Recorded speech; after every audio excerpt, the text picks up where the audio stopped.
What is the Muslim viewpoint toward the draft and more specifically toward the war in Vietnam? Number one, I will say this, that we the Muslims is what we know ourselves to be and what we would like others to know ourselves to be. We have accepted Islam since it was brought here to us by the long-awaited comer called the second coming of Jesus by the Christians and the Son of Man. We the Muslims say the Mahdi or God in person. And Master Farad Muhammad, he has taught us the truth of self and others. And that truth of ourself is a righteous Muslim and a peaceful Muslim.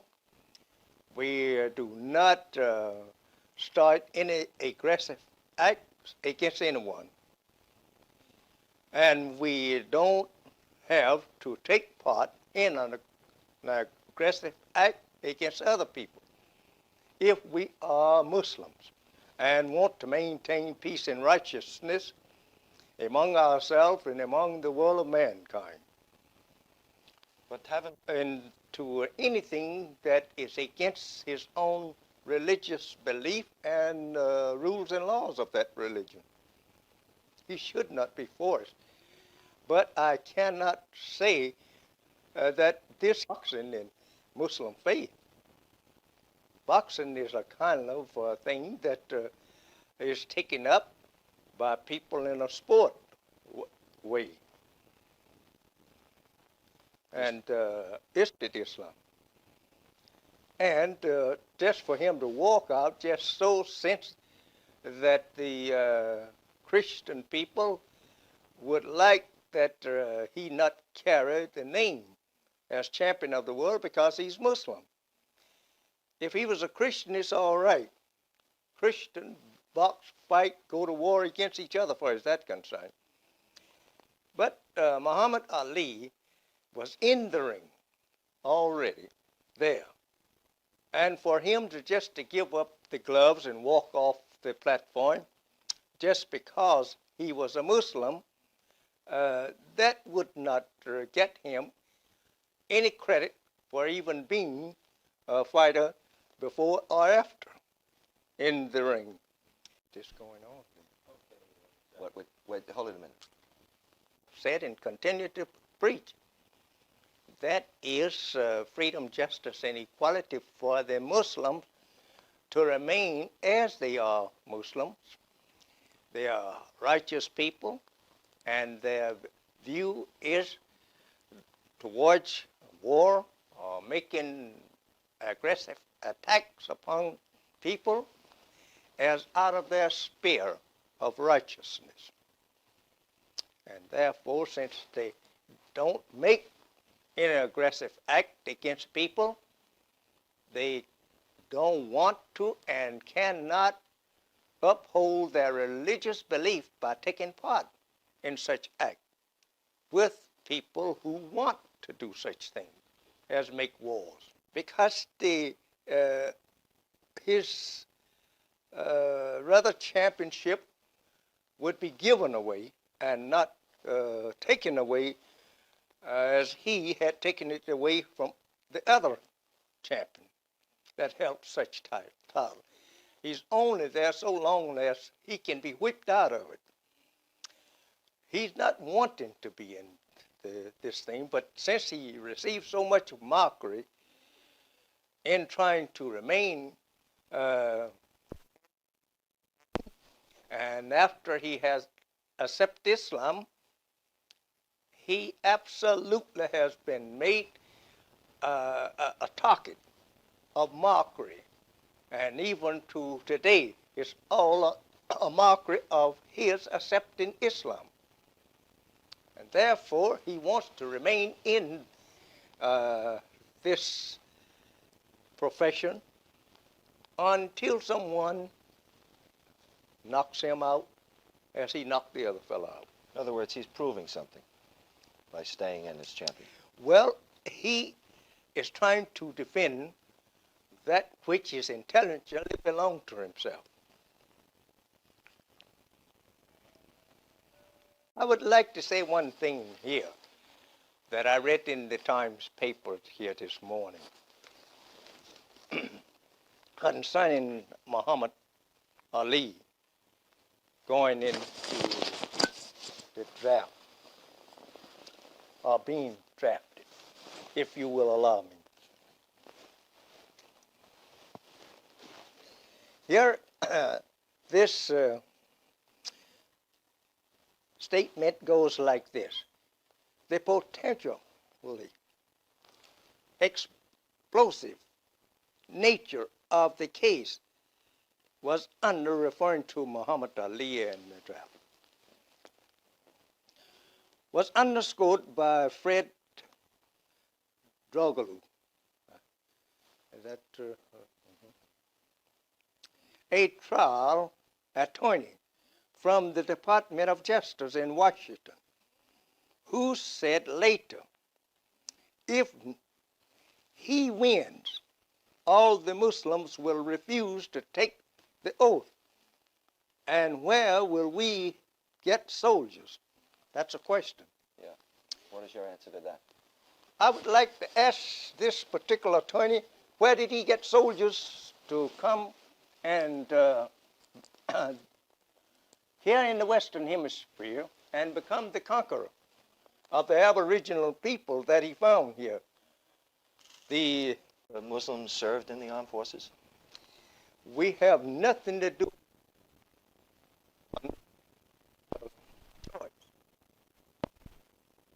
Well, have you? And I'm mostly referring to the so-called American Negroes who have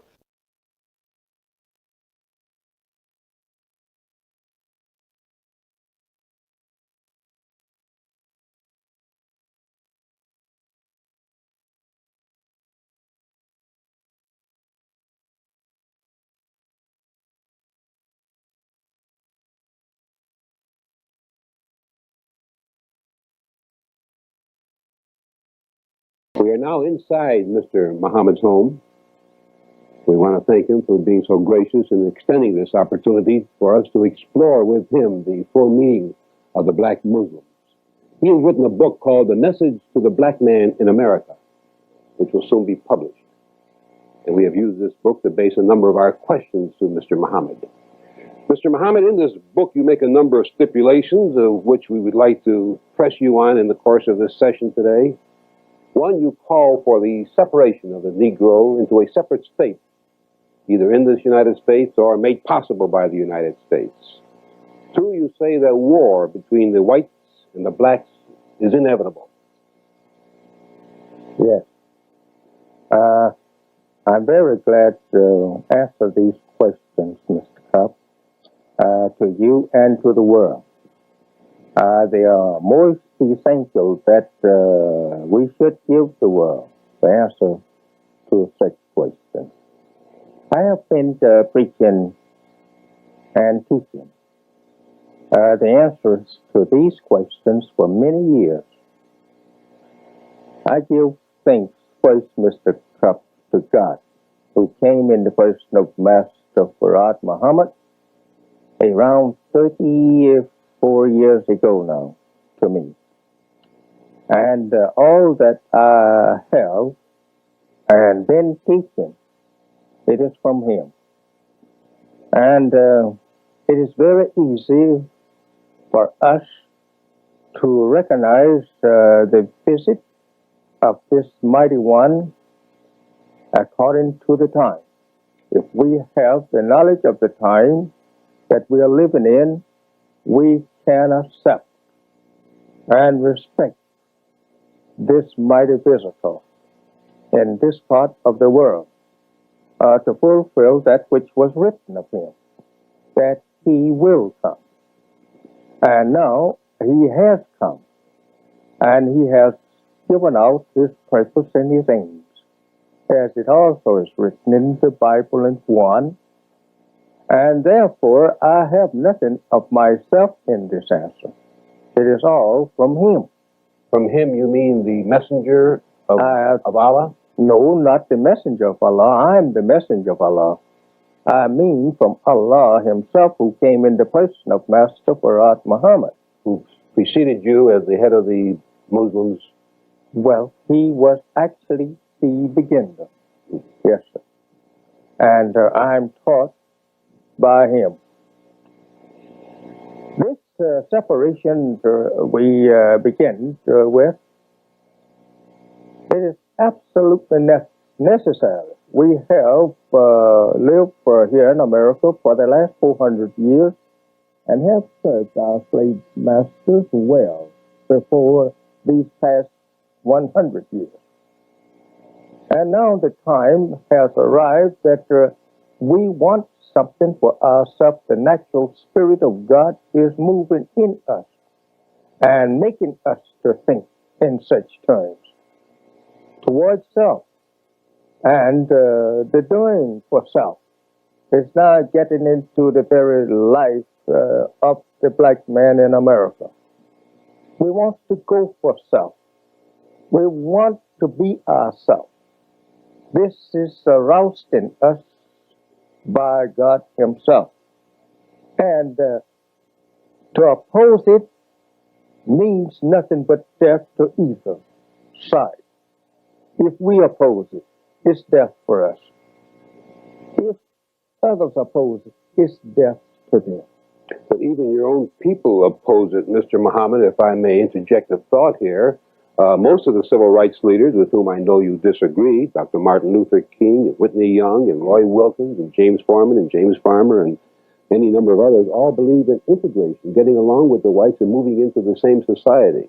This is all due to their lack of knowledge of the time and what should be done in such time. They don't know that this is their time, that they should be separated or they should go for themselves. This is what I'm trying to teach them. Teach them that this is the time that they should go for themselves. But is it not, would you disagree that it is the ambition and the goal of most Negroes in this country to become Americans in every meaning of that word, to participate in our society, to be responsible, legitimate, honest citizens? Is that the goal of the overwhelming number of Negroes in this country? It may be their goal, Mr. Cup, because that they don't even know, as I just said, that this is the time that they should be going for self. And lack of knowledge of the time, the lack of knowledge of self. The American so-called Negro, especially the leading class, do not actually know themselves. Excuse my voice as I'm a little trying to be a little hoarse this morning. But however, I may clear it up later. America's so-called Negro, as you know, have been kept in the dark of the truth of self and kind for now 400 years. And the only one to break forth this truth, it is God Himself, as it is written in the Bible, Ezekiel, and prophesied by Jesus, that the dead must rise, mentally dead. So our so-called leadership is as dumb as those they are leading to this knowledge. Therefore, they hope that they could have a place somewhere in the life of the white man of America and in his country and government. They seek that place. Not that they seek some portion of the country place here. They seek only recognition of the white man as being a citizen of America and being his equal. And this is the wrong thing to be seeking. Since we now have served our prophetic term of slavery here in America, and Now we have a taste of education of our slave masters and their children. We don't go now to the colleges and universities of the white man looking for degrees to go back to him then for a job, to work, live with him, or some bread in the bread line. Well, what is wrong with that ambition, Mr. Muhammad? It seems to be working out in keeps growing him numbers. a subject, a servant all the time. He's not getting an equal place with his master by seeking a job. The only thing that he should seek now, since he admits that he's free, and he is free, he's not no more a servitor slave. But He is free. the growing number of Negroes who have achieved prominence in all the fields of this country, economic, the social life, the arts, indicates that there is tremendous progress being made, and the growing middle class of the Negro is tremendous today, with a tremendous purchasing power. Mr. Cup, but the progress is only being made to the position or status of a more prominent servant, and not a servant that is equal with his master and owning such thing is placed on this earth that he can call his own like his master. Then you say that people like the Dr. Ralph Bunches and any number of other Negroes who have achieved fame and fortune are still servants in this community? His fame and fortune is not his. That's the white man. He have achieved fame and fortune for the white man, not for his black man. All that the prominent, I would say, politicians, teachers, and clergy, all has worked forward to the help of the white man to achieve fame for him and his race, but not for themselves and their race. Let me take you to another area, Mr. Muhammad. Our government is spending millions of dollars in various programs mostly aimed at uplifting the Negro. For better education, better job opportunity, a better share of this society. Now, isn't that a worthy commentary on the white man's role? If the slave master gets rich and richer, he can do better by his servant, his slave. But the slave is now, as I say, stands at the crossroads. He can go for himself. And why not the master teach him how to go for himself and provide him with the necessary means to go for himself, and not say, keep petting him round his door Let's with assume, a better suit of clothes. let's assume, Mr. Muhammad, that your separation policy comes into effect. You will ask the United States to give you a state large enough to take care of all the Negroes in this land. That would be about 1/5 of the territory. Well, it's about 22 or more million. Yes. And then you would ask the United States for 25 or 30 years, according to your book, The Message to the Black Man, No. to help 20 operate this for 25 or 30 years. Not 30. 25. 20 or 25. And also to give you a land that's fertile and rich in minerals so that the Negro can Make a thrive living. from the earth Yes, sir. a justifiable living. Yes, sir. How would you bring an economic system? How would you get people to start a new state? How would we get them to start? I'm asking you to put a start. You want the government to start the state for you, to build all the buildings and give you the educational system, and give you the businesses. We believe that you are obligated to start us off in such state according to your own civilization, or set up for your own civilization. The means that you have to set your own race up as an independent race here today, not what you had 400 or 500 years ago, but what you have today. Let me pause for just a moment, Yes, Mr. sir. Muhammad. We still have to interrupt for commercials on this Thank you. program. We'll pause for a moment and be right back with the Honorable Elijah Muhammad.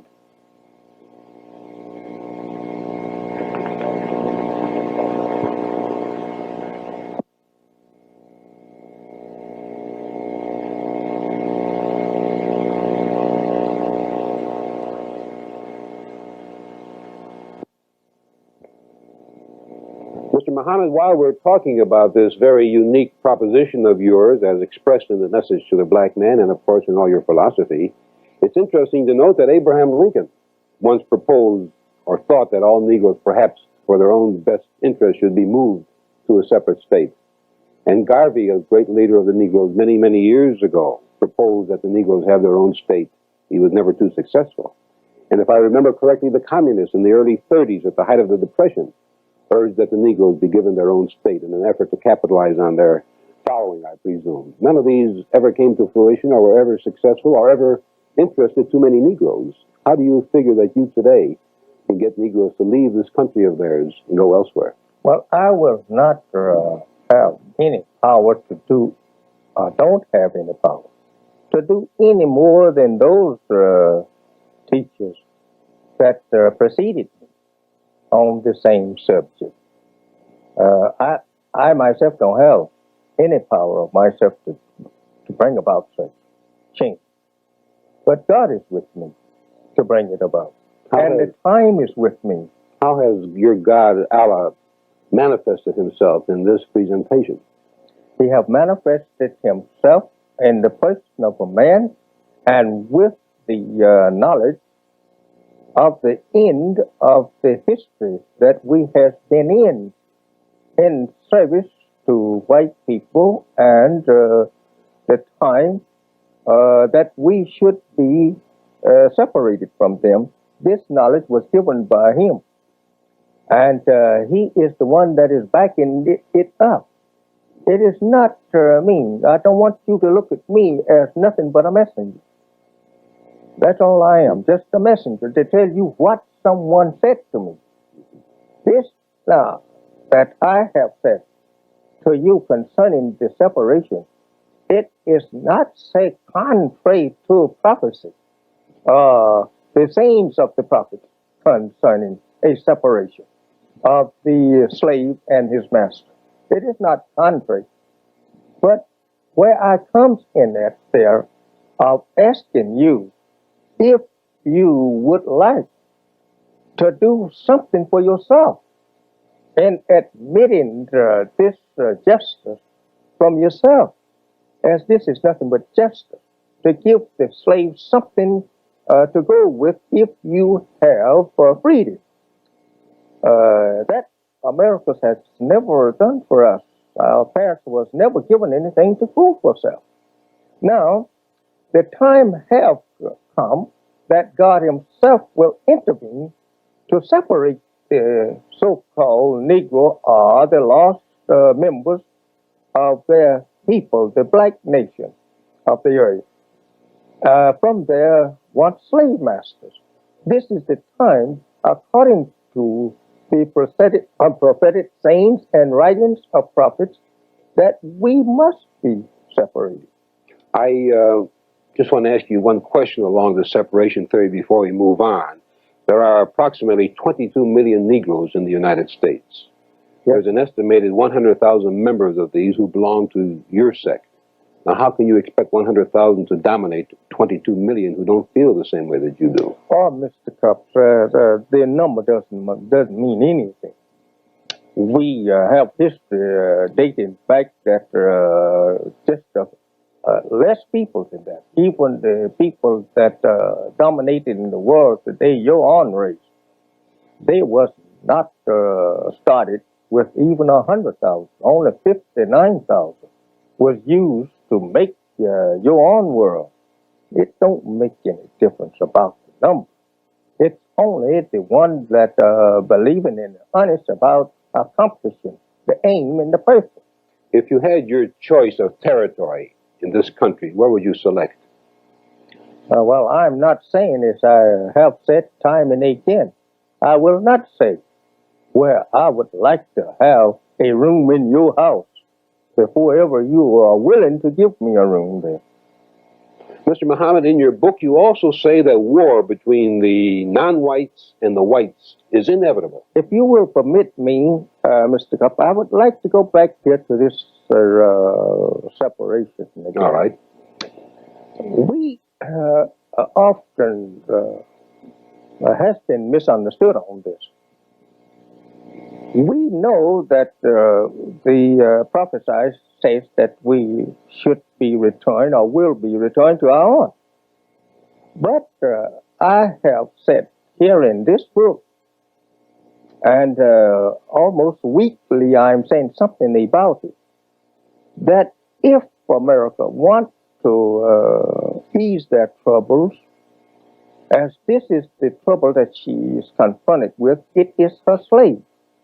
I don't care what someone might say or may say about the problem, but the problem of America, it is her slave. And the solution has been given. And this is just only a little twist of the solution that I am presenting to America today. That instead of all of this, I would say, mistreating the poor man crying out today for more justice and better justice, better recognition, put him over here in some place. You have a house big enough to do so. Put him over here someplace to himself, regardless to what he say. You knows the truth. You know that he should be somewhere to himself, because you will never agree to all that he demands you of. You cannot do so unless you want to become a subject slave yourself, or that you want to get in the same status that your slave is in, to yield to all of his demands. That is trying to respect a once slave as your equal. You can't do that and keep your respect in the world of civilized nation. But you can, I should say, stop trying to force the ideal in the slave that he is as good, he is as honored, he is as much as the master. This cannot be accepted as true, even from the master. Would you By deny? just giving, if you will just permit me, I will give you a chance then. By giving him a chance to sit in the house with you and talk with you and your family, or even marry your sons and daughters, that's not yet making him your equal. Or to prepare in your laboratories jobs for him, factories, build factories to give him a job, keep him at work. That is not making him your equal yet. He's still unequal. And it's a real ignorant thing to say he's my equal because I give him social status with me. This is bad on the white man's part, even to offer his slave integration in marriage, intermarriage. It only makes him worse in the eyes of the world, and his intelligence is now has been, I would say, lost, and his decency of his society is lost, even by just offering the slave such opportunity. But if he would go and offer his slave a place over here to himself, say, boy, you have allowed me to use this slave. Boy, you have been a good old plowboy for me. Now I'm going to let you plow for yourself. Here's a mule. Here's a plow.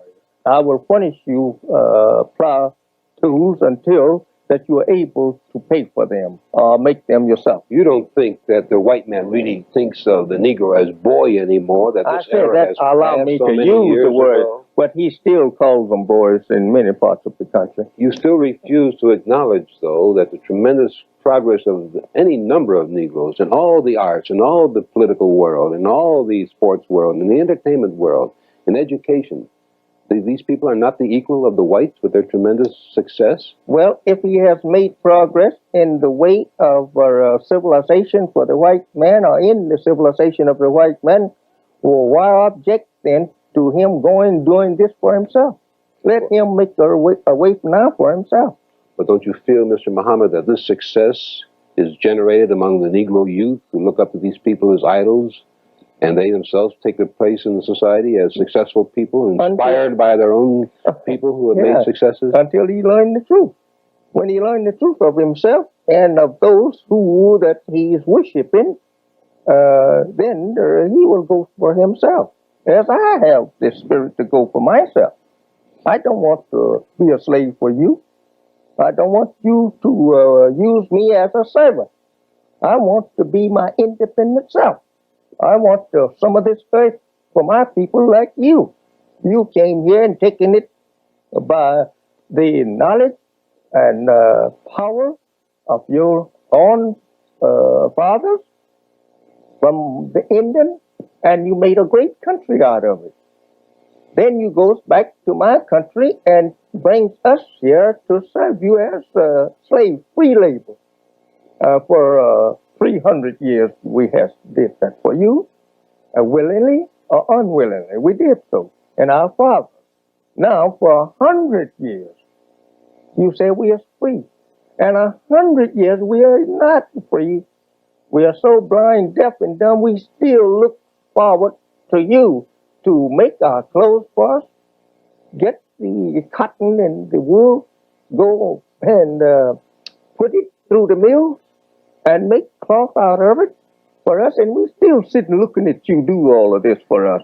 Mr. And Muhammad, even- if you'll pardon me, I must say that your interpretation of the Negro is far different than mine. You sound more like Governor Wallace when you say the Negro is deaf, dumb, and blind. You don't want to be linked with Governor Wallace as one of the No, I outstanding say that racists. because God himself said it. It's written in the Bible and Quran. Wallace didn't write this. No, but he announces and enunciates the same principle that you're enunciating. Well, that the Negro is dumb. Well, and not he's equal saying to- what God in the Bible says. Your Many- Bible said that we are blind, deaf, and dumb, and even dead. Well, many people certainly will disagree with anything that the Well, Wallace they disagree recites with God and the prophets then. only in your Bible, not in any other Bible. It's in your Bible. That the Negro is dumb and I blind. got mine from you. We'll have to pause for a moment, Mr. Muhammad, for a message, and we'll be right back.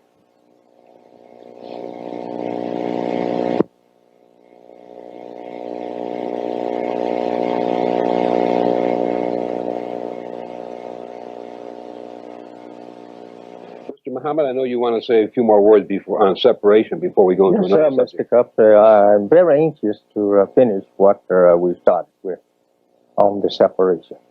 It is very nice and good for America to prepare education for slaves that she once had in servitude.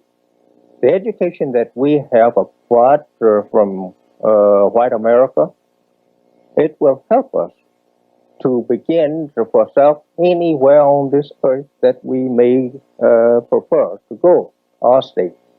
If we are to stay here with you, we must stay in a separate part of America with you. And the education is still accepted. We need all the education, I must stop and say that we can of good education to help us to go for self. And as far as our reaction to what we have acquired in the way of education, it doesn't mean that we should now be satisfied to remain with you just because that we have now acquired more respect of self in the way of education and can do more better service for you than we have in the past. The thing of it is, since we have acquired enough to make a step out of the house of bondage where that our fathers was enslaved or put in bondage, we should now go, and you should help us to go and provide the necessary means for us to continue going in the way of self. This would also give you a great and a good name. The slave master sent his slave off with the provision to keep going for himself. We need modern tools now. We don't need to apply a mule. We need a tractor. And we need the land, certainly, that will provide a living and the necessity of life otherwise, such as buildings and other machineries. We want space that we can go into as you have went into it and pull out of her treasures the necessary means for us to build a nation for ourselves. But is this consistent, Mr. Muhammad, with your position? You were saying about the Negro doing things for himself. Then you say the government must turn around and give him all this territory and operate it for him for 20 years. We so they think the can make government is obligated. We have given her 400 years. And now we want to go for ourselves. How are we to get started for ourselves if the slave master is not willing to provide the means for us to go free for ourselves? In your position on separation, did you feel that the Supreme Court made a mistake in 1954 when it ruled that segregation must end in the public school systems? No, I don't say the government made a mistake by saying that the kind of segregation that we have lived under should be terminated. I don't think she made any mistake there. But I do think the government is making a mistake now to try to hinder us from being separated, since we have already lived under segregation for the past centuries.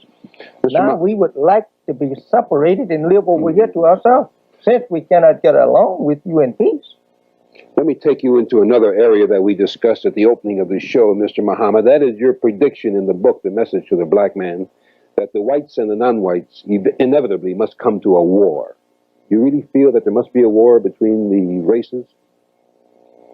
If you will not submit to the law of justice, freedom, justice, and equality, and submit to do good, certainly, this is the time that good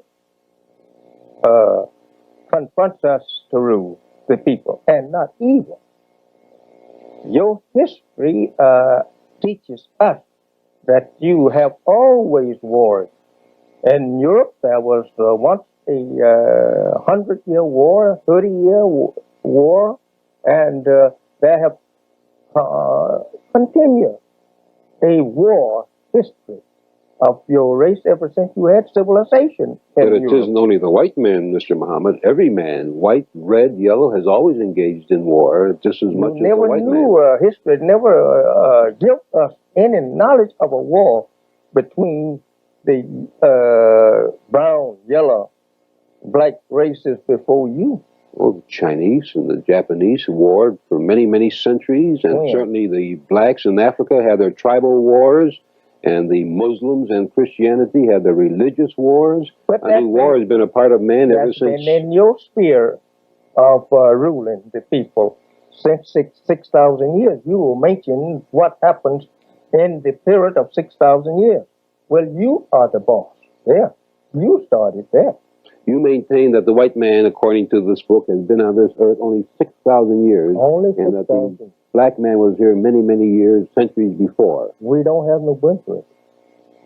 But the anthropological facts may differ with you, but this is, of course, according to your religion, right? It depends on the man who does the analyzation of this past history of our people, bones and rocks and whatnot. Your statement of inevitable war is so reminiscent of what Red China has been saying, that the yellow race and with the colored race will fight the white race, that it's a little frightening that you would be on the same beam, the same line of reasoning with him. I want you to explain that further. We cannot move ourselves if we are there by God himself. In the beginning we are there, and you are there. In the very beginning, we cannot change nothing, and I'm not asking no one to accept any change that I would try and make, because I'm not trying to make one. Everything, Mr. Cup, that I said concerning the truth, whether it's war, or whether it's separation of nations, I have it from Bible, Quran, from Jesus, from all the prophets in the past, from God himself, and I'm not talking myself. I'm talking what God and his prophets say. Of course, Mr. Muhammad, Jesus, and all the other recognized religious leaders always preached love, not hatred. Take for an instance, Jesus, he taught love of his Father. We used the name he used there. He taught that we should love the Father. We should love the word, the teachings of God. We should love the man that loves God and loves the teachings of God. This was Moses' teaching to Israel, was to love thy God with all thy heart, soul, might, and strength. But you are not taught to love the enemies, the nations that will not love your God and will not allow you to pass through or not allow you to settle in your own land. You should destroy that nation, or God will destroy them before you. This is Moses. Then the God goes so far as to say himself that there was two brothers that he loved one and hated the other. God is the first hater. Jesus also seconds his Father in these words, that unless you can hate your mother, brother, sister, father, pick up your cross and come follow me, you cannot be my disciple. You have to hate first there. He gives to us the old well-known teachings there in Matthew.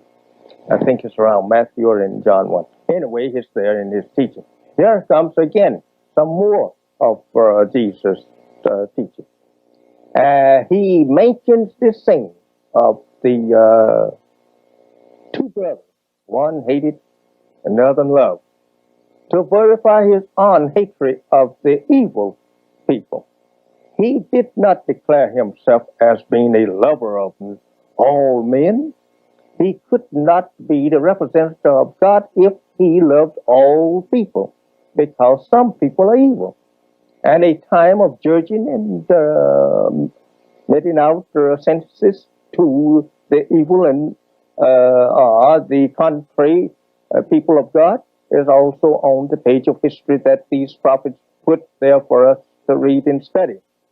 Moses did so, and now comes Jesus. He covers his spear of delivering the message to Israel, a final message, and then denounces Israel as being enemies of God, and that a day of judgment is set for your execution.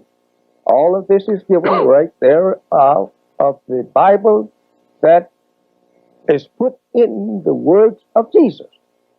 And we continue to have this, and then the beginning, we have it, Moses addressed Israel, and Deuteronomy there, saying to Israel that in the very beginning, when we speak of separation, that God separated the sons of Adam. If God saw it more best than peaceful to separate these sons of Adam, brothers, these sons represent brothers. They can't live together. We separate the very sons of Adam and give them a place on the earth and set boundaries for them, that they cannot be entering in and out of the other's country without permission. Boundary means that you must have permission to come in my part of the country. And now, all of this is set forth for us in the Bible, in which the Christians say we should believe. If the Christian don't believe in his own Bibles, the sayings of his own Bible, how can he preach to us to believe in it? If the Christian don't want to abide by the book that he represents is from the prophets of God and their sayings, how can then he force us to believe that which he don't believe himself? Let's interrupt for just a moment.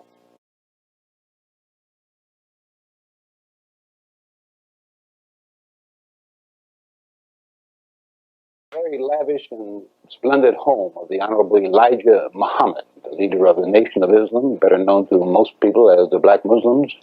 And Mr. Muhammad has graciously consented to sit down and chat with us for a while and to explain some of his problems and some of his philosophy of life and religion.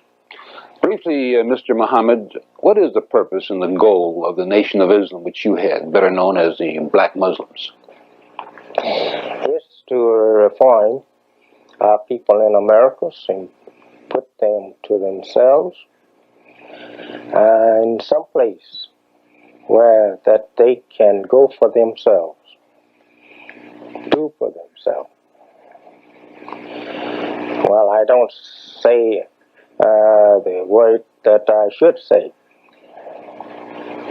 Separate them and give them a chance to do for themselves as other nations. Is this possible in the day and age we live in, to segregate the Negro into a certain state, as you often have said, or a certain area, Well, and expect I them to don't live in this world? Pardon me, sir.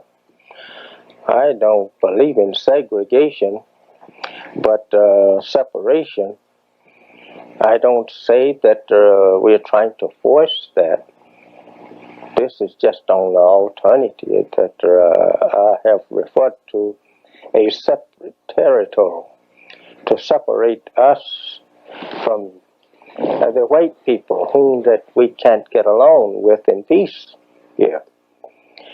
Being mixed with them and trying to live and demand respect and demand what they have, and this kind of thing causes trouble, and it has caused trouble for a long time with us.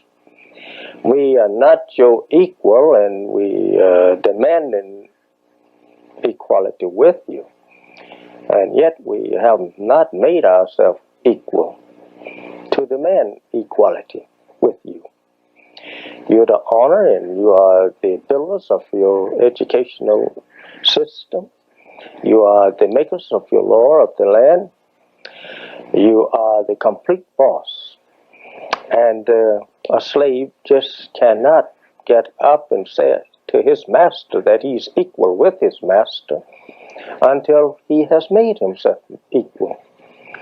And this is causing and has caused lots of trouble in trying to get along with each other in peace. And this is due to also the time and the way that we have been taught. A child come up and never know anyone but that parents. He follow what the parents teach him, and never will change unless someone changes him. Therefore, we have your teachings from slavery for 100 years in education of yours, and now we want what you want. Your education teaches us to do something for ourselves, and it teaches us in a way like yourself that we should be independent. Your educational systems is an independent way of life because you are an independent nation. And now today we are getting a little taste of your education, and we want what you want. Some of this earth that we can call our own and set up a government on it to our likings. And this is the reason that I teach separation, because no more can you deal with an educated slave like you did a uneducated slave. And therefore we just don't see any way out but separation, and then the time according to the prophetic sayings of prophets, teachings of prophets of old, we see these sayings coming true today. Mr. Muhammad, let me go back a little bit, because most of us in this country feel that the educational system is for both colored, white, and anybody else who wants to go, who belong here. Do you see no progress of your fellow Negroes, or black men as you prefer to call them, in this I country think were I just- becoming the equal of the so-called white people? I think we just, I don't think you so-called white people, I will not say that. You are white people. And I don't say that education have not been a great help to us. This is what I just said. We have now some of your education, and we think in the times. But don't you think With that the we are teachers. making progress on both sides of this question so that the black and the white can live in peace and harmony? Well, I don't see no chance of living in peace and harmony with the masters of the land, because we are never going to get no equality with the owners. And therefore, why should we object, or why should we deny ourselves of an opportunity that has been presented to us according to the history for a whole 100 years of doing something for ourselves? We were supposed to be freed 100 years ago. And why should we now talk continuous, living in the midst of our masters, and we can't hope for nothing but just a servant? Mr. Muhammad, what do you see, or how do you judge some of your fellow leaders like Dr. Martin Luther King Jr. and Whitney Young and Roy Wilkins and others who are fighting for a different philosophy, so-called integration instead of separation? Well, I don't give much credit to no so-called Negro lost members of their nation preaching such doctrines as integration. We can't integrate with you and keep the respect of a nation, nor could you integrate with us and keep your respect for your own nation.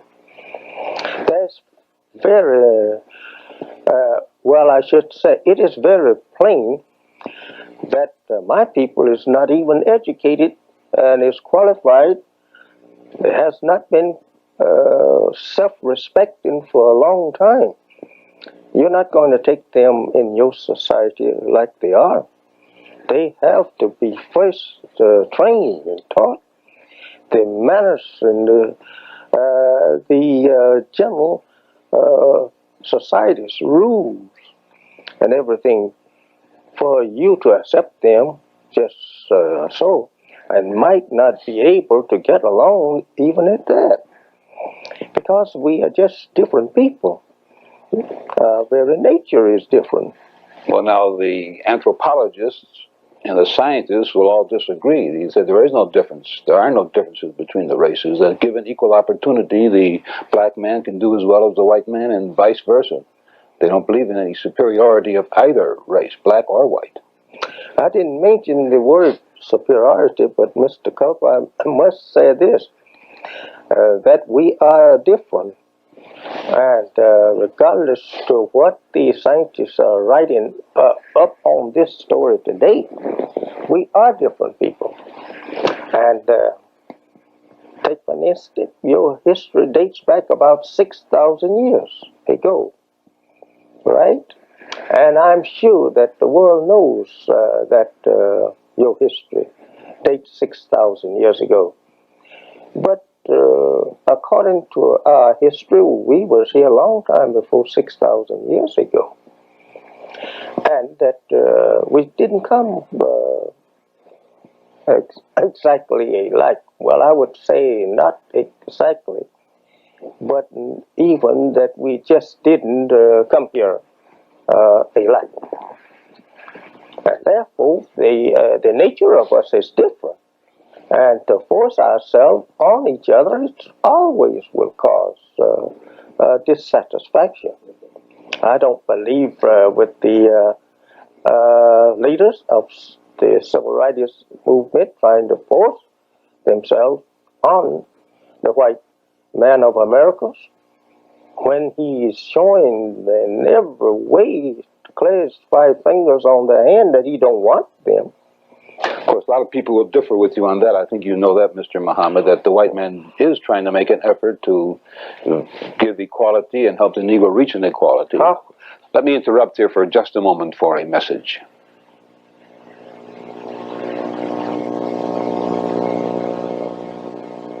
We're back now, Mr. Muhammad. Of course, you know, Mr. Muhammad, that Marcus Garvey in the 1920s tried a Back to Africa movement which fizzled for lack of support. And if I recall, the communists in the early 30s, during the height of the Depression, offered the Negroes a 49th state in an effort to capture their vote. But none of these ever succeeded. It's foretold by God and His prophets that separation must take place in this time. We are 400 years here in the Western Hemisphere, and the predictions of us stay here in the Western Hemisphere is only 400 years according to the prophets. And that time now is up. And God Himself is taking a hand into it. It is not us alone. We only followers. And being guided by God Himself in this thing that we call separation. It is the desire of God to separate us. Well, I would agree with your philosophy, your explanation, sir. That's certainly your side. But I don't see any signs of this gaining any momentum among the black people living separately. Well, that's good. They're acting according to the prediction. We don't expect to go around and use our mouth for a trumpet to try to bring them in subjection to the will of God. It is written that they must be, they must have more than just preaching. And that comes from God after the preachings. In the field of religion, Mr. Muhammad, is there any link between the Nation of Islam, which you head, and the Arab-oriented Muslim religion? Yes, they are. The common Arab, the common Muslim in Asia and Africa and the islands of the Pacific, they might not say recognize us as being on, I would say, equal with them in Islam. But the scientists of Islam, they recognize us. Those who know and understand there's a little difference in the teachings here of Islam than it is among the Orthodox Muslims. The Orthodox Muslims, they are born in Islam, most of them, when it comes to Arabia, Egypt, and yes, I can't say Pakistan, because Pakistan just got Islam about 1,000 years ago. But Arabia has always had it, and Egypt has always had it, in some way or another. Africa has once had it, but now she is going back to it. She was over, and as you know her history better than I do. But however, she's going back to Islam now. And we have never had Islam here in America. We was never taught Islam. What I'm trying to determine, Mr. Muhammad, is there a relationship between the religion you preach here and the Arab-oriented Muslim religion? Yes, sir, when it's understood. Because they do believe in the brotherhood of man. They do not ostracize whites. In fact, they are led by a white person. And they claim that Muhammad, the prophet, was the last prophet in the world, that they would not accept another prophet, of course. Well, as I said before, we are in a time of separation. And we are not in the same category as they are, as those Muslims over there. There has been dealing with the Western world in many ways and for a long time. And there we have a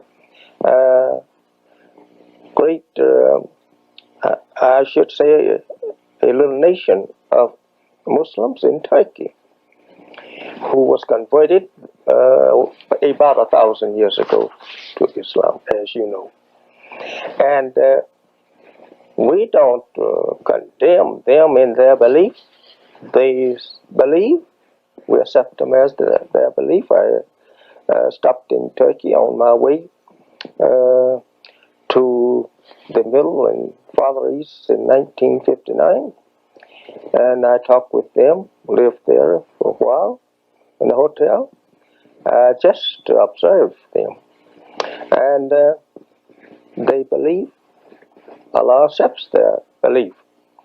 But what I am actually preaching that's different from them, that one is a Muslim by nature, and the other is made a Muslim. What about this thing that comes up so often, Mr. Muhammad, whenever you are quoted, and you made a speech at the convention here, that all whites are devils, throwing a blanket over the whole white race? Well, We know we have our share, as everybody does, but to say all whites are devils is kind of a racial intolerance that few people would believe. Mr. Cup, we did not have any white people on our planet before 6,000 years ago. And according to the history of the makings of the white race and its teacher, I must explain that teacher's work. He didn't go to make a race for God. He didn't make that race for God. He made that race for an adversary of God. And therefore, we cannot deny the fact that they has practiced evil ever since that they has been on the planet. And they still practice the worst of evil. And I think that's the answer to devil. Isn't it a little unusual, though, Mr. Muhammad, if I may press you on this point a little bit, that you are a man of religion, and to castigate the whole white race as devils, doesn't that put you in an untenable position, really? I don't think And does most of your criticism come from a statement like that? I don't think so. When it's the will of God, and God wants truth manifest, and so He wants also evil manifest. Where is the will of God expressed? In the Quran, is this, that all white men are devils? Well, certainly not in the one they practice in the Muslims practice. Well, Mr. Culp, let us take the birth of this nation. They were grafted from us, and not that they came about like we have no birth record. You're talking about the origin of man? The origin of man on earth. Yes. There's no birth record to him. You can't find the birth of him. We have always been on the earth. But you have not. As I just said, that the Father or God that grafted your race from my people, it was for the purpose of bringing about a difference in the two people. It was first discovered in the germ of the man. The real black Aboriginal person, he have a brown and black germ in him. And the discovery of that 6,600 years ago by a scientist by the name of Yaqub, he taken that germ and separated it from the original and went to work to drive the germ, pardon me for using the common word drive, but to separate this germ, the brown germ, from the black one, and to continue it under a law of, we say, of birth control until that he was able to graft this brown germ into a yellow germ, and from that on to into white. For The last conceding, stage of it is white. for conceding that you are correct anthropologically, there will be some argument about that, of course. Let me pause here just a moment for a message from the sponsor, and we'll be right back. Now to resume, Mr. Muhammad. Assuming, Mr. Muhammad, that you are right from an anthropological standpoint, and there, of course, will be some argument about that, why do you think the argument or the preaching should continue that all whites are devils in this day and age, instead of a religious man preaching friendship and togetherness and understanding? Let me throw that in, too. Well, as I say, we have lived up to the time and end of the prophets and their predictions of what should take place in this day and time. And it's not left up to us to carve out a course ourselves from our own way of thinking. It is the thinkings of God.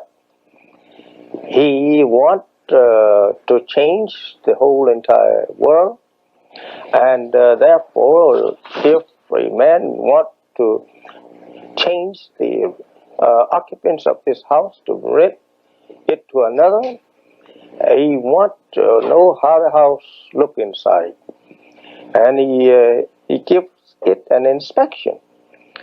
And then if it needs cleaning up or it needs repairing, he goes to work to do so.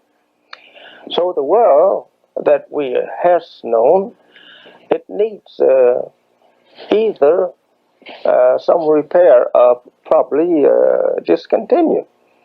We can't forever live under evil and practicing evil, causing bloodshed, killing, murdering, beating, doing every kind of outlaw we would say to right law. And it is time to bring about a change in this whole thing. Mr. Muhammad, one of the things that the press has commented upon regarding your religion is the training of some of the followers in karate and judo. This seems to frighten many people. They have called your bodyguards stormtroopers, as I recall in the press. Well, we can't. Not that they were stormtroopers, but they we can't appeared to be like them. We can't stop people from calling us whatever they want. But why is there an emphasis on training boys to use karate and judo, which are so violent in nature? Well, I think we see it being taught and trained by you people too. They ever train in it. I see them training, and I see their actions and everything. And why should not we train some way to try and protect our own self when that we have no arms whatsoever? You carry no arms, No, sir. and you teach the boys karate and judo for self-defense. Is that the point you want to make? Exercise is a kind of a thing that is good to exercise a man's body. Do you believe in nonviolence, the nonviolence theory? I believe in the teachings of the Holy Quran in that respect, that to never to be the aggressor. How would your nonviolence differ or assimilate the nonviolence preached by Dr. Martin Luther King Jr.? Well, there is much difference with us. We don't put ourselves in a position to cause violence. And the way of trying to force someone to do for us that which they don't want to do for us, and having the rights to refrain from doing such. We cannot force people to do our own biddings when the people that we're trying to force are the people that's in power. And therefore, we are much different. We want to be at peace, and we travel the path to peace. We tread that peace path by not trying to come to you to try to force you to do a thing for us that you don't want to do, and you have the right by law not to do it. Because we don't have the rights to force you to do for us. When that you say that you have freed us, we should go and do for ourselves. And why should we lay around your gate and beg you to give to us your wealth, your house, and you telling us that I'm not going to give it to you, and to beg you to let us enter your society as a member of your society, equal member. We have no rights to do that. That's causing violence. What about the legal rights written in our Constitution and in all our laws that say that you do have this right, that this country is yours as much as anybody else's? That's a saying. It can't be as much mine as it is yours. The white people, you was here when my father was brought here, and my father's was not brought here for the purpose of sharing equal with you or enjoying the rights that you enjoy. They was brought here for burden bearers and to aid you in building up your country as you have it today. They didn't offer us any part in the country. You refuse to accept any of the progress that the Negro has made, in other words, Mr. Muhammad, in which he has lived in our society and is successful and is a leader in many cases. I don't think he has lived in your society. And I don't think that he has made any progress towards himself. He has made progress towards you, but not towards himself. Well, you think leaders like Dr. Ralph Bunche of the United Nations and some of the civil rights leaders I have mentioned and the Jackie Robinsons of the sports world have not all made progress within themselves as well as in our society?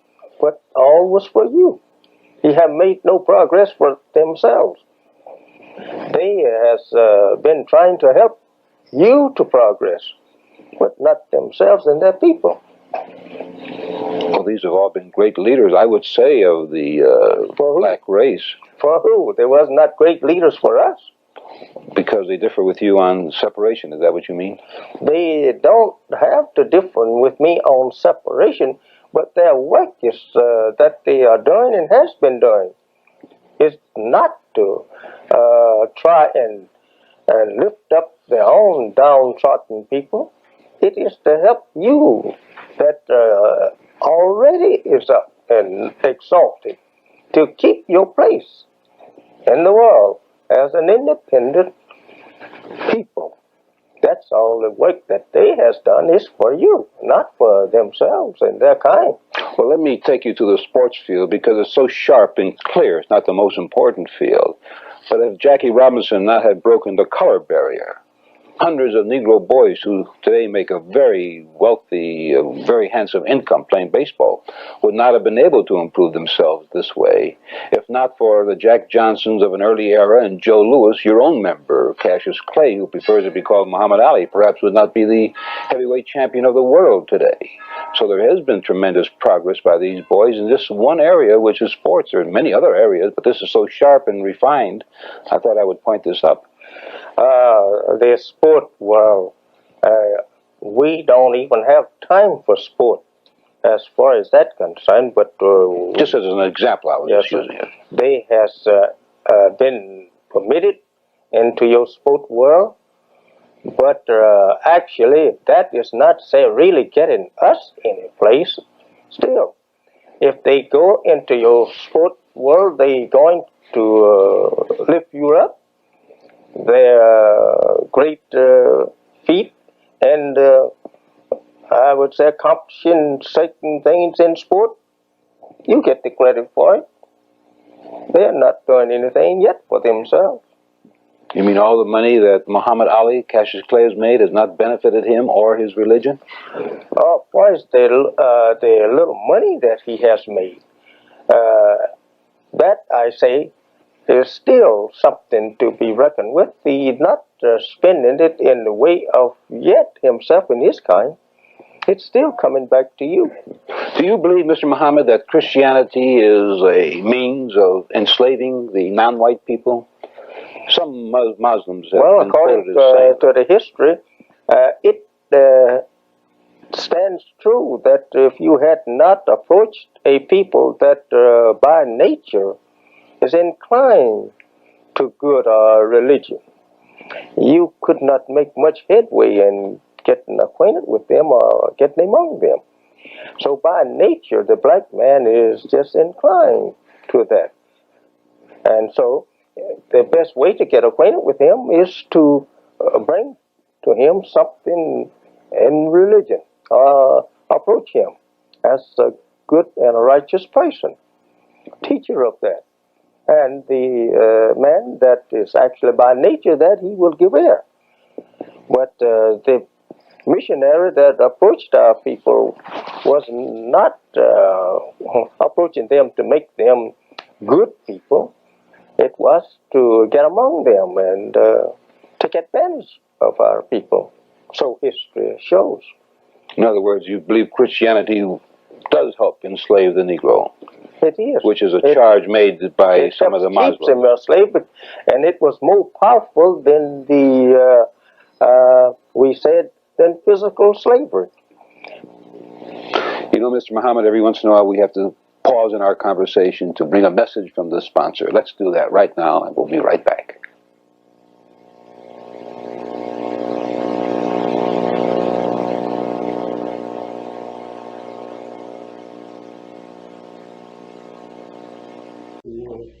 Thank you. We were talking about the places, the number of races and the different kinds. And you were saying that there are not only black and white races, but also the brown and yellow and red, I believe. Now, what is the relationship of the brown, yellow, and red to Islam? Well, Islam is religion, and the color or the races is people, and Islam is religion. When we say the people of Islam, we mean of that religion or that duty to God. And when we refer to the colors of the various people, right, we're referring to races as they call and nations. And such as brown, yellow, red colors, they all from the same source, the same father, the black man. He has that in him. And the white color is the color according to the teachings of Master Farad Muhammad. Praises you, the God in person. Yes, we call the first color from black, and white is the final color of black. It is not in a more part of the other four. It's completely, itself is independent now to itself. As the But it is something which not only, which though it emerged from the others, is rather completely separate. it's It's so different that it is no longer the same as the others. its root is from the first, the black. Right. But it has now been taken completely from that, and within itself is independent on its color. Now, Islam, can white people become Muslims? Not by nature it can't. Because Islam means a person who, rather, when we say Muslim, it means mostly a person that is actually by nature is born that. With that quality, divine belief and submission to that divine will. And by nature, they are capable of living and, well, they are capable of just being just that, people that is of the will of God and easily to obey His will. Yet you mentioned to me earlier that Mr. Farad himself was part white. He was part white. He was. When we go into, may I say this? When we go into this particular question, which we must be going into, and which is now going into today, if the questions and answers, or rather the answers, the questions has always been there. But the answers have not always been there. The questions have been there, but not the answers. Not the answers. It's always been there. What happened? Due to the fact that the correct answer would interfere with something or with the God of this world. And therefore, the correct answer, direct answer, has not been given to certain few people in order to allow the God of this world to rule. And as they were given this time to rule. And going into such questions as really, who is who is you and who am I? It's a kind of a answer or question that when answered truthfully, it may make some people feel good and make some people feel bad. But when we're talking to scholars and scientists on this same question and answer, we don't expect to meet with nothing of the kind of position because they understand so much of it anyway. And maybe they understand feel like they understand the whole. The coming of a God today, it has means that actually the average person cannot accept. Really, I would not teach what I am answering, or rather talking with you now.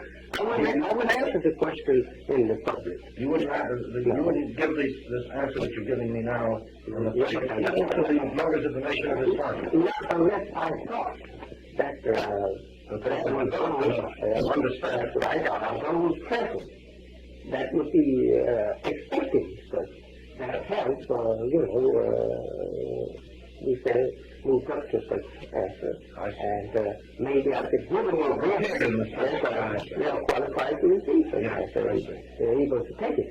And the others, maybe you could give answers. And some of those that is not, qualified, but yet will not understand. I see. And you have to just bring him up to it like we have to bring a child up from alphabet to read.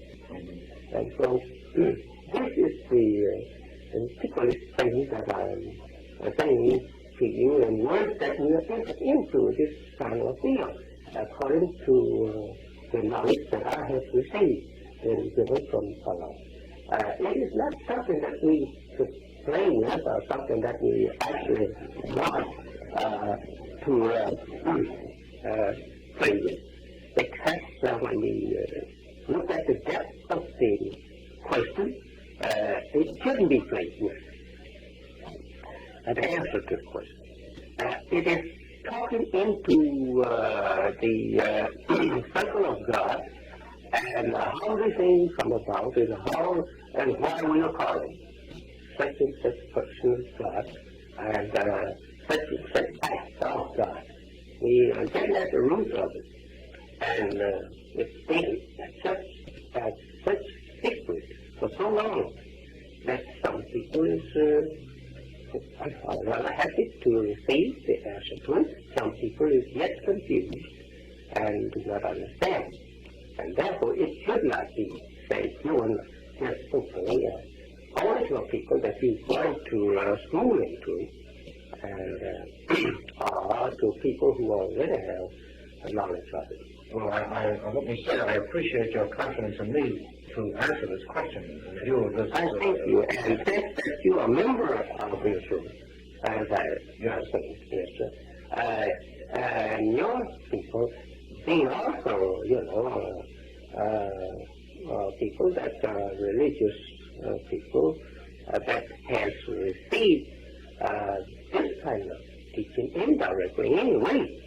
And you have the rather followers of the great prophet that we call Musa or Moses, and the Bible we say Moses, and who is one we call in the Arab language, I think, if I'm correct.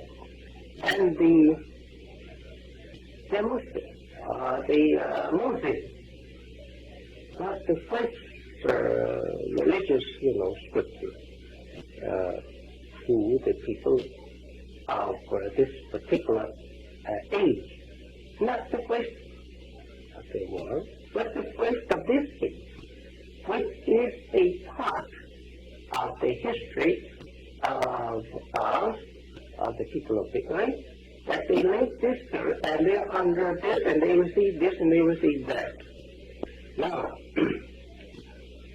having knowledge of the prophets, and their prophesied things, it is definitely true that Israel, as we call it, Jews today, as we know, are that name, and as we have plenty of your people pretty close, to their religion, as they teach it for two, but it's not their religion anymore than anyone else. Only they have 10 people who have accepted inside religion. Islam, we have plenty of them on the history, on the record, rather, that has tried to obey and follow the law and teachings that Moses gave to them. But you would regard these people of Israel as white? They are in a kind of a special position in some way. Because they have tried to follow the precepts of Allah. Right. They made themselves look different from the others who did not. And therefore, they have been blessed in the past, and they are blessed, above from the others who were not followers of the Muslims. You may recall when I asked this question, it related to the matter of race and color. I had asked you whether a white man could become a Muslim, and you had said to me, by nature, he could not. He could not. He could not. And then I asked you, well, what about Mr. Farad, whom you told me was That's exactly what I No, I think that Israel, the scholars of Israel, have this in their prophesied of the coming of the last man, and the nature in which he must come. This man that must come and must go after that which is lost, he must be a prepared man. In order to fit the job well, he must be prepared. He must be part of God. Both what? I'm sorry. Both people, black and white. I see. Because you're speaking now of the Jew.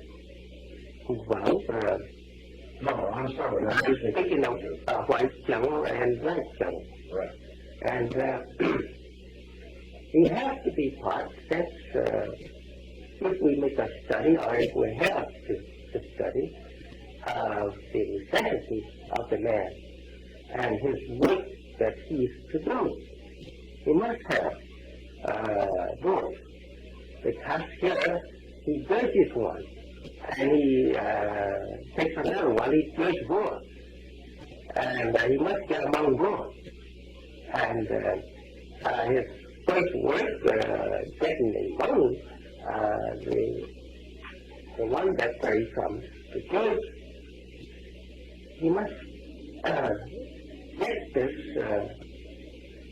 them to get among them in such way that they will never be able to discover him as being just what he really is. Yes. May I put it this way, and please tell me if I'm correct or incorrect. This person who is prophesied to come among the lost found tribe of Shabazz must be a part of both races. In order to teach the one race, the black race, and to be a Muslim, and also to be a part of the white race so that he may travel and move among the white race to understand them, to learn from them, or to learn about them, I should say, and to be able to judge them. And for this reason, he must be acceptable in such a manner to be in both races. That's right. I see. And this is the part of the teaching which you say you are revealing to me now, because I am Jewish and I am a scholar. Is that correct? Yes, because that you are the people that the Scripture was given to us, and not to the Christian people. You are the people. And therefore I feel free to talk with you because you have already had it. Yes. But you would not, may I ask, you would not reveal this to your own followers, then? Yes, I'm trying to teach them, but not as direct as you may because you already understand. Yes, not everybody is prepared to receive this understanding, and you feel that it should be given only to those who are ready for it. Well, you feel free to talk with a person who knows what you're talking about, then you got a person that don't know what you're talking about. I mean, there's no sense talking if it isn't going to be understood. Right?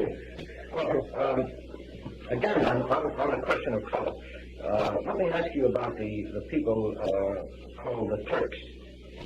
Now, they are Muslims, and I think that your Akbar in one of after your trip to the Middle East reported on the strength of Islam in Turkey.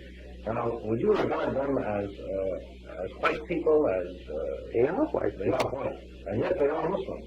They are Muslims as far as the belief is concerned. They are not Muslim by nature, but they are Muslim by faith. I see. Well, let me explore a little bit with you this difference between nature and faith. Yes.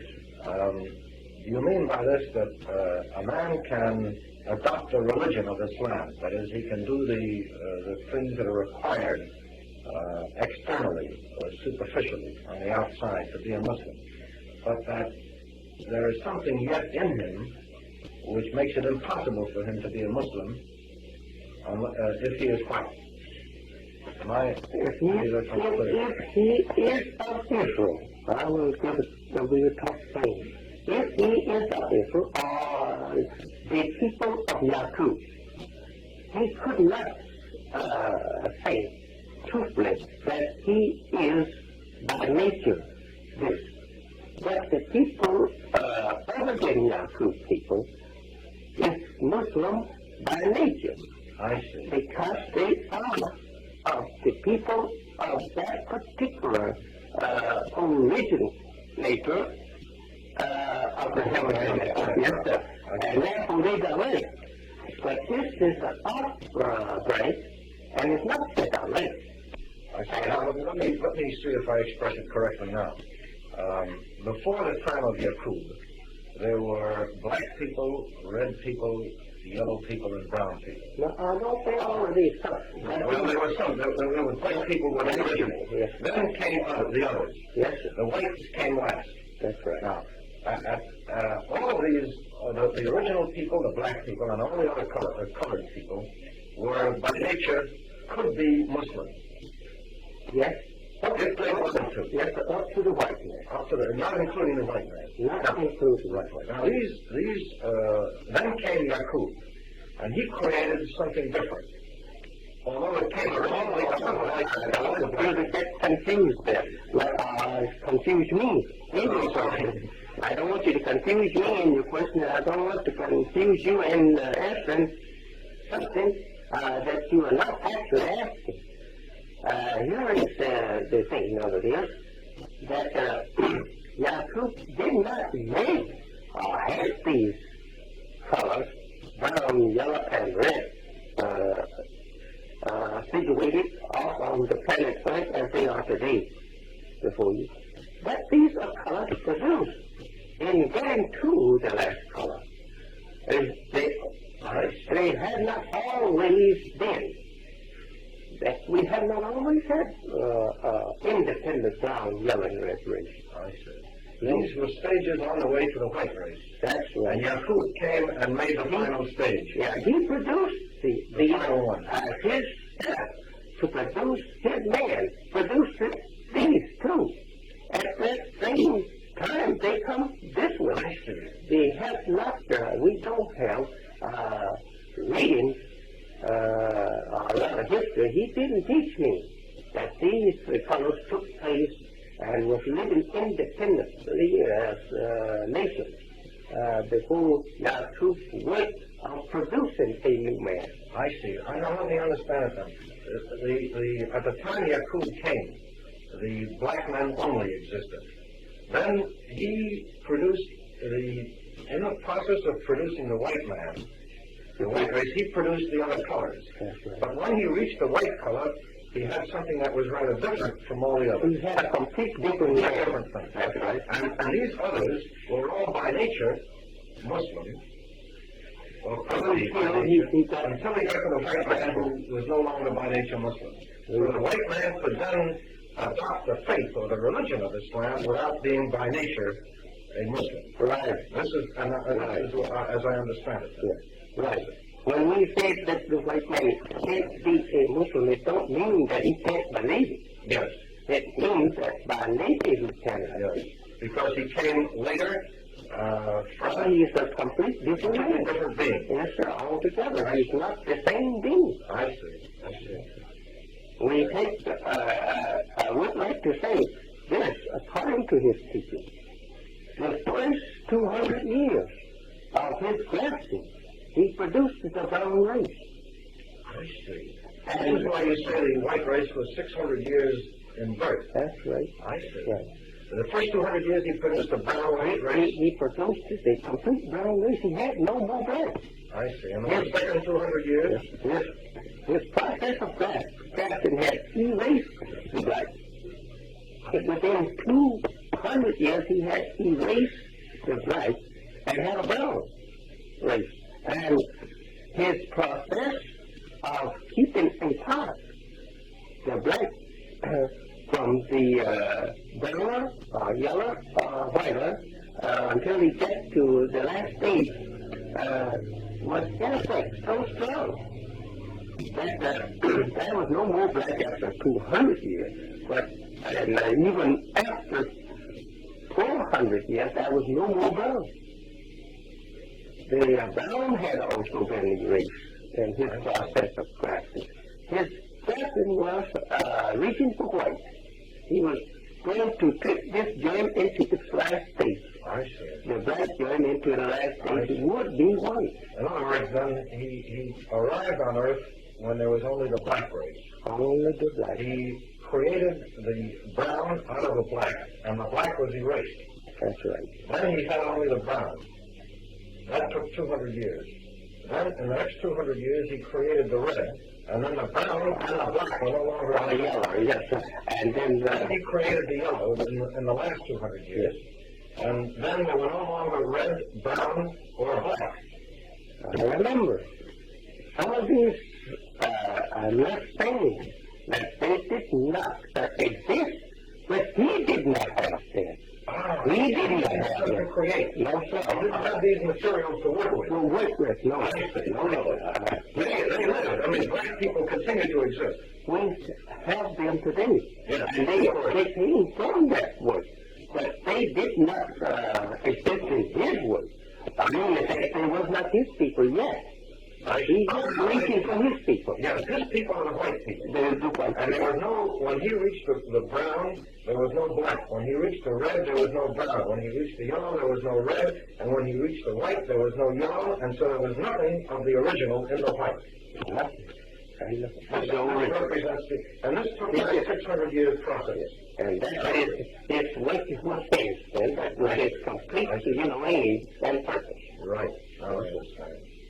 Now, let me ask you, I have read in something that you wrote that there will be a new holy book to supersede or to replace both the Bible and the Quran. Of today. This will be a new holy book. Now, when will this book come, and who will produce it, or can you tell me anything about it? Well, what's in the book is not yet revealed, but this same man, Master Farad Muhammad, is the very same one that this book will come from. I see. And he said he has already wrote the book. Yes. But he's not ready to give it to the world. Rather, Is there a sign or some indication when he will be ready? I would not say even that would think or have knowledge of on that particular book. That is a book that sits on the other side. Right. But it's not of this world, not of the earth. I see. So you wouldn't have knowledge or wouldn't want to speak I about don't have the knowledge of this concept, and I will not speak on what I do have knowledge on to cover anything like that, because it goes on the other side I see. in the future. Now, you have said also that the Bible, in some respects, is wrong and misleading. Yes, sir. Maybe according to, no, maybe, and if the translators of the Bible have probably, not probably, let me get away from that. According to the teachings of Almighty God in the person of Master Farad Muhammad, to me, they have misplaced editing and out of the book. That is, in their editing, they have made mistakes. Yes, sir. Deliberate, would you say, or? In fact about it, I would say, according to the Quran, absolutely deliberate. On Satan's truth. Now, have you, or has the Master Farad tell the followers exactly what parts of the Bible one may accept and exactly what parts of the Bible are untrue? No, he did not detail it. No, sir. He didn't detail it. Because it's to be understood. And you can't detail it out to the people. You would have to go all over the Bible and give them lessons. You school the person to detail it. But the work is made much shorter by giving a man the knowledge of it. Is the finally knowledge of it, and that makes the work much shorter. Yes, if you take out the parts that are misleading from the Bible, you have something which is rather brief as compared with the original. Well, that's quite a bit of work to go and take it out and separate what is not right. Do you know that? But to help you to understand it when you see, heard, that you correct it yourself to the hearers or to a certain class of people, to the whom you teach it, that this thought don't belong there, it belongs over here. But and the understanding to it is just for an instant. There is much said that means true, but no one knows exactly how to interpret it. And the true interpretation of it, if known, would give us the knowledge, you know, of knowledge of how it is true. That's what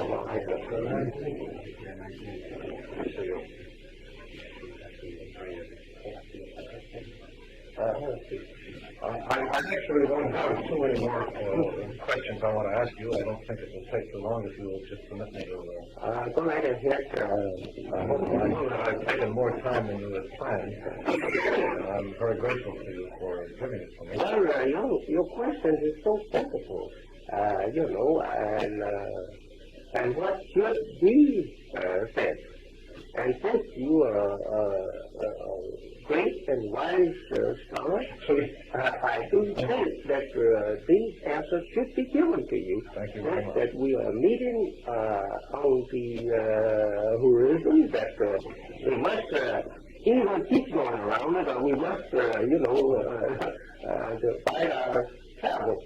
Well, let me just say, since you mentioned this, that I have devoted a great deal of time to trying to understand the teachings of Mr. Toyota and yourself.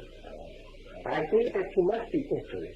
And I have devoted, I began in 1961 on this, and I had a whole summer planned to do a certain kind of research. But when I began to find out and read about this movement, that shot my whole schedule completely awry. And I spent the entire summer of 1961 trying to find out about it. And this is when I first met Minister Malcolm X in Trenton at that time. I hope you tell me the copy of your Facebook. I wouldn't sell it to you. I certainly present you with a copy. But, and as such, I have been preparing now for 2 years to talk with you about these things and trying to understand them as much as I was able to first before coming to talk with you. I might also say that I've been, I was very much, what really set me off to study this whole thing was your claim or your statement that the original religion of the Negroes, of the black man, is Islam.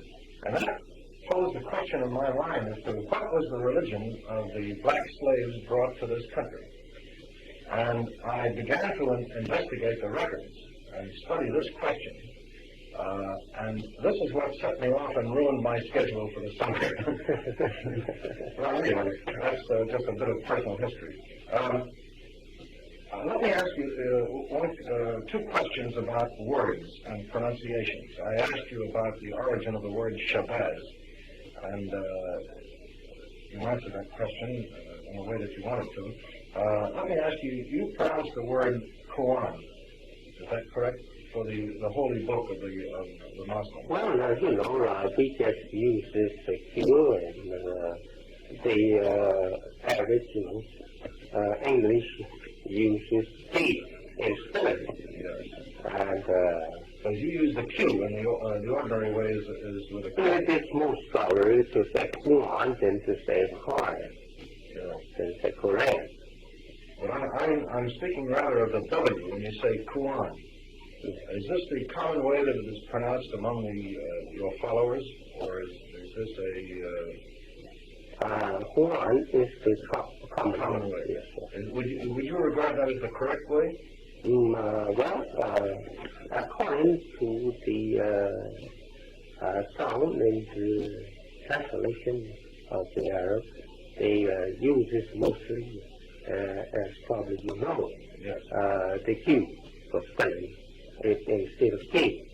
And the R, you see. They say Quran. Yes, sir. Quran. Whereas I hear you say Quran. Yes, sir. Well, that's the sound, mostly, Quran. Uh-huh. Yes, the Quran. And still, some scholars, they are by so now they say Quran, Some people who speak Arabic would say Quran, and others would say Quran. Well, now, let me ask you about the difference between, I know that you make a strong distinction between the word Muslim and then the word Muslim, as it's often pronounced, M-O-S-L-E-M. But the meaning is exactly the same. The English says Muslim. Rather the word is given Muslim, Well, they mean the same so we say Muslim. Would you regard it as sacrilegious, for example, or blasphemous or something to say Muslim? This is not, it's not an insult to a Muslim to say that. No. It's simply a matter of incorrect pronunciation. No, it's just like say Muhammad, and we say Muhammad. It's what the meaning is the same. Right. Thank you. Now, I have just two questions, and then I'll be finished. I saw the interview that you had with the reporter from the New York Herald Tribune, I believe it was. No, the New York Times, I'm sorry. Mr. Handler. There was an article in the New York Times reporting his interview with you. And you said there that, according to his report, that your first choice would be to return to Africa. Did he report that correctly? That's right. You are referring to separation. Yes. Of the so-called American Negro and his former slave people, masters, former slave masters. Yes. We would rather, especially those who believe in Islam, we would rather be sent back where we came from. But if we are not given that freedom to return to where we came from, then to provide us a separate place here in order to prevent all of this dissatisfaction and give us a chance to make a nation out of ourselves, or build for us what we believe would be good for ourselves, as you have built for yours. And we have centuries here of experience among you that you and I can get along together in peace. And in fact about it, again, if we could peacefully get along together, I want something for myself. And you want something for yourself. You have gotten something for yourself. I am in your house. I would like to get out and build me a house of my own and my own duty. Now, in the past, as I understand it, you have not urged your followers to vote. No. Is that correct? Now, is this, I have read in various places, I don't think anything officially, but I'd like that is officially coming from the leaders of the Nation of Islam. But I would like to know, is there, do you plan to urge your people to vote and to run for office and so on? In other words, do you plan to ask them to take part in political movements in any way? I don't know whether you want to answer that question, but I thought I would like to ask it. Well, that depends. But according to looking at the clock of time in this work that I'm doing, my particular job is just that what is predicted that I would do, or one would do. That is to shape people for self-respect and universal recognition. And I am not sure whether or not that this time will come. And my wife was that we will be preparing for a political setup here in the government of America tonight. But if in case that we become nominees here in the government, we would like to have a representative going to the government here in Washington to represent us of our own choosing. You mean a member of the Congress, actually? Well, Is that what you're referring to? yes, sir. I see. We would like to be represented, according to our own, And you're speaking not of the so-called American Negro, but you're speaking of the Nation of Islam itself. Well, if we are done whether in numbers or in power, we would include the whole In fact about it, I'm not after a few in this matter. I'm after the whole. I would like to see the whole represented, rightly and given justice. I would like for them to be justified. But I do know that it takes qualification to be represented and recognized by the government. And that is what I'm trying to do now, is to qualify my people to receive recognition in this government or any other government. Wherever we go, we have to be fitted for respect of that government. I see. I'm sorry I said I had only two questions, but one more occurred. That's all right. I have heard that Mr. Farad himself was either a member of the Noble Drew Ali's movement. No, he was no member of He was a follower or something. He's English, and he's not a follower of Armenia. He's not. He associated in many ways with Noble Drew. No. These reports, then, so far as you're concerned, are incorrect. That's incorrect. It's right. No, he was no follower of Noble Drew Ali. No. He's no follower of anyone. He's Yes. self-independent. He's self-independent. There's a book called They Seek a City, written by Arnold Bonpland and Jack Conroy, in which this is stated to be the case, and I just wanted to know from you what you thought of it. But the writer didn't have an understanding. Yes. As so many still writers don't have good knowledge of what to write on the subject, but they want to hurry out with subjects. Yes. Have you read Mr. Essian Goodham's book? Yes. What impression of that? Well, he has some good intent, and I could also classify him as a hasty writer. He's too hasty in what he wants to write, and probably would write correctly, but he wants to hurry and get that on the market. He wanted to get his degree, PhD degree.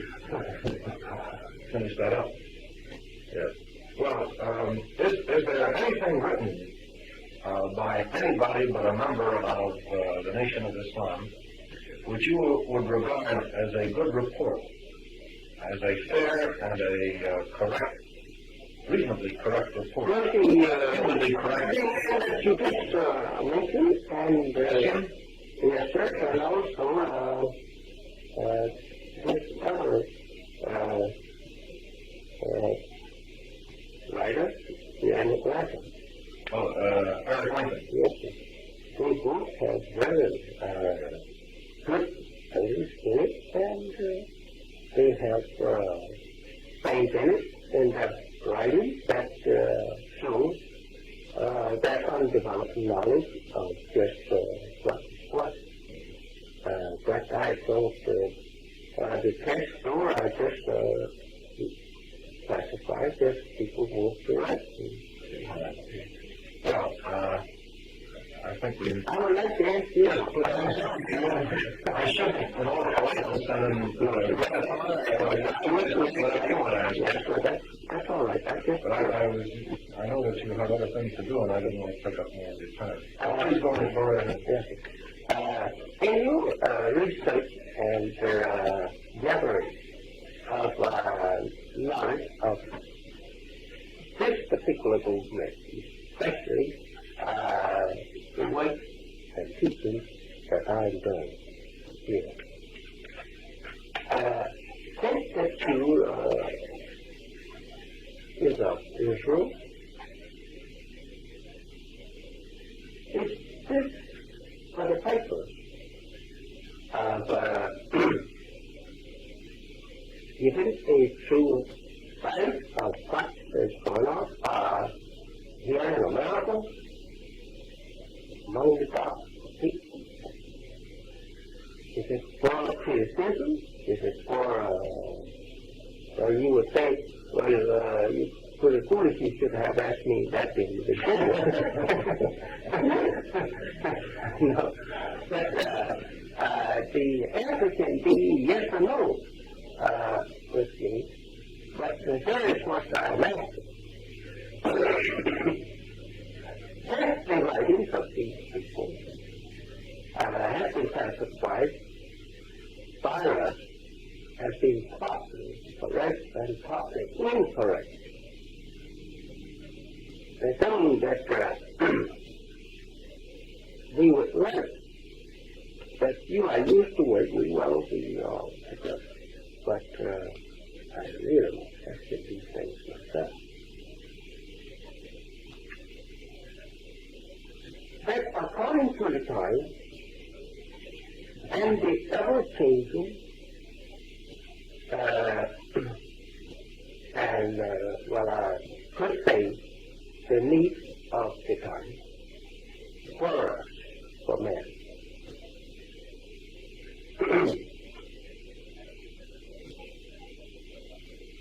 Would you say that these movements that is being made in America among us is possible? And if they are expected, or they're not possible, or should not be expected. They can't be said that they're not possible because they are effective. But how do you look at these movements? Now, when you say this movement, you mean now your own movement. I mean all of what they claim as the so-called American Negroes. Everything that is happening seeking something towards a way to independence, something near to the white man. Well, it's a big question, but I'll try to answer it within a brief way.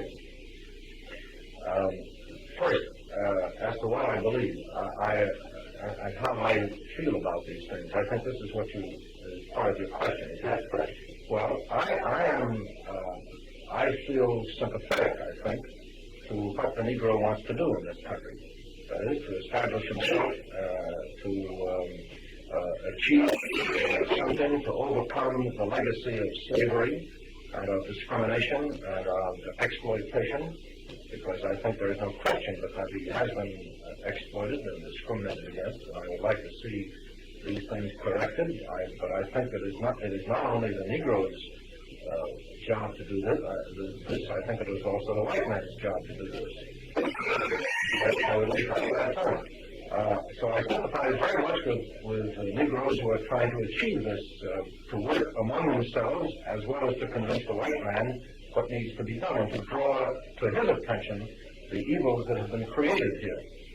I must add, in all honesty, however, that I don't participate very much in these things. It's a matter of one's personality and one's profession, and I myself, as a scholar, prefer to read and write and understand. That is, I'm not going to march on Washington, and I don't, shall I say... But you would like to know the reason why they don't march on Washington. I have a great curiosity about human behavior. Not only the behavior of American Negroes, because I have studied other groups as well. Now, as I mentioned earlier, to answer the other question that you asked about about presenting the ideas and the teachings of this movement, it is my obligation in trying to understand what people are doing to report what they think they are doing. You see, I want to put it so that I will explain in the best way that I understand what they believe they are doing. But as a At the same time, I'm sorry, go right ahead. But as a writer, we always have our own personal kind of... I do not, however, relinquish my right as a scholar and as an individual to interpret in my own way. I don't mean this to interpret in hostility, but to interpret what I think it means. Yes. you see. Well, and this is, for example, if you ever take a look at this book which I've left with you, you will see that when I try to explain what the Arabs do and think, I try to do that in their own way, in a way which they will accept. And they will say, yes, this is what we believe. You have described this accurately. Then I go on to analyze in my own way what I think is correct or what I understand. Yes, and that may be quite distinct. But I reserve that right as an independent scholar to do that. Why, certainly. And now I'm asking you this now. Do you think, what is your conception of the various movements made here? There is two major movements is being made here. Yes. One is for staying with the master and forcing the master to keep his doors open to them. And the other is for total separation from the master. What is your... Right. Well, which one of these movements, how do you look at it? yes. Well, I would say... If I had to say it in 20 words or so, I would say that I understand why Negroes would want to separate. I feel, however, that that is impossible. And I believe, I disagree with you. You see, I don't believe that the white people and Negroes come from a completely different stock, so to speak, that they have a different origin. I believe that there is one human origin. Scientifically and emotionally, I believe this. And so I believe that ultimately, human beings ought to be able to work together and live together. And I would like to see that. As I say, I can, however, understand why Negroes, some or even all Negroes, would want to separate. But you believe that they all should live together. Yes. If you was questioned on your belief, would you accept it? How do you mean? How do you arrive at any, I would say, any thing in your belief that you could give to me that would support your That it's possible. Yes, sir. Well, there isn't much evidence that it's possible, but I think on certain levels among human beings, there have been, from time to time, examples of people coming together who had previously fought or whom one had exploited the other, where this was possible. On the other hand, the idea of complete separation itself, I find not only difficult to achieve, but also I would say I find that this is I would sense a defeat of a noble ideal if one were to admit this, you see. I understand why people think this way and speak this way, but to me that's an admission of defeat of a human goal. Where does you take me to witness or bear witness to you that it is the human goal to all live together, mix together, Because it's, and one be the master of the other? well, I don't believe that, I think that there are people who are leaders and there are people who are followers. I don't think that there should be masters of any, that some people should be Someone masters. gotta be master. We just can't erase the general laws of nature. We have that working throughout the universe. Even the planet is even built upon such laws, created upon such laws. We can't erase that. Somebody gotta be the ruler. of Islam is equality. I mean, what do we mean by equality then? The nation of Islam, equality. Pardon me, we are just talking, over, how we look at things. And I'm just asking you on, candid, Sorry, I don't mean to turn the questions over to you. No, but if you say that you think that the races should be merged in and live together and not be separated, I'm asking you, where do you find, why can you point to me in the past history where that such ever happened and that it was a success? It happened considerably. I don't know what we mean by success, but racial mixture has been going on in the world. I know thousands of years. I know that ever since you've been here in the sun, it has been going on. Yes. It's your father's idea. This was in the work of your people, not in ours. It was the father's ideal of your people, was to mix them in and yet make them dominate. But as we hinted at this some time ago, going into really the core of the thing, maybe we may start pulling away poles apart. But still, we must come to the knowledge of truth in the thing and the justice in it. Does it look reasonable? Does it look intelligent, I should say, for you and I to merge in together and you yet dominate? No, not dominate. Well, one of us got to dominate the other.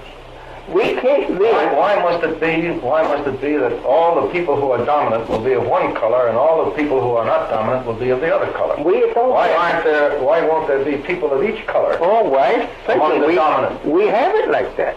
It was like that when you started dominating the world. We had brown, yellow, and red dominating in one sphere to themselves and to the other. You see, we have another.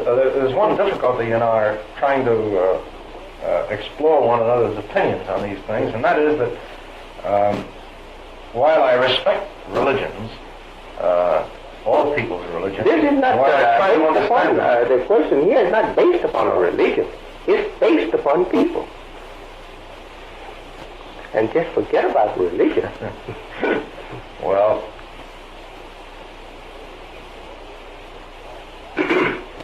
You are telling me in words that are the way you see it, it would be better for us to try to live on here and try and make ourselves social members, citizens, along with the white man, instead of trying to go for ourselves and make for ourselves independent government for ourselves as the white man.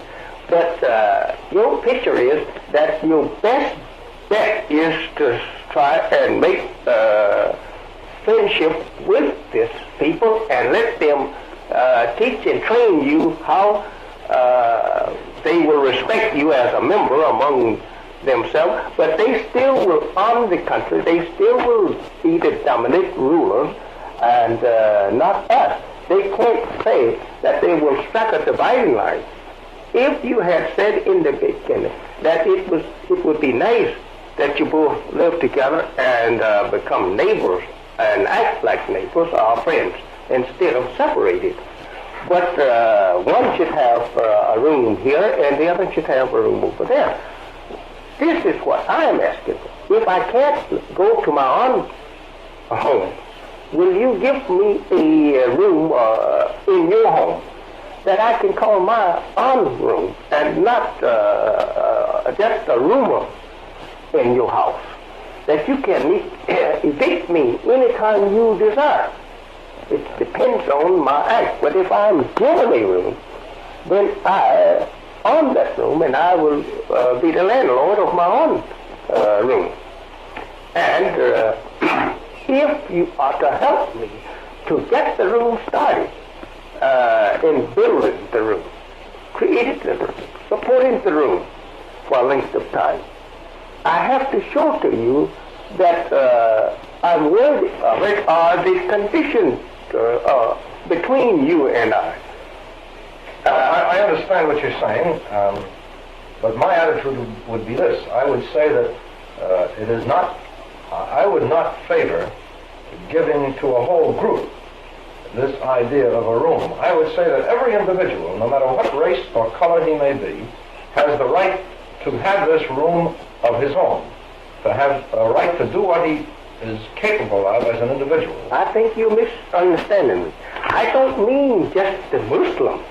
Yes, I understand. I mean all the Negroes. The All the other Negroes. people Yes. in America. No, I don't believe that the Jews should be given that opportunity as a group of Jews. I don't believe that the Poles or the Christians or the Methodists, and I don't believe that the Negroes ought to be given that opportunity as a group of Negroes to stay together, live together, and have this room that they can call their own. I believe that every individual who is prepared in his own way, as an individual, intellectually, emotionally, psychologically, should have the absolute right to achieve everything that he can achieve. That nobody ought to stand in his way except in the ordinary matters of the laws of the land, which apply to everybody, not just to this individual. I think that, and I believe that there are many Negroes, I mean, even to say it that way already sounds condescending, but I see no reason why Negroes are not already prepared to live fully, completely equal lives in their own way, to the extent that their individual capacities and their wealth, even, and their intellectual ability allows them. Yes. And that should be done on an individual basis for every individual who can do it. Yes. This is my own belief. There are among us people that is capable of starting an independent government for themselves and their entire people. But they need help and support. But that same person trying now to become an equal member of the superior people that he's already enslaved under. I'm trying to get at that point. You're not advising me, which you could not. You couldn't advise me to leave America. That would be against the friendship of America and yourself. I'm not even asking for that. Well, I'm asking this to show me this truthfully, whether or not that the idea that the two this is on the table now. One group is working for separation, total separation, while another group is working for totally homogeneity. What makes sense? If that people has already been enslaved for 400 years under that same people and are suffering injustice at the hand of that people at the very moment, what makes sense? To try now to ask the man, the master, to change his mind and allow the man to live in more better, comfortable peace with you. If he wants to go, since you have freedom, you said you freed him. Yes. If he wants to go from you, I'll tell you what. give him the privilege of going from you. Because things change from time to time. Because if Negroes would demanded, for example, 20 years ago, the things that they are demanding today, they would be cut down in the streets. Yeah, they would. Much more often than they are. They are still cut down in the streets. Mm-hmm. But they would be cut down much more than they are today. Mm-hmm. Now, how do we account for that? Why is it that the white people are willing now more to grant the demands of some Negroes than they were 20 years ago? Yeah, because of the time that happened. More often than they are. They are still cut down in the streets. Mm-hmm. But they would be cut down much more than they are today. Mm-hmm. Now, how do we account for that? Why is it that the white people are willing now more to grant the demands of some Negroes than they were 20 years ago? Yeah, because of the time that happened. Well, I hope that time will arrive when they will be able to live together in peace. But That's my faith. you Just like wasn't you have able your to faith. do it. Your people was not able to do it. The Well, Japanese to me, and the the earth- Chinese Yeah. and the other people, races of the people, was not able to do it. Well, England and France fought for many hundreds of years. Now they don't fight anymore. But Germany and France just fought as it may be, I think and hope will be able to be overcome. I don't see any other solution myself, you see. I cannot see the mechanism of any other solution. I'm not saying, by the way, that the future of the Negro is rosy and that everything will be solved in this country. I'm not saying that by any means. I'm only saying that so far as I can see, this is the road that it has to take. It may not ever go far enough along that road, but that's the road that it must take. Again, in my humble opinion, I don't... I'm trying to solve the problem by the two races living... I don't see it as the two races living together and coming together. I think that is very, very far off. For example, look at Jews and Christians. They can't do it.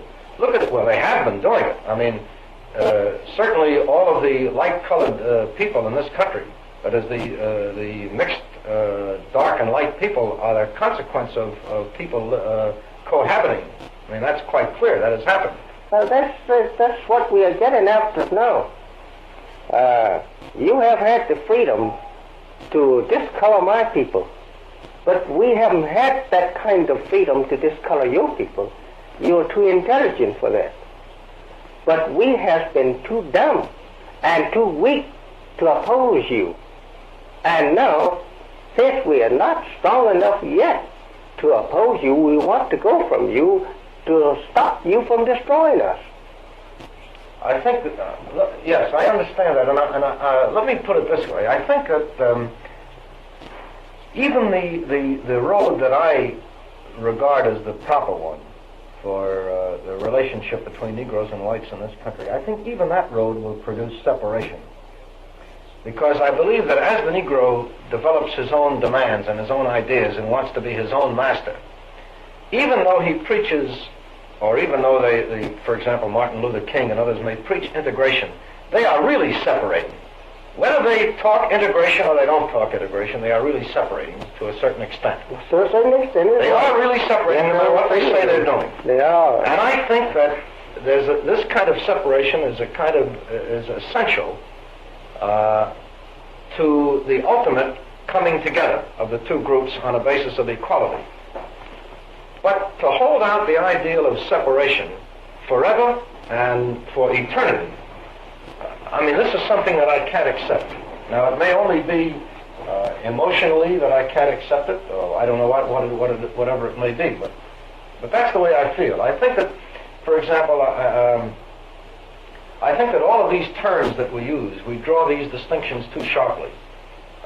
I don't think that those who preach separation preach ultimate and absolute separation. I think those who preach integration are not really preaching ultimate integration. I think that those who talk about nonviolence are not always nonviolent and are always really involved in violence, whether they create it or not, but they are frequently involved in violent matters. Whereas those who say they are against nonviolence are not necessarily always involved in violence. So I think that these terms, in a way, imprison us and make it difficult for us to understand what's going on in the world. But you know what? That it creates violence. Even for us to preach nonviolence and even act on the principle of it. You know why that violence, arises. It's due to your brothers that don't want to accept anything like justice towards us. He makes the trouble.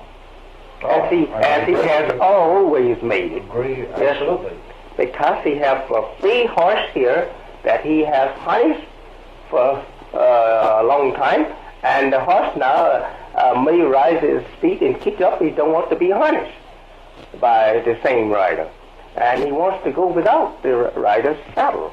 And so this master, he still wants to force the horse. So the horse is not bothering the master at all. He just wants to grade over here and pass it to himself. So this is the truth on that. And this is the truth on our part. And this is the truth on the divine time of this matter. Divinely, we have to recognize the fact that the prophets could not have lied when they spoke and wrote of a separation of us. They could not have lied because that so much of it is being fulfilled. And that talk and writing was did not 100 years ago, but 1,000 years ago, thousands of years ago. And why should we expect today to defeat those prophets' writing or their inspiration that they received concerning these times, any more than they wrote and predicted accurately about wars? We cannot then say he's a liar about the so-called Negro and his master. Well, when you put it to me that way, you see, then I must say to you what I began to say earlier, and that is that I cannot accept religious teachings of this kind. You cannot accept the religious I don't mean that I teaching cannot of accept this your kind. religious teaching. I don't mean only yours. I mean anybody's. See, I don't interpret life and the causes of things in those terms. Well, You see, and this is why I have been able to say, you know, I mean, I am not, I don't mean to be disrespectful, but I'm sure you're aware that many people have said, well, is this movement really Islam, or is this movement really a religion? And what is it? Well, I believe it is a religion, you see, and I honestly believe that it is a religion as much as anything is a religion. yes, as we... And if it's confusing, well, so is much other religions are confusing too.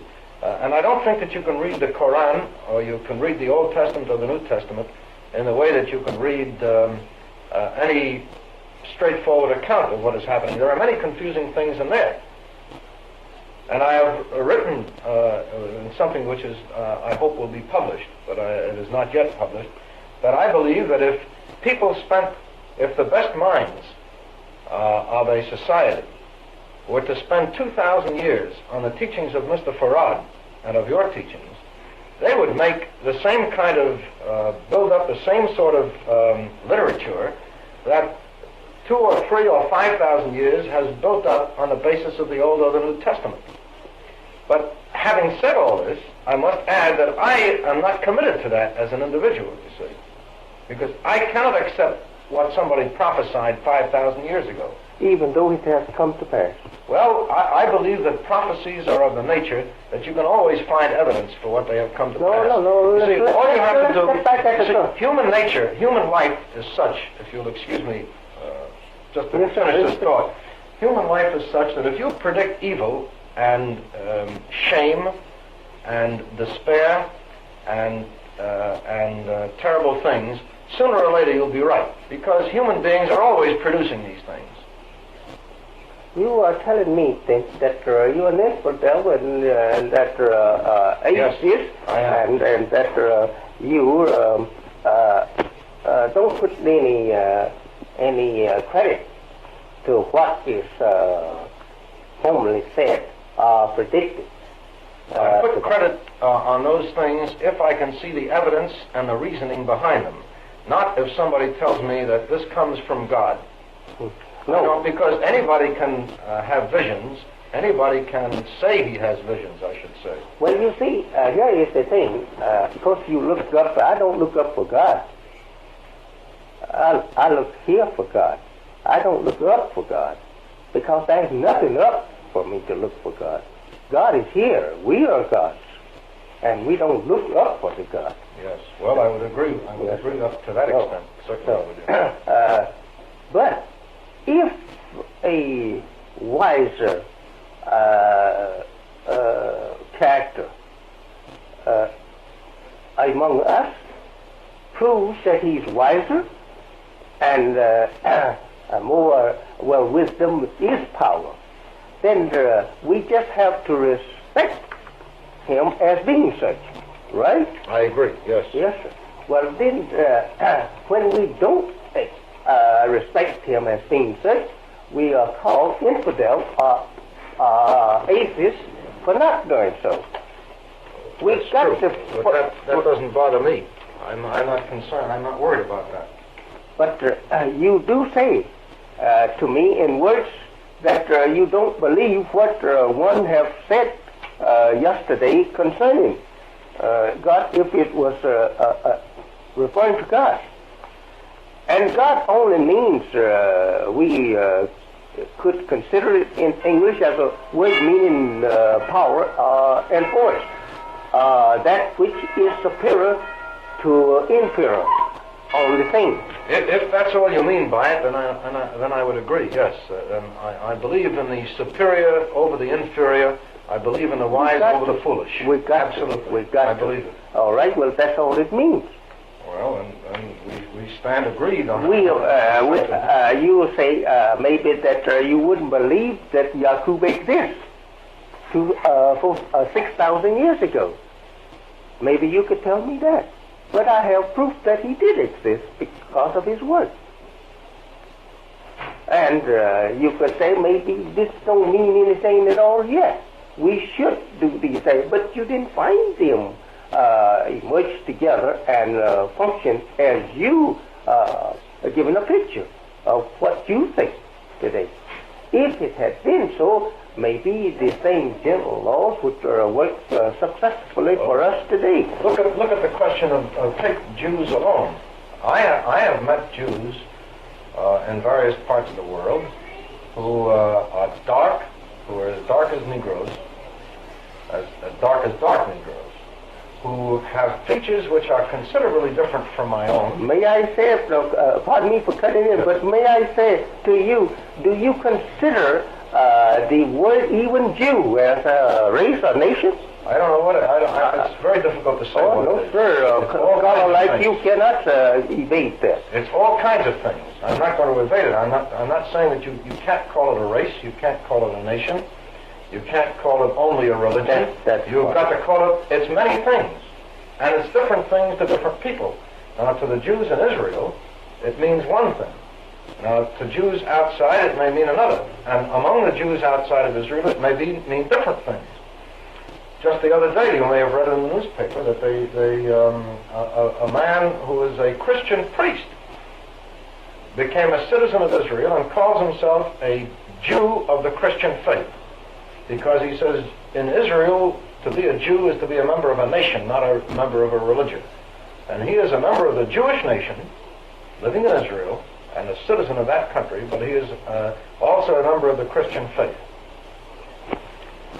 And we have to refer to these things according to the fundamental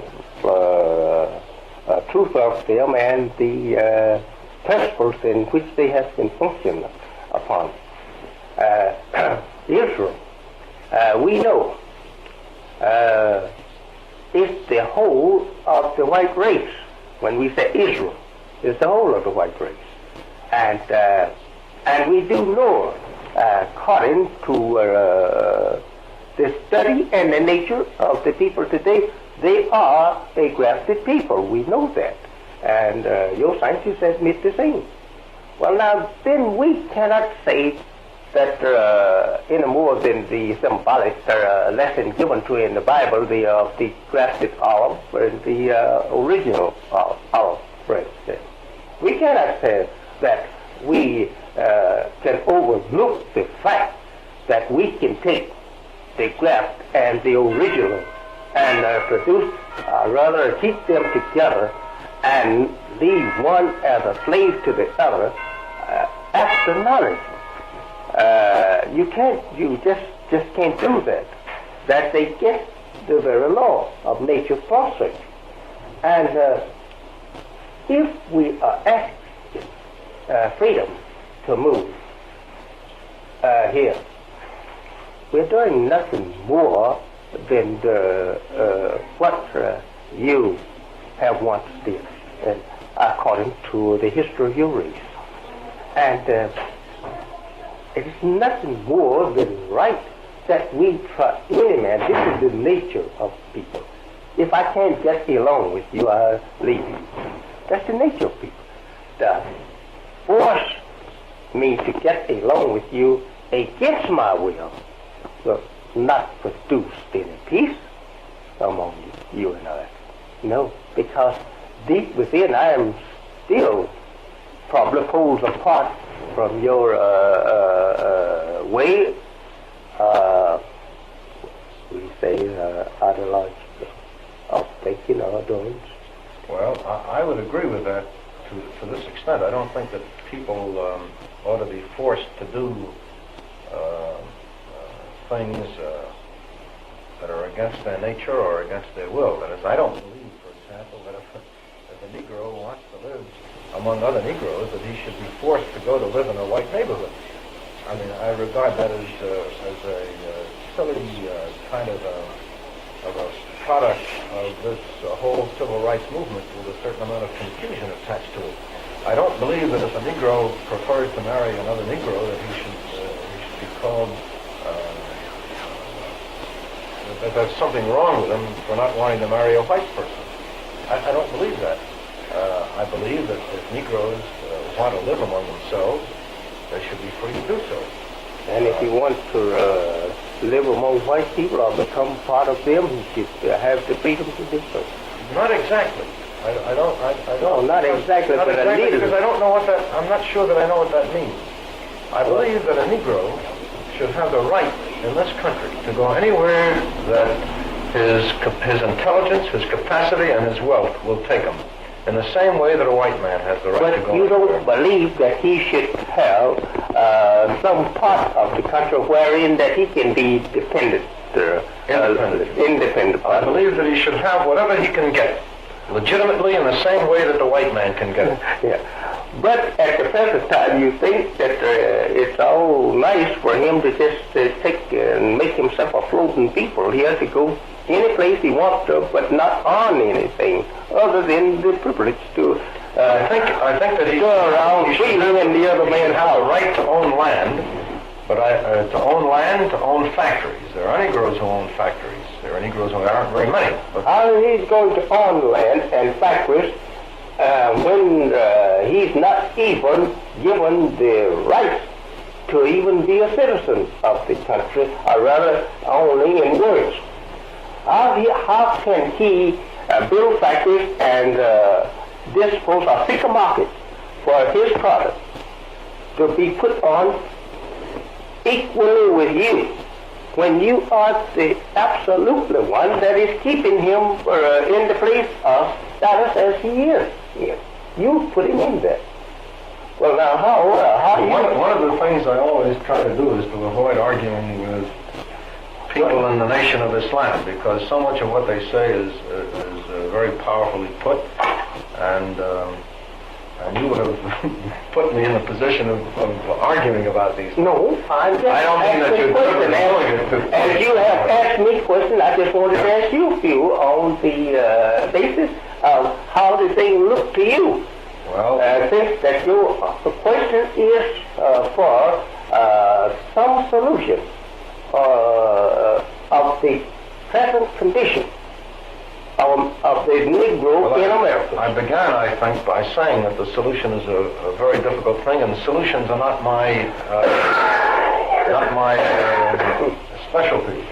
I have never written an article proposing a solution for anything. No, sir, no. I don't write solutions. I write analyses, and I write to understand things. I'm not a. I should have said to get a better understanding, and then ask you what have you Here's what I feel. said. I think that I treat people as human beings, irrespective of what their backgrounds and origins are. I would like everybody to treat everybody that way. There's a lot of evil in the world. Whether it comes because God wills it or because God allows it or whatever it is, I don't know. But there's a lot of evil in the world. I would like to see it removed. I'm not the kind of person who can go out and remove it.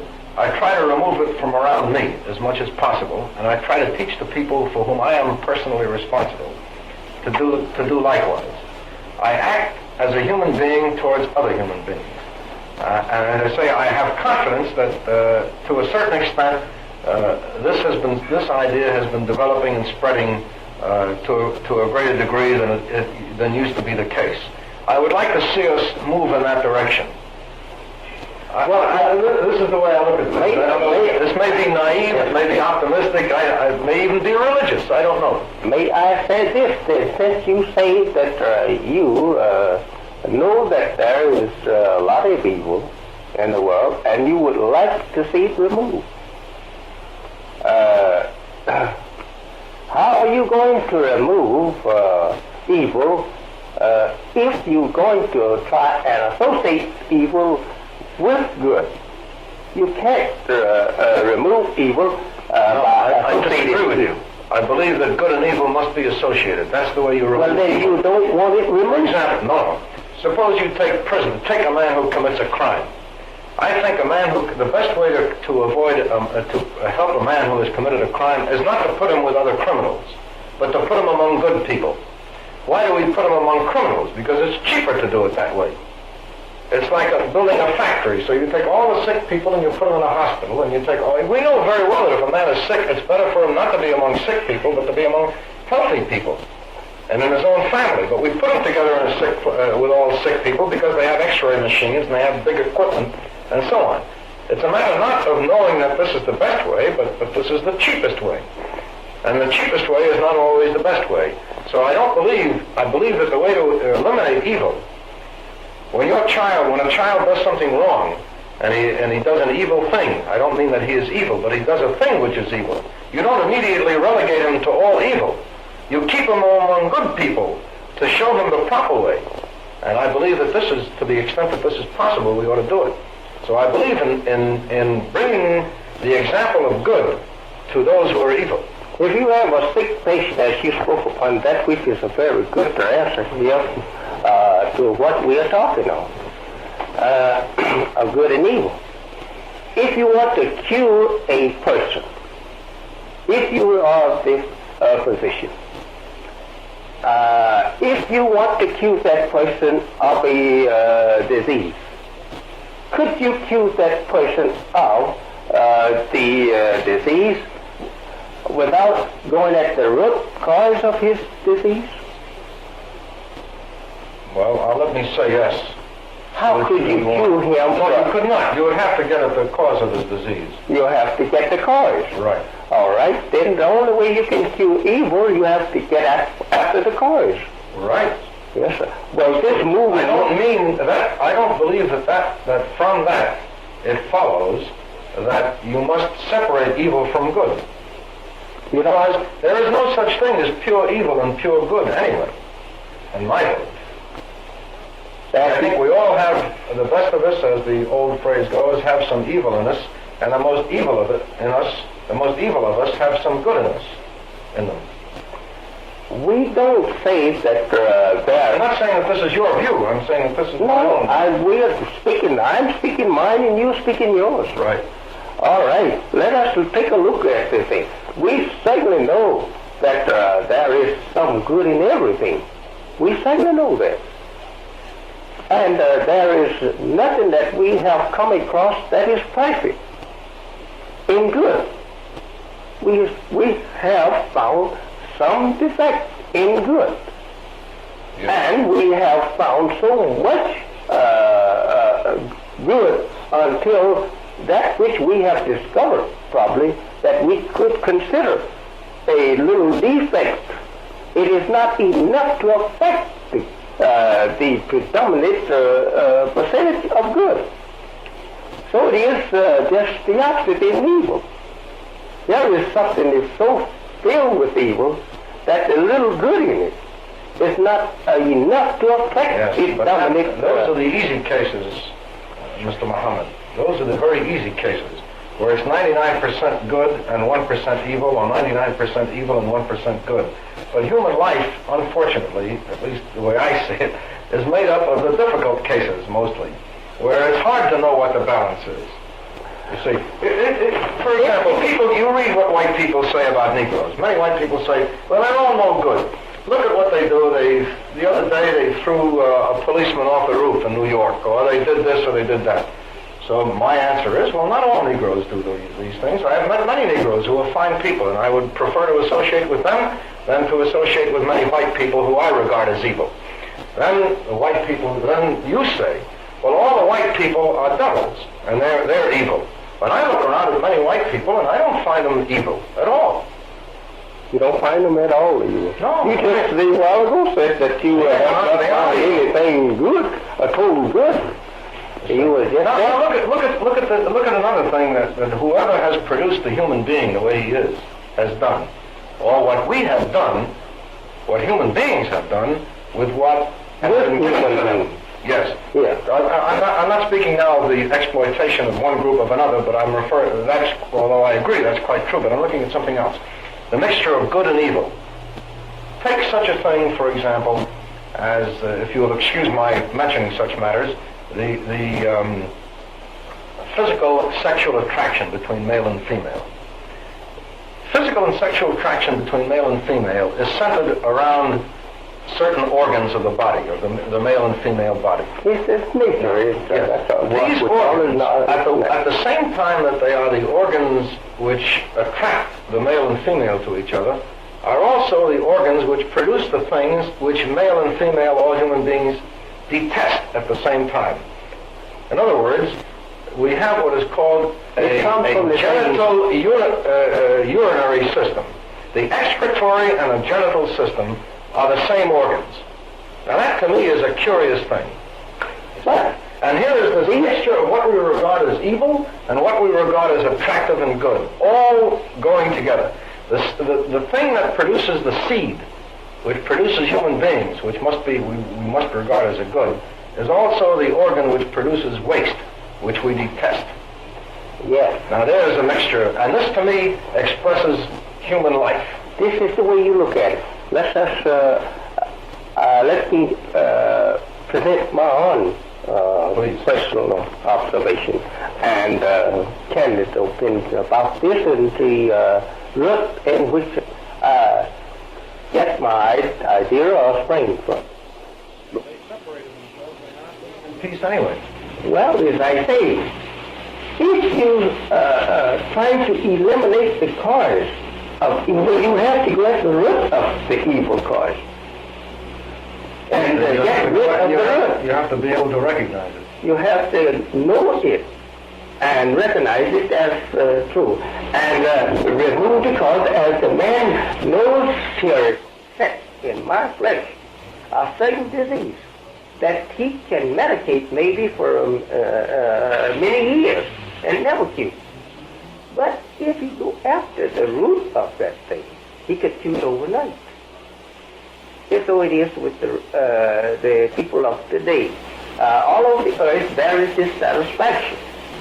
And the dissatisfaction and disagreement is due to evil. And the only way to cure it now, since it's become universally, universally spread and affecting every human being, we have to go and diagnose the nation and find the cause. And after diagnosing the nation, get rid of the cause. We can't say medicate it because the prophets act as that medication.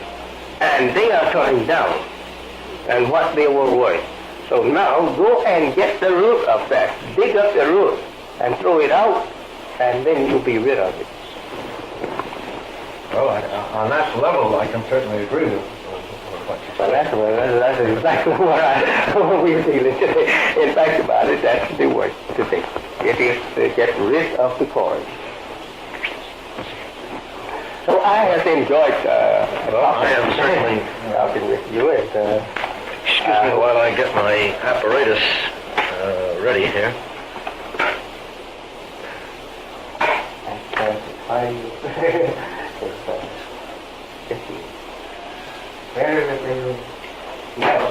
Yes, you must have many things to do.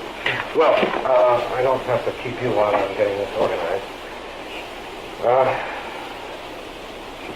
Thank you very, very much. I'm very very honored to meet you and to talk with you about these things, and I'm very grateful to you for taking all of this time. I really appreciate it. I know that you have many things to do.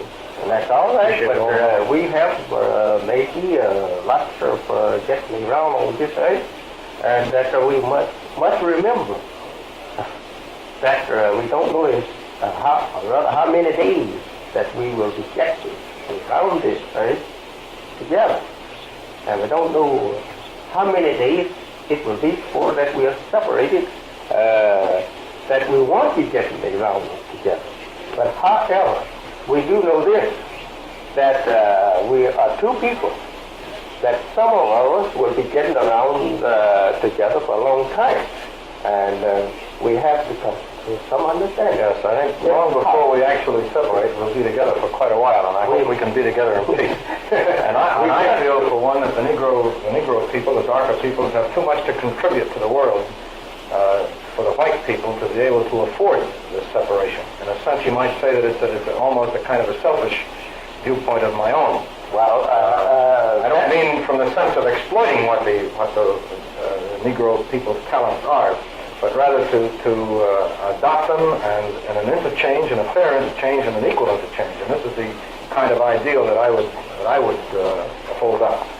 well, That may be a form of religion too. that answer that you give there is natural, that's nature.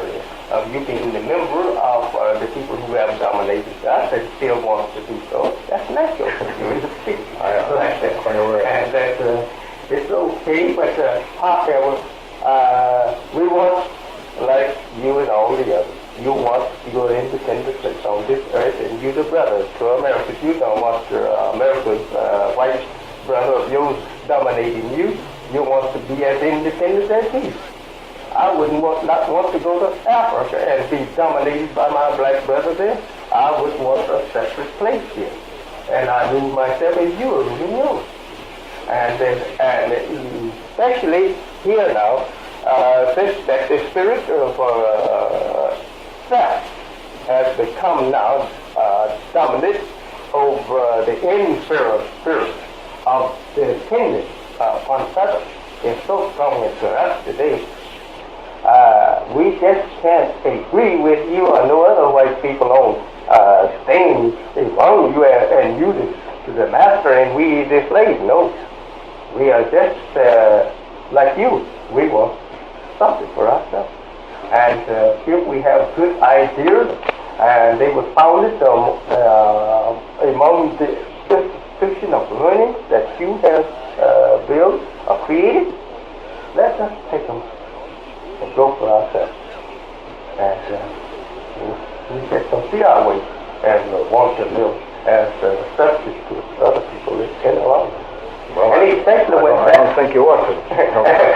and especially when that people are so hostile that we want to live among. And they're so evil that we even cannot even speak to them hardly in certain places in the country without getting insulted, going away to read that heart that we ever was in the sight of such people. We are today like that. We're getting more like that. We even hate the days that our fathers ever was put here on this part of our planet. We hate the days. To the evils done to our people, we see it going on night and day. And we are more wide awake to understanding and more sensitive to the hurt than we was yesterday. We was not even sensitive to the hurt yesterday because we didn't have the knowledge of the hurt. Now today we have the knowledge of the hurt, and as a man has the knowledge of the hurt of his knife, as soon as he sees it pointing to his flesh, he knows what it will do. And he wants to get away from it. So the same with us. We want to get away from it. We don't want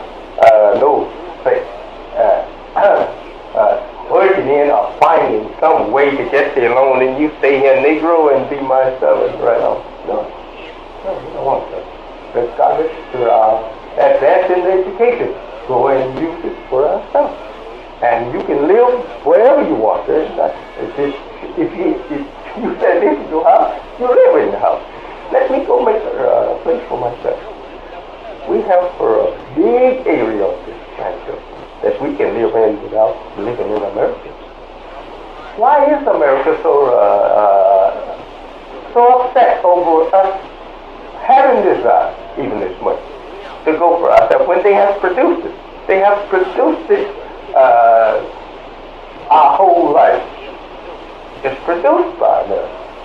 Now, if we have now been influenced and another life is producing in us by another life or power that is in favor of us, that is acting more justly towards us than you, why are you so upset over our desire of getting away when you said you were free to do so. If you said that 100 years ago, coaches made no provision for it, it was only a word. And now we are proving to you that that was a mere word that you spoke, and not anything simply. You didn't have any intention of us going to say for ourselves. You just merely said we were free. But knowing that we couldn't exercise that particular freedom of rights because you had not given it to us, you still held us under an invisible lease that we couldn't see at the time. But now we see the lease that you have ever helped us under you by your power, and now we want to cut it. And then we know if we get rid of that lease. And then we feel terrible about it. And you feel terrible about it, and we want to know why you feel terrible. You should be happy. You should be happy since you have claimed that we are not. I think so. No, but all of us are happy. But the main one is not happy. Let's go. So this is the thing that I would like to put before the world. Or rather, we have it before the world, but I'd like to that American things are on the position that she's taking. That she's taking to oppose the freedom of the Negro from going for himself. And while she preaches the doctrine at the same time he's free. And said, we're trying to do all we can to help you. How are you trying to help me to enjoy freedom for self when you're trying to help me to stay and suffer the same thing that you have been giving to me all my life? And now today you are asking me to continue on this. I will do a little better than I have. Or I will let you sit over here. I didn't let you sit in that chair, but but that's still your chair. If I was sitting on the doorstep yesterday, that was your doorstep. And if you let me in the house today, that's still your house. I want to go and build a step for myself. And I want the house for myself. Since I helped you build yours, and I given that to you free, and you did not respect me and doing that any more than you did the almond that used and that you gave to me to help a horse, a mule. And so now I would like to do something for myself. And you say you're willing to do right, and you, by me, you're a citizen as I am, but you're not practicing that with me. And that I want to see all people free, but you're not practicing that even with all people that you want to see them free. You are pitting one against the other all the time. And so that is not the thing that we want now. We just want justice. As it is, we are different people, and the whole entire world of life, our world of life is built up like that, and created like that. And they all should be in the same spirit. Each member should say, and Dr. said, trying to hold this. Now, this is a foolish idea that Americans have, that he thinks that he can forever fool the Negro and say, oh, no, it's all right now. This, we understand. We still get along. He is secretly holding back the truth. I don't want you, Negro, to ever be independent for yourself or have the freedom to do for yourself. I still want to be your boss. I will give you a little more on your salary, but still I want you as my worker. This don't make sense. We still will come to the knowledge of that after a while. We say, well, this one is on his job. To help him to do this. And he just added another $1, but that's not giving us a share in this job. We don't share it. We're building up here on the market, and we don't share it. And when he fires us, we just have to sit down and open our mouth for whatever he drops in and wait for him to our respect. If we are trying to build something like what he has, then we will be dependent upon him for employment. So this is the thing. Americans don't want us to think in those terms themselves. They want to blind us and keep us thinking that everything I will think for you. And and not you think for yourself.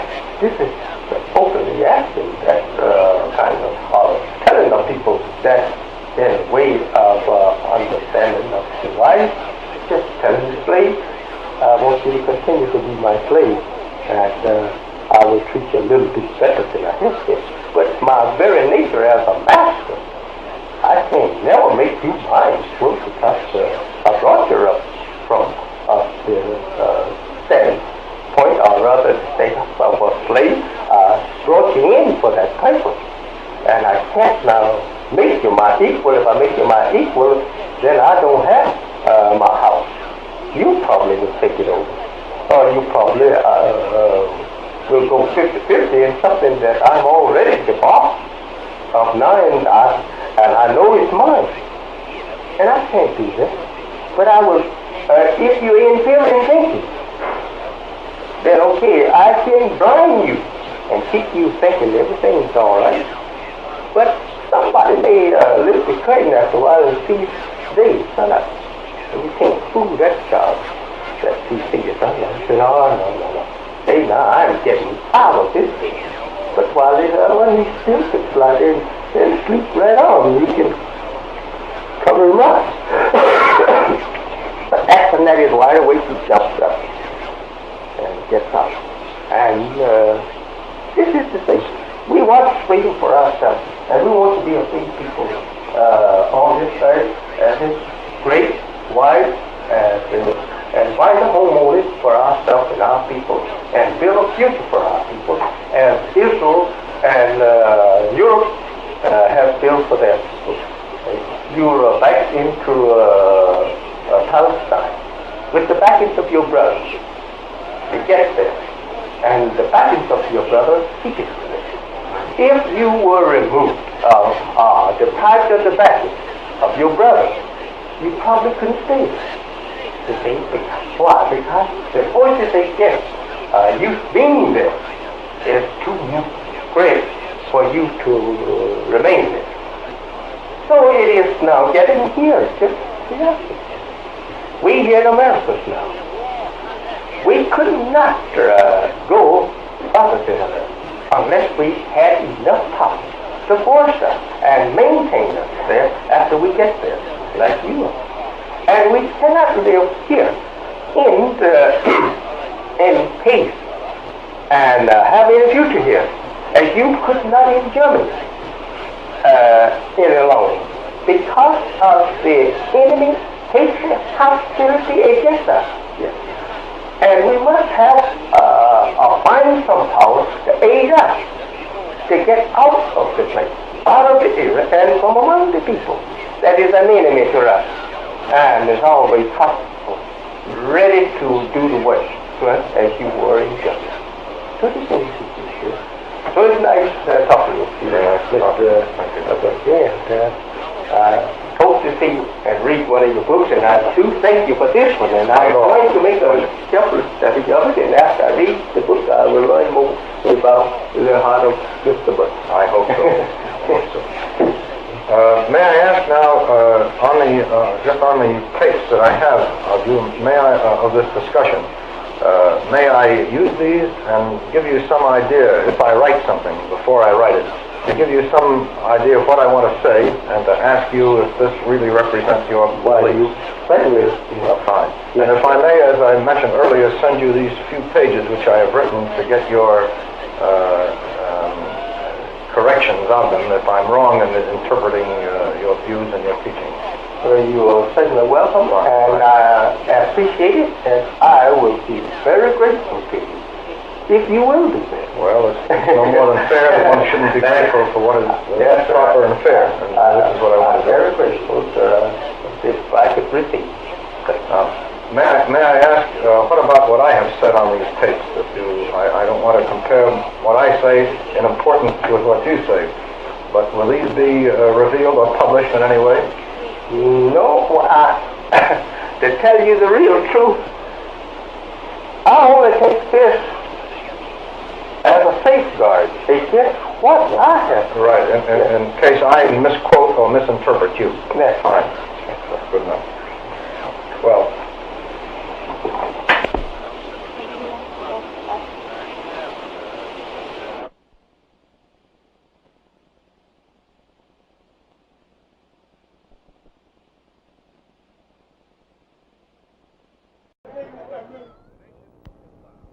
The nation of Islam is seeking to develop economic independence. Under the leadership of the Honorable Elijah Muhammad, the nation is further along than any other group of African Americans in their attitude toward and pursuit of self-sufficiency.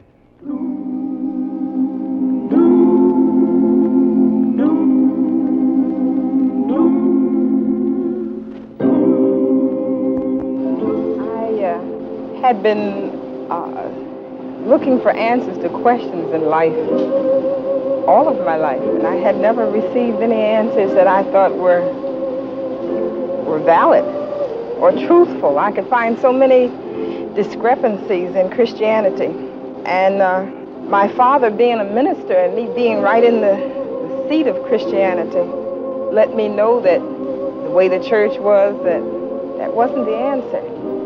I was looking, seeking, you know, I was planning even to go to Africa. I was making arrangements in New York to go to Africa to teach or to, you know, just get back to black or get around black and learn more about myself.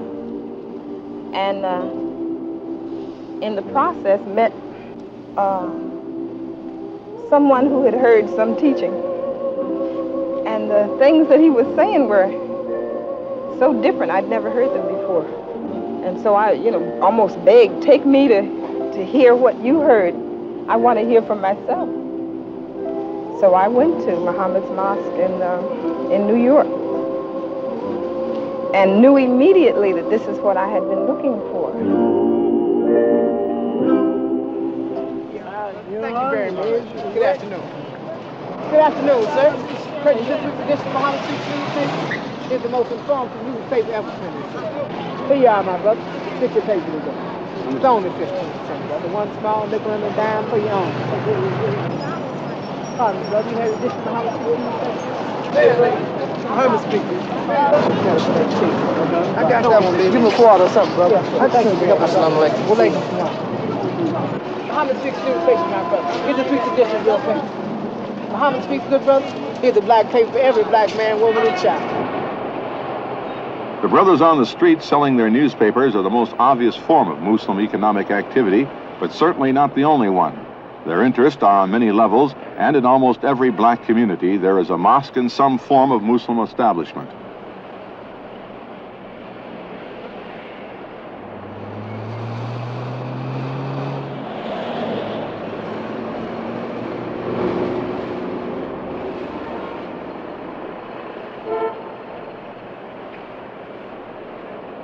The most prominent, the newspaper Muhammad Speaks, serves to inform, instruct, and link up the members spread across the country, and in addition, provides a source of income for maintaining and beginning other businesses.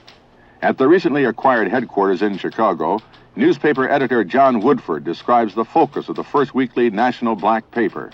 We focus on all news affecting black people whom we consider to be every people in the, so-called third world. The shade differentiations, black, brown, red, yellow, we ignore, since the whites ignore this kind of differentiation among them.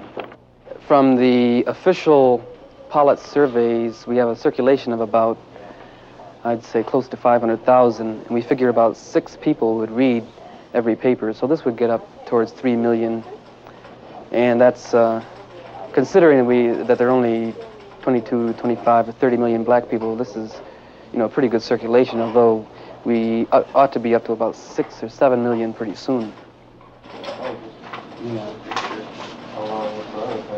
Now, I wanted to get this referendum, the black referendum for the war in Vietnam. That's Simmons' article. So that'd be a byline. That should go up as close to the front as possible. Let's see. Then for page 15. Oh yeah, contract buyers. Now there's some pictures. Hassan Sharif has pictures. And do we have anything on Nigeria? When people can't disprove the fact that we print the truth about certain matters, they usually tend to try to dismiss what we say by saying it's a bunch of religious fanatics taking positions out of dogma and so forth. They did this with Nigeria. They do it with population control. And this is an effort on their part to avoid the real issues we bring up. we are never told by anyone to take any position on a matter. You know, all we're told by Mr. Muhammad is to go out and find out what's happening and print the truth. In other words, he's confident that if we do this, regardless of our own religious or lack of religious beliefs. I mean, I'm not a Christian, but I'm not formally in any religious group. But the fact that he would let me be the editor shows that he's mainly interested in the news. The news written in the editorial department by a basic staff of 8 with correspondents around the world goes to the composing room. Equipped with the latest computers for setting type and other modern machinery, the entire cost came to over $250,000. This plant also contains facilities for film processing, negative preparation, and other artwork. The Muslims take pride in the fact that they ordered and paid for the entire operation within 3 months. I came to Muhammad Speaks newspaper in 1961. Eugene Majid, art director for the National Muslim Organization, explains the purpose of his artwork. I have to go back to an ancient saying about a picture being worth 1,000 words, so Mr. Muhammad is well aware of the value of pictures and drawings, and so therefore he uses that in getting across his program, and we think it's quite successful because the Muhammad's newspaper has become the #1 black newspaper in the country, and this is as a result of Mr. Muhammad's writings and illustrations regarding to this program. In addition to providing news with an international scope, Muhammad Speaks supplies Muslim and non-Muslim brothers with on-the-job training. Once more men are trained, the paper is planning to come out twice a week and ultimately daily. Only 9 years old, Muhammad Speaks is now sold in the U.S., Canada, the Caribbean, and Africa. Another aspect of Muslim self-development is education through the University of Islam school system, like this one in Chicago under the direction of Sister Beverly X. The University of Islam teaches regular academic subjects. The thing that makes our school quite different is that we incorporate the spirit of Islam into the lessons and into the teaching. We also do not have the frills that are in the public school system. We eliminate the sport, the play, the rest periods, the snack periods, the free periods, all of these which give to the children nothing. Our school population at the University of Islam #2 in Chicago is approximately 600 students. This goes from kindergarten, which starts at the age of 4, through high school. Our school is in session for a full year, minus 2 weeks. So we are in session for 50 weeks out of the year, which is really a full year program. Tucson, will you show me 4 o'clock on your individual clock there?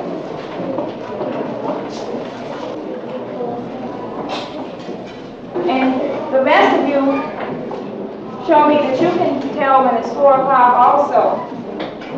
Okay, then, so if we would move our little hand to 8. Now, what is the hour? 8 o'clock. It's 8 o'clock. Tucson, can you tell me what time it is now? School starts in the morning for the brothers at 8 o'clock, and they start their school day with a religion session in Islam. There is a separate education for the sisters. They are taught the same academic subjects, but they do go to school after the brothers are dismissed. They go to school from 11:30 to 2:30. One of the things that I would like to say is that of the black teachers that are complaining so strongly about improper education and lack of quality education in the white man's schools, they are the ones that are doing the teaching. The black teachers are the ones that are doing the teaching, and that they should take it as a responsibility upon themselves to make sure that the black children get the best education. If they can't do it, we know that the University of Islam can. National Secretary John Ali. Well, it is a desire and plan of Mr. Muhammad to make us completely self-sufficient, like other people are. Because the only way you can be independent, you have to be self-sufficient. As he says in good language that we all can understand, we have to take our stomachs out of the white man's kitchen. And so this is one of the significant things about Mr. Muhammad followers.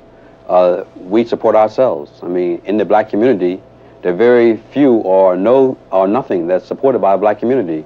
Because we have not been trained to support ourselves. We support every other activity except ourselves. But the followers of Mr. Muhammad, we have supported ourselves, and that's why we're able to maintain our own private schools. We have our own farms. We have our own newspaper plant. We have our own bakeries and other things because we do these things ourselves.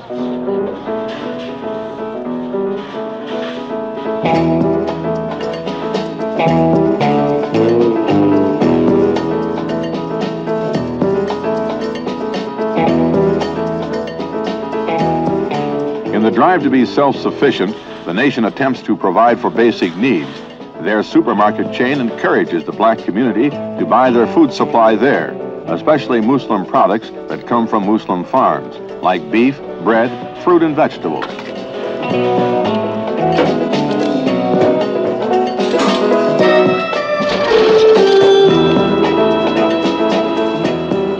The bakeries across the nation range from a personal kitchen to large establishments that produce cakes, cookies, and pies, and of course, the famous Muslim bean pie. Again, both Muslim and non-Muslim brothers and sisters are employed.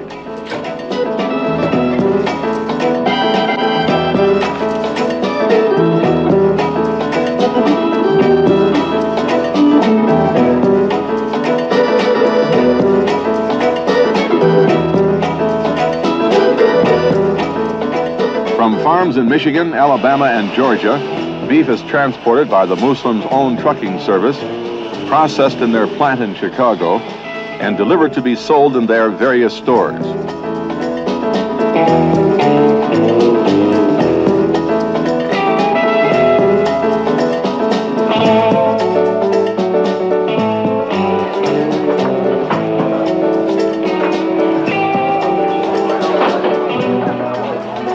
Some of the food grown on their farms go to Muslim restaurants like the Salam restaurant in Chicago, which has two parts, an elegant, peaceful dining room and a coffee shop next door.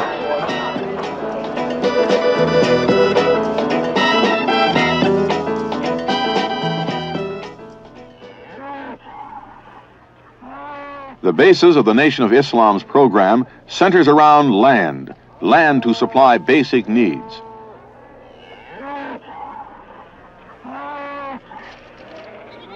Three hours from Chicago in Cassopolis, Michigan, is a typical Muslim farm operation managed by Brother Cornelius X. Williams. His involvement with this farm project goes back to the very beginning.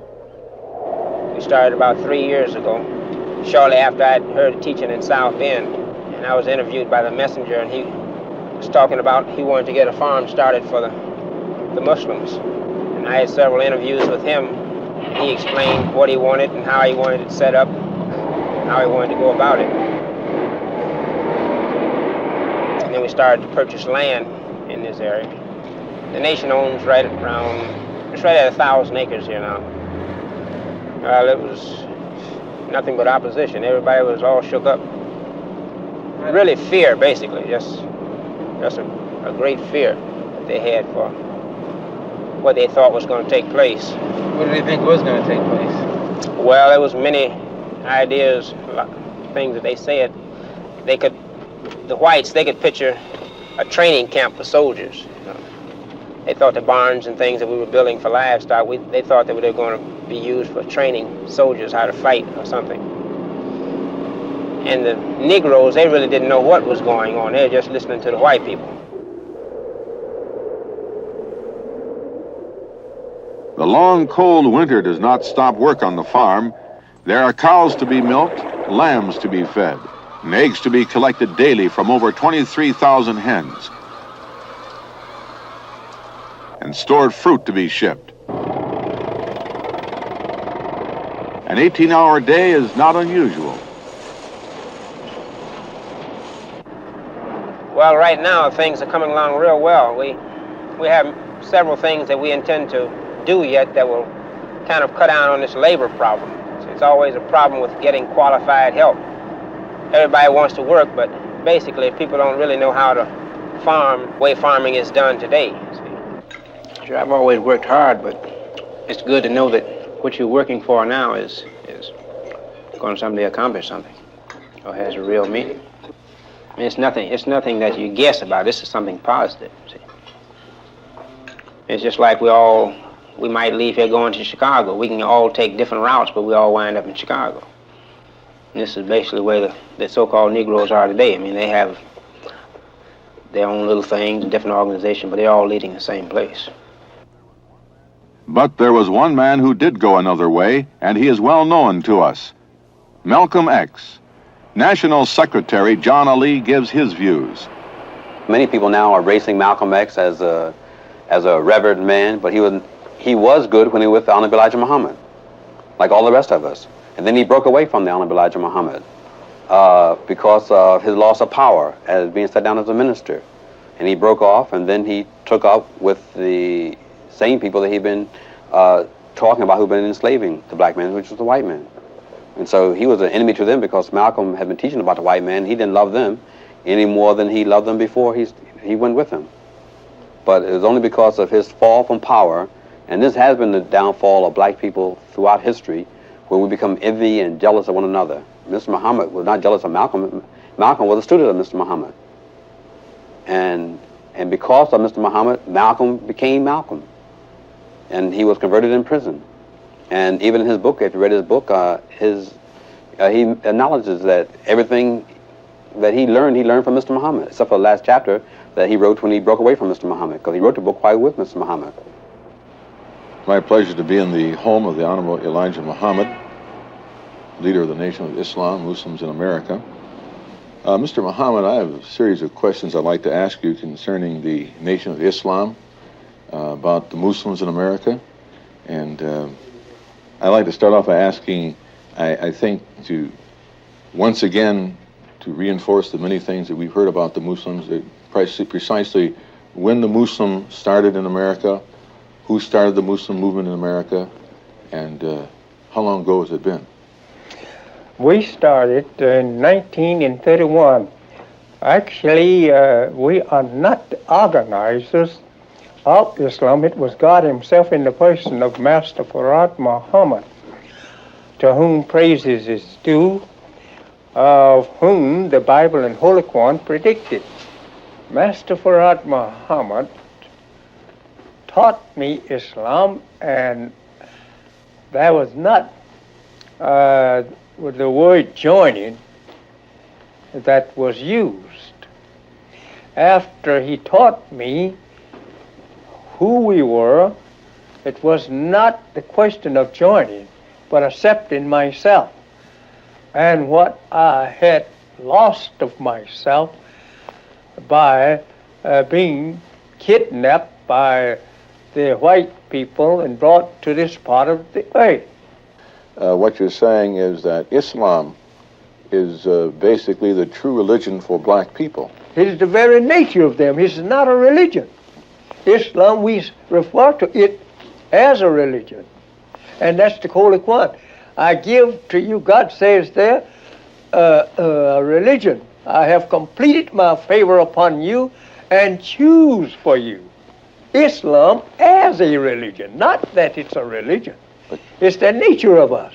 Well, then also that leads me to the question then that do you feel that the relationship between the African and Africa, the blacks in Haiti and Jamaica and America, this would be one and the same? They're all brothers, aren't they?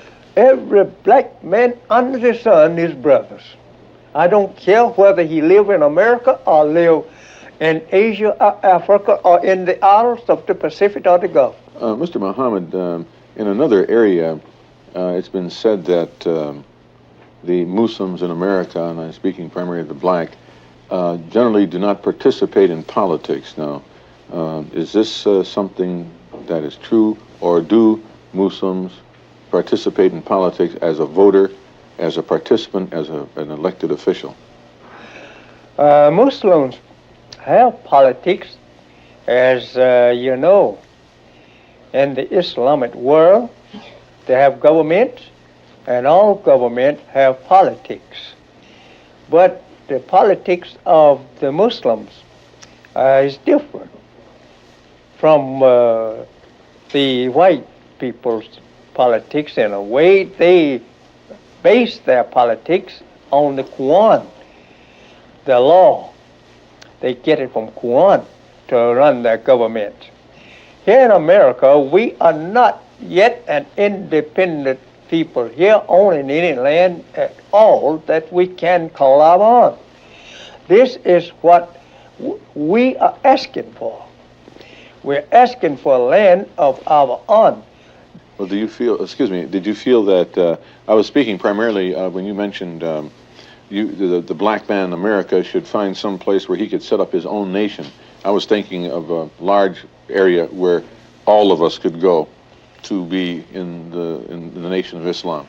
You find that on the last page of Muhammad Speak newspaper, where that we have learned that we cannot get along with the white man in peace, and the white man have the privilege to separate us. But instead, the more we want to be separated from him, the more he wants to gobble us up. And you excuse the word gobble, but the more he wants to swallow us up in his power. He don't want the black man out of his sight. He's afraid of you going to yourself. But this is the only way he could exist. Now, because this days of separation has come divinely. To the black men and women who follow the teachings of the Honorable Elijah Muhammad, the Nation of Islam is a way of life. To them, it is the nation of common sense. Mr. Muhammad speaks newspaper. Take Muhammad speak. Thank you, man. Muhammad speaks. Be out, my brother. Purchase this week's edition of Muhammad Speaks newspaper. Get a hold of yours today. It's yours today, brother. Muhammad speaks.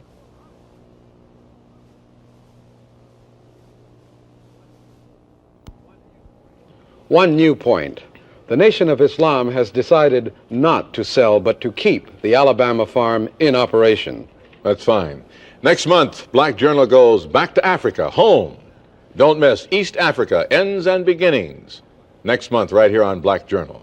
I'm Lou House. And William Greaves. See you next month. The characteristics of the white man is evil. He was made like that through nature, now we say.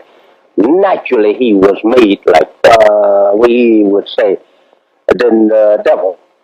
We can say a devil cat out there, a devil element, a devil we could call most any grafted thing, a devil, you see. But actually, when we say Satan, we mean a man or a people that their weakness is not, say, confined to themselves. It spreads, and the others is affected by their wickedness. And the white man, we say, is the devil. Why? Because of his weak, physically coming into being from original man, or aboriginal people of the earth. When I met him, I looked at him and he, it just came to me like this, that this is the Son of Man that the Bible says that prophesied that will come in the last days of the world, and that I couldn't get that out of me. And I shook hands with him and I said to him, I say, you are the one that the Bible prophesies that will come at the end of the world under the name Son of Man and under the name the second coming of Jesus. And so he looked at me a little stern, and then he smiled and he put his head down to my beside my head and whispered in my ear and said these words. He said, yes, I am the one, but who knows that? But yourself, and be quiet. His mother, he says, was a white woman, and his father was a black man. Yes, sir. He taught us that he was born in Mecca, Arabia, and that he had come in and out of this country for about 20 years before ever that he made himself known to us. He had studied, he says, out here, or rather he had enrolled in the California University there, and he lived with a white family out there, he says, while he was going to the University of California. How long he went to this university, I don't know. But he says to me that he did go to this university and enroll there. And other universities he mentioned to me. And finally he told me this, that he had studied every educational systems of the civilized world. And that he could speak and, well, speak 16 languages and write 10 of them. He could speak 16 fluently. Well, I was not too much learned into scripture at that time, and I had not studied too much, but I had from a child up wanted to learn the scripture, because my father was a preacher, and I always, from a child up, wanted to help him or take his place one day as a preacher. And so I was always studying the Bible. And I had read much about the coming of the judgment and the coming of God and Jesus returning to resurrected dead and all like that. I had studied much of that. And so all of his talk and teachings correspond with what I had learned of the scripture. And therefore I become one of his, I should say 100% convert. And on his leave of us, he began to tell me what I may expect, what will come to pass, and what I should do to try and make my people qualified, rather to reform them and make them acceptable by the Islamic people, and teach them that they must change completely in the way of righteousness, and that they would have to forego the name that they was in, and that he would give them all a name himself. And much he said to me. He used to teach me night and day. We used to sit sometime from early part of the night until sunrise and after sunrise, all night long for about 2 years or more. He was with us 3 years, a little better, and I was constantly around him, and he was constantly teaching me of things of Islam and what is to come and what was before. And this is the way that we began. And he patted hand on my shoulder, give me kind of a little show, a way around it. And there was some more there present. And he started talking to some of them. And about a month later, he told my wife to tell me to go ahead and start teaching out there in the little part of,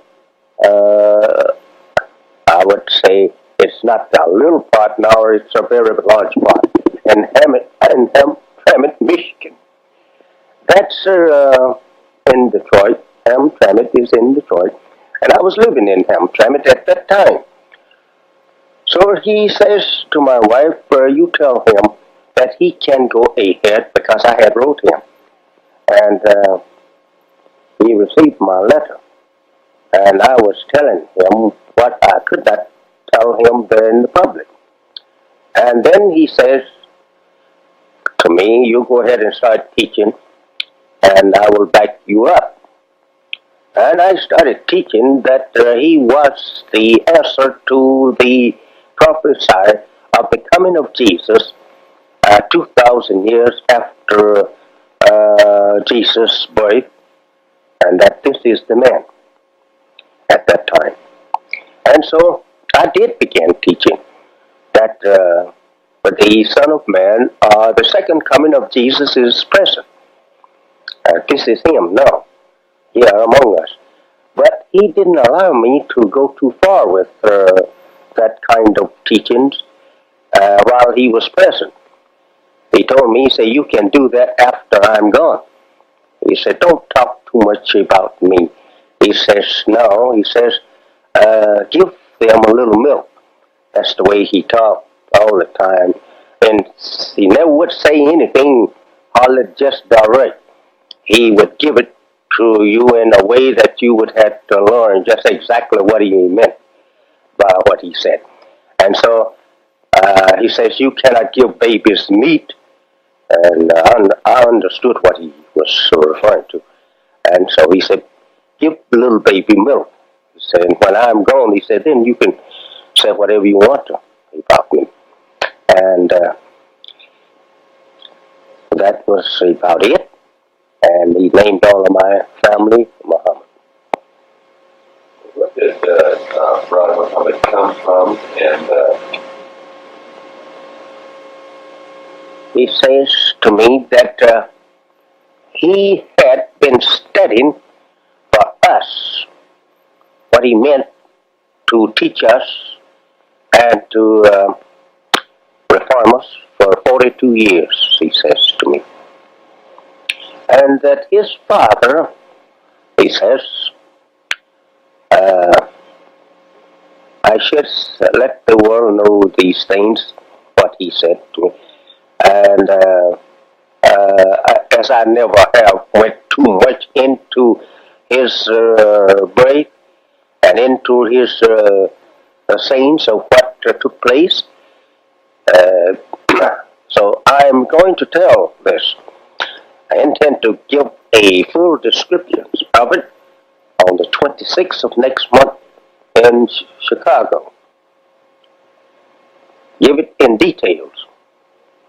But at this time, I can say this, that he told me that his father wanted a son that would go and search for the lost people of our kind.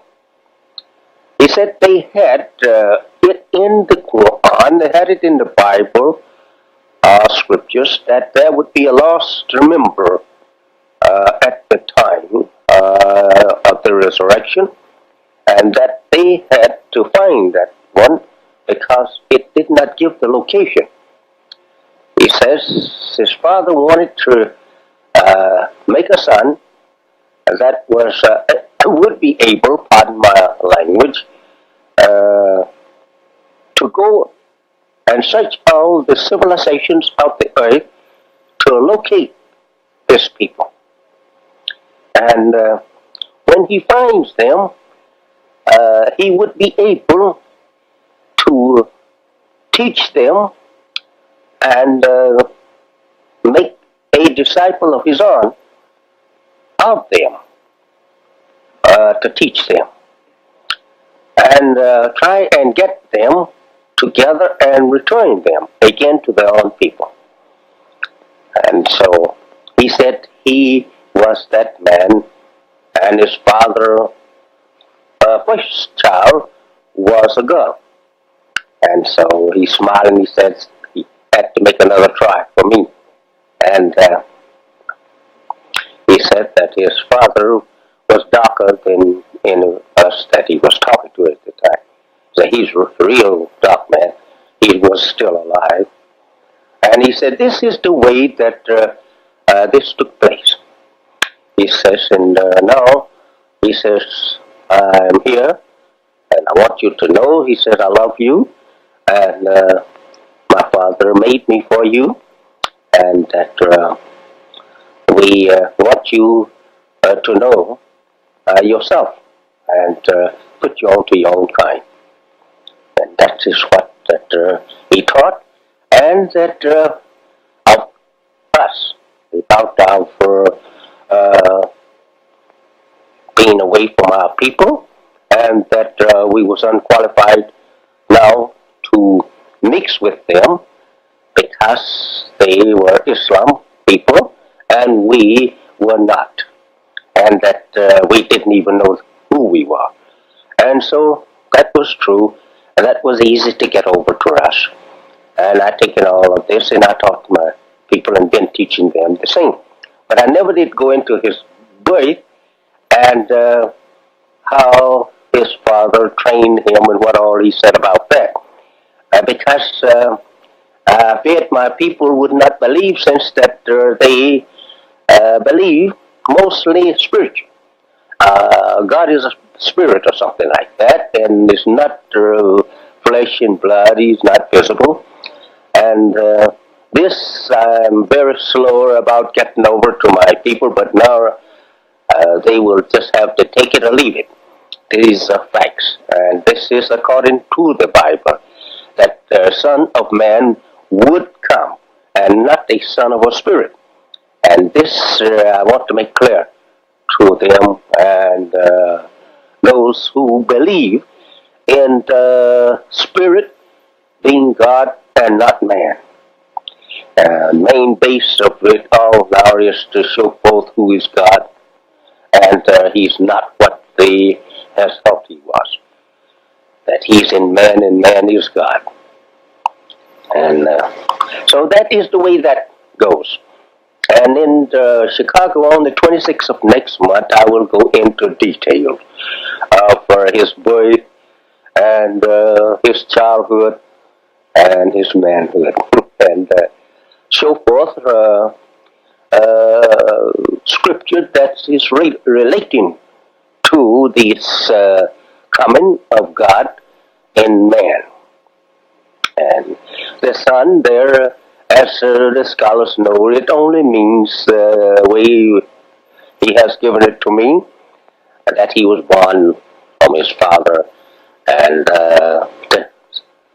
to go after the lost found sheep, the Bible call it, and that Jesus made it in beautiful parables, that he will search for the lost sheep and all like that. But all now has been fulfilled, and this is it now that we are living in. And that my work from him is to teach my people these facts and to reform them and make them what they should be, as they are children, as the Bible teaches, from God, but they are lost in evil and practice evil, and that they must now forego evil and accept righteousness, because they are creatures of righteousness.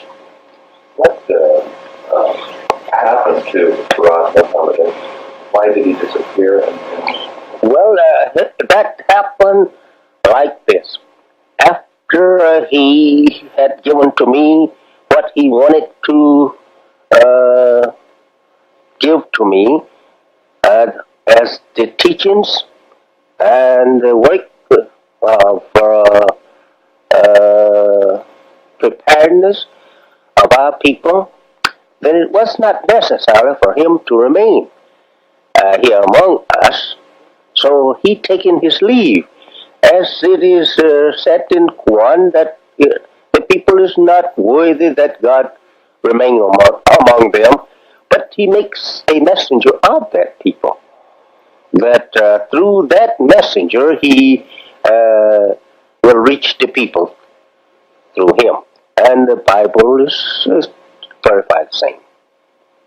And so he left, and that he gave me hint about his return, but now there is just as much prophesied that he will return or he will not return as there is of his returning.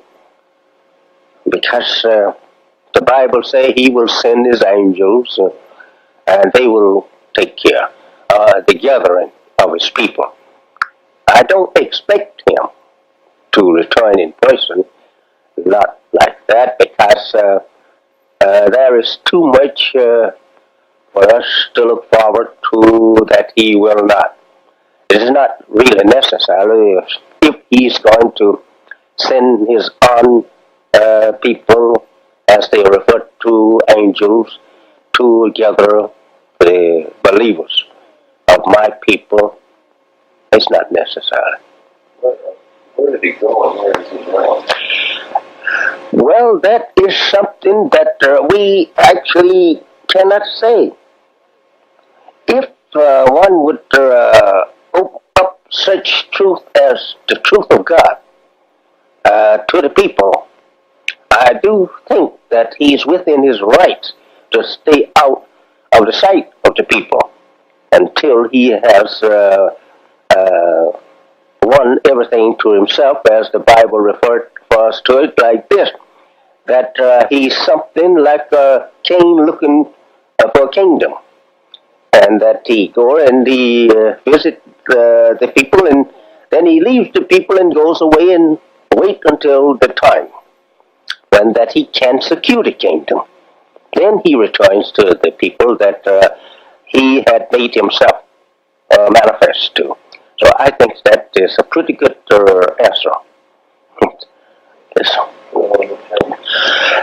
According to what Master Farad Muhammad taught me on the race question, the origin of the races, in the beginning of the races, they numbered around 4. And from these 4 races of people, they has produced many different types of people. But they are not, say, independent in their beginning. They came from one. We say today we have lots of various color people all over the earth.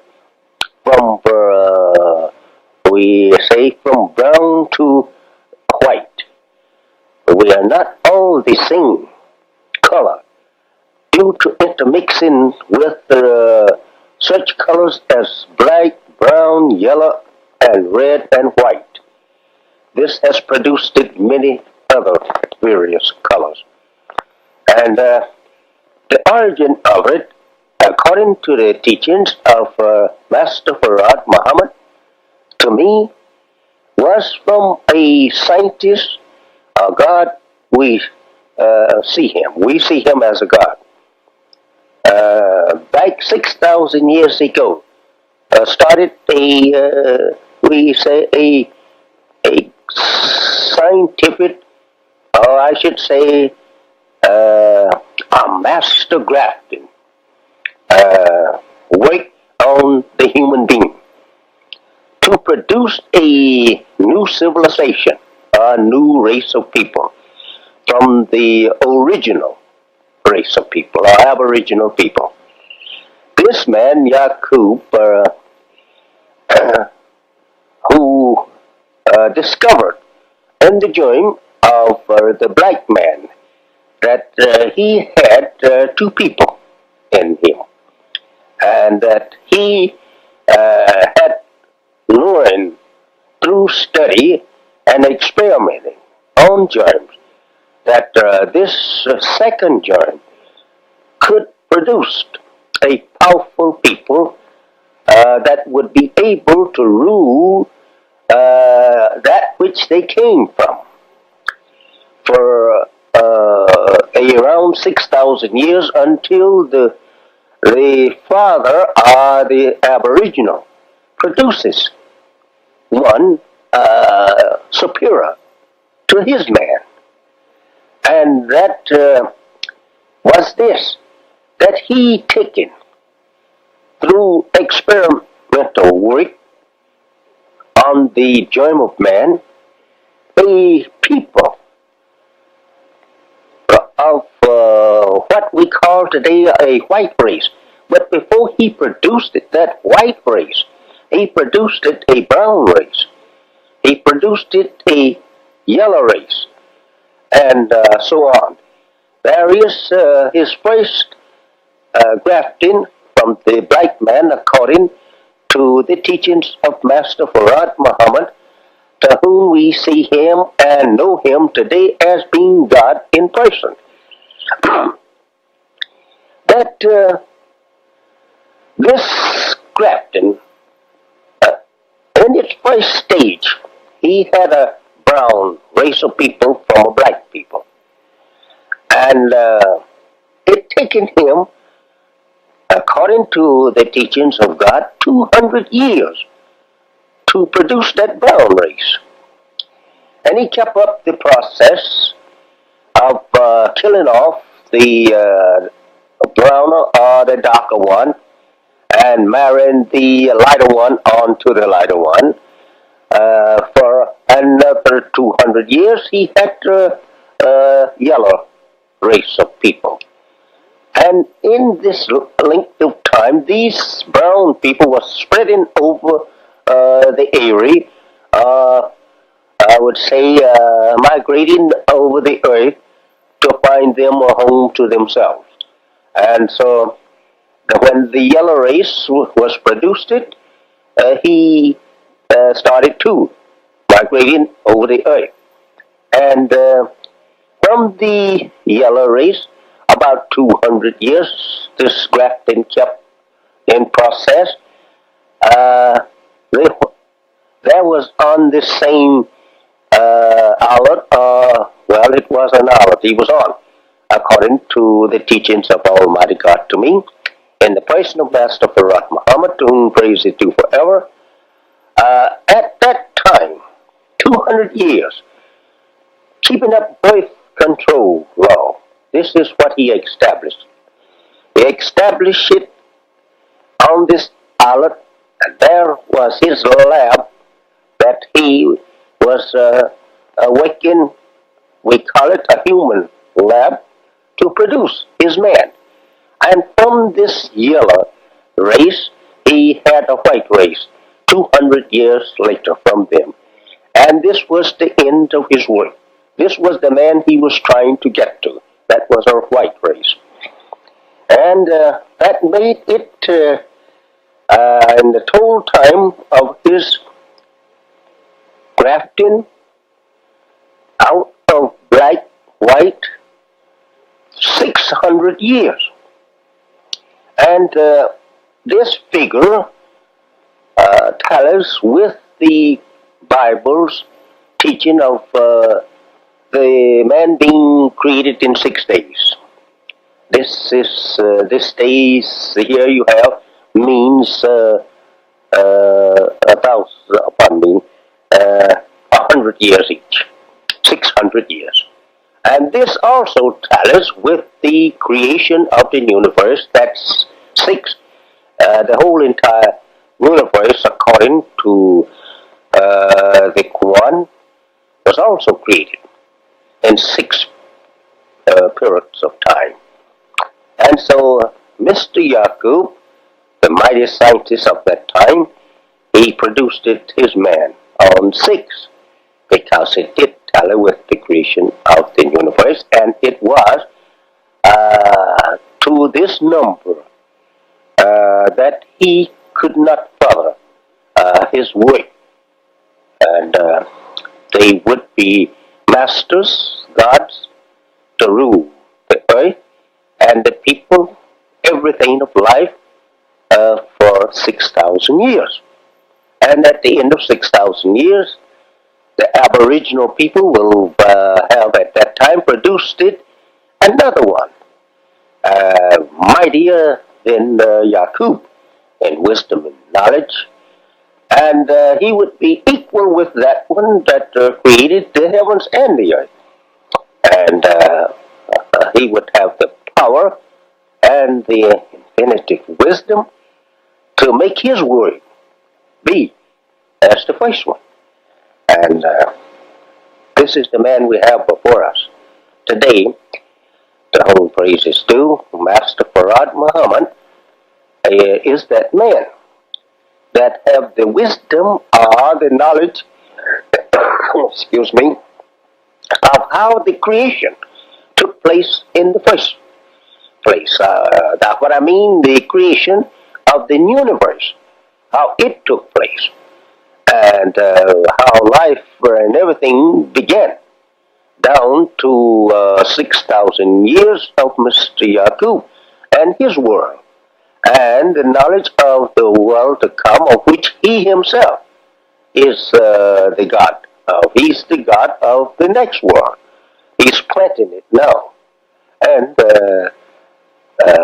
that world that he will set up, we see now gradually merging in, there will be no change in that one. Because, well, the scientists just don't see through the future any other change. And they don't have too much knowledge of his change, as he has not let go yet. He brought me up pretty close, but he has not as yet opened up, as we have in Bible and Quran. I have not seen and I have not heard, and it has not entered into the heart of us what that he will do. But we get little inklings now. We are right in his time. And we do know that he is going to bring about a complete change. As I study now for 33 years after his coming, I have learned my own self from study of his words, what he said to me. That it won't be a world like we see today, nothing of the kind, not even to the Orthodox Muslim. Their world will not even be considered in his world. As the master scientist of God 6,000 years ago, Mr. Yaqub, he did not make this world, your world, on the basis of our world. We have a complete new world and a new people in you. So will the great Mahdi, Master Farad Muhammad, he will also build a new world and a new people. And he did tell me that how that we would start taking a change in a new people. Now, just exactly what we will look like, I'm not too sure of that, but I do believe that he's going right back at the origin, but he's going to make a better people. What I mean to say, a people that will be more stronger physically, and they will be taught in such way that they can live much longer. Individual will live probably 1,000 or more years. In teaching something about the history, not the history, but about the people on Mars, he often would refer to me that just think of them living 1,200 of our Earth years. He says, and we die in less than 100 years. It gives me an idea that he wants to make a people that will live 1,000 or more years. The black man was the first. We don't record of this black man. We have a record of the birth of others except the black man. There is no first record of the black man. He is the original or aboriginal man of the earth. And we don't have any, we say, dated of this man's beginning of his civilization and where he was. Because we once was with the moon, or the moon and the earth was together once upon a time, and cannot be a specific spot pointed out where that it actually took place of his building of civilization. But we do know, according to the teachings of Almighty God, Allah to me, that once upon a time that we had nothing in the universe but the sun. And that after that, then they were stars. And from stars to stars and stars and stars. And they saw that the star was essential to our well-being. And from that, we began to make planets. And there is between the creation of the sun and the earth 6 trillion years between the two. And it is often referred to that the universe was made or created in the 3 stages, or we say 3 divisions of it. 2 trillion years to each. And the present moon that we have, which is now 66 trillion years old itself, or rather being in the position that it's in. It originally was about 36,000 miles from this part, or rather, when she was taken from this part. It was thrown out of the orbit of that, at that time, 36,000 miles, and that part that we are looking at today, it dropped from the original orbit 12,000 miles, lost all its water on this part. That's why she's without water. It's due to the explosion. At that time, 66 trillion years ago, she lost her water by turning over. She turned all over, and the water dropped on this part. And that gives us then 3/4 of our surface covered in water, because we have the water from that part. The original man did that. He was the man, rather we say a god, a scientist, that brought about that explosion due to his dissatisfaction of not being able to have all the people he liked and having them speaking the same dialect. So he got angry because he could make them speak the same dialect all the way around, as our planet at that time was something better than 10,000 miles in diameter, while it's around 8,000 now near. And he getting vexed with his own wisdom, unable to do with the people what he wanted to do with them. He goes then and tries to destroy us. His aim was not to make a moon, a satellite for our planet. We had at that time, according to the teachings of God to me, Mars for our moon. It served as our at that time. What I mean, before ever this scientist tried to destroy us. And since he was unable to destroy us,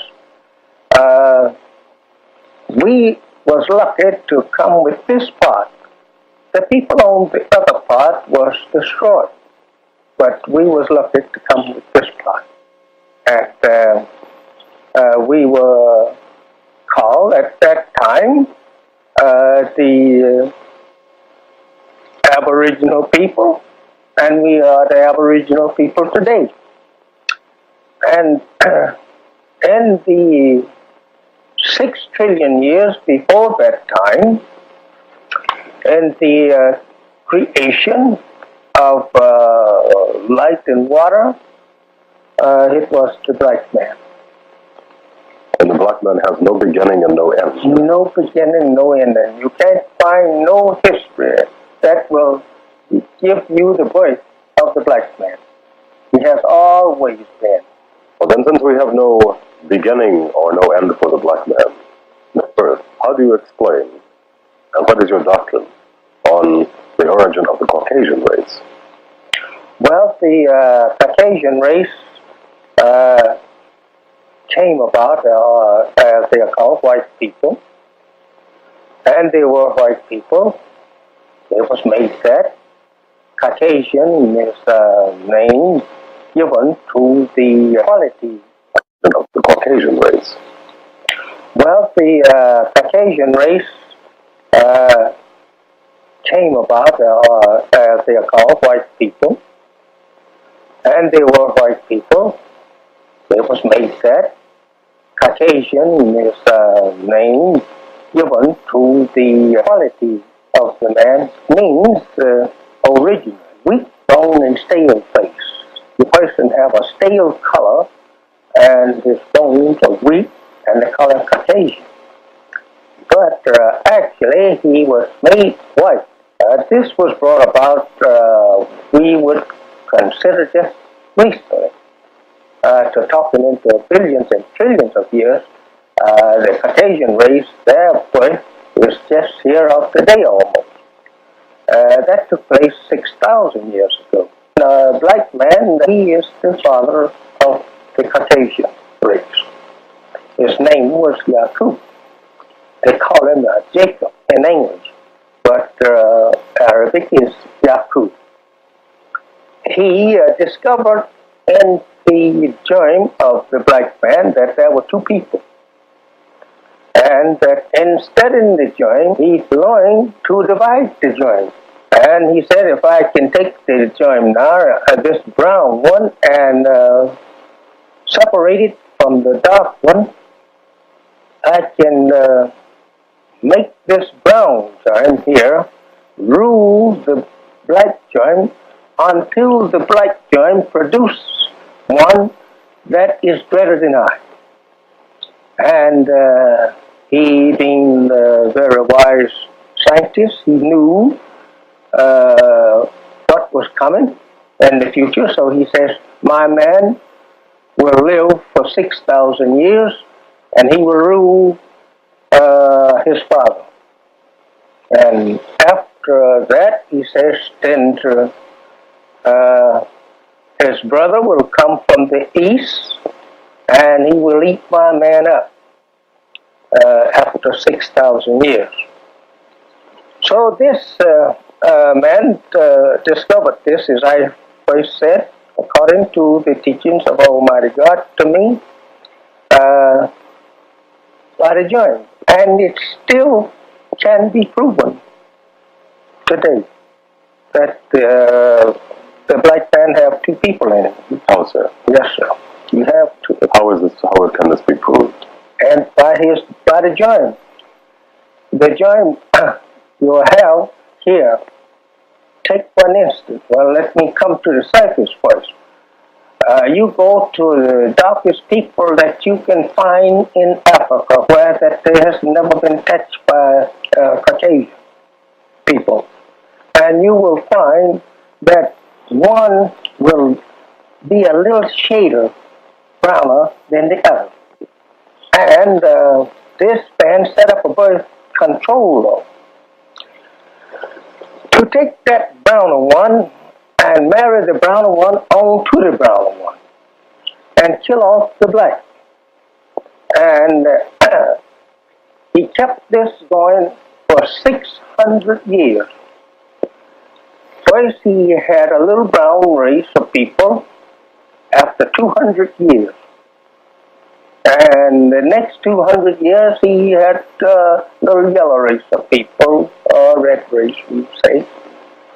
And the next 200 years he had a pale white. Method of birth control. Yes, he killed the black baby and saved the brown one. Or killed the brown one, saved the brown one. Killed the brown one and saved the yellow one. Killing the yellow one, saved that until he will run it into his last stage. And the last stage is white. And that can be done today.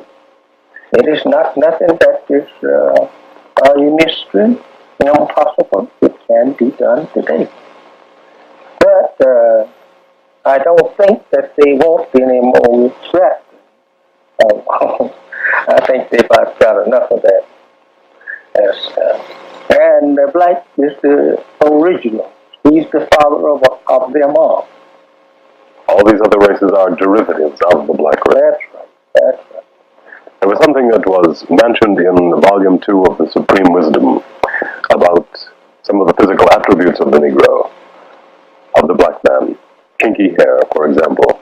And there was some cite made as to a scientist who had withdrawn himself from his people. Would you explain? Yes, that happened 50,000 years ago, according to the teachings of Allah to me, which I was with him for 3 years, night and day. I didn't do anything, and he didn't allow me to do anything. He taught me for 3 years, night and day, 7 days a week. I mean, I was confined. I was jailed almost. I had no chance to do anything but just to listen to him and learn. And so that's right. And he would carry me out of the city sometimes in his little Chevrolet coupe, and we would sit out there sometime 2 or 3 hours at night, and he would talk to me about the stars and planets and how long this was making and whatnot.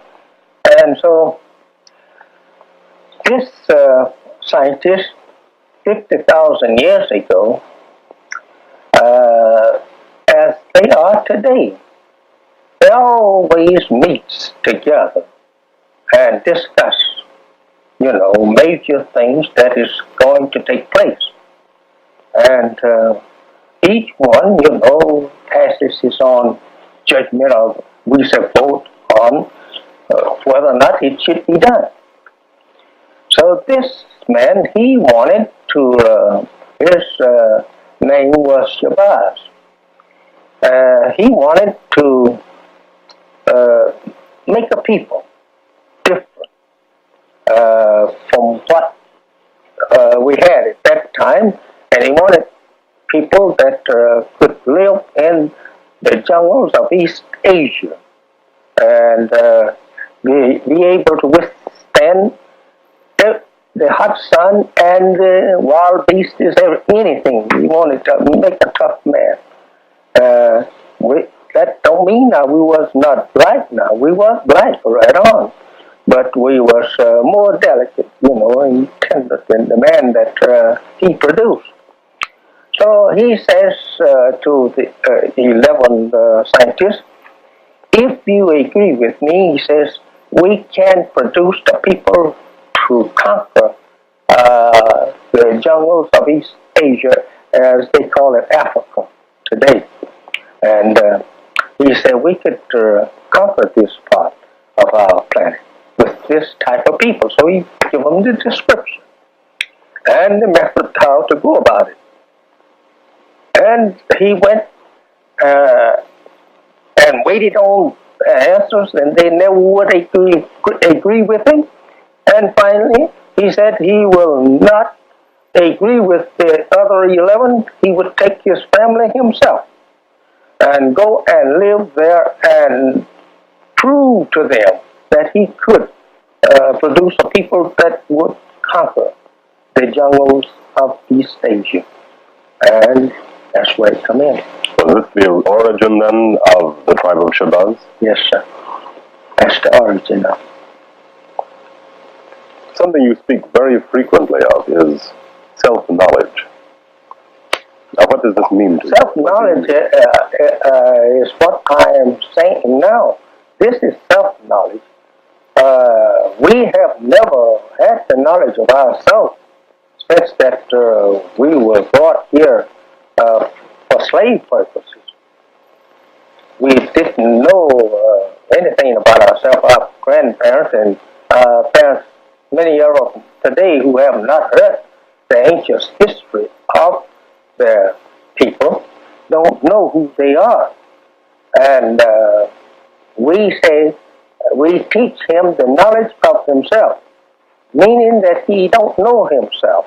Our people don't know themselves, the average one, because he cannot give any history of himself only from the time that he was put here in the cotton fields of the South. And that history he gotten from his slave master. We know nothing beyond. And this is to give him a knowledge of his fathers and the origin of everything except himself. He cannot get the origin of himself. That would be given to him his birthright. And therefore, you can't give him the origin of himself because you can't give him the birth. Got no birth. He's, we could say that, as God said to me, when I asked him, was not there a beginning? We often, wrangling over the beginning. How did the atom of life begin in the universe? That is such wisdom that we don't like to talk on because you bound to different from me and I'm going to different from you. Because there is no date for it. And to say how it comes in action, taking on activity, we don't like to go in because it's just too much. And I wouldn't like for you to ask me further on that, because I don't like to talk on it. It give you too much talk. You've got to go so far. It's too much to talk on. You are in your teachings trying to get the so-called American Negro to know his beginning. Something yes, the black man of America. He's not a Negro. This is the slave master's name given to our fathers under slavery. There's no such thing as a race or nation of Negroes. You don't find that nowhere. This is our people's slang name given by the white slave masters. Well, he had in it. Let's take a look into why did he call us Negroes after he made us slave. We was pretty dumb when he brought us here. It's not that we can say that we were smart, we were wise. No, that we would not have come here. He could not have brought us here. We was not too smart. And so, after depriving us of the knowledge of ourselves, knowledge of our name, the knowledge of our language, of our people, knowledge of our people's history, he called us Negro. Negro means something that is dead, lifeless, neutral. It's a neutral thing. It's something that you have to move, or you put it down. Well, it will stay right there until that you move it again. It is not something that it have any power of itself. It's moved by the power of another one. So he gave us this name, and it means something that is dead and lifeless, and that goes for our mental power. After being deprived of the knowledge of yourself, then you're considered mentally dead.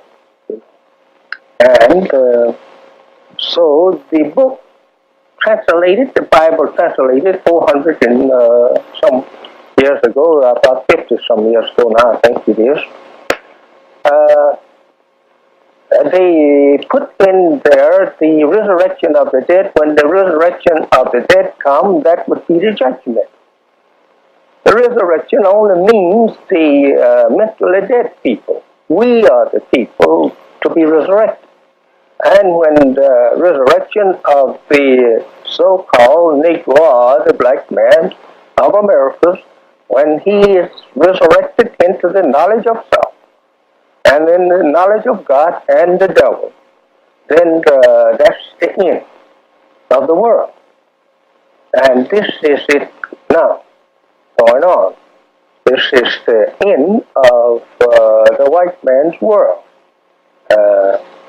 According to the history, scientists, and science, you can take it for granted.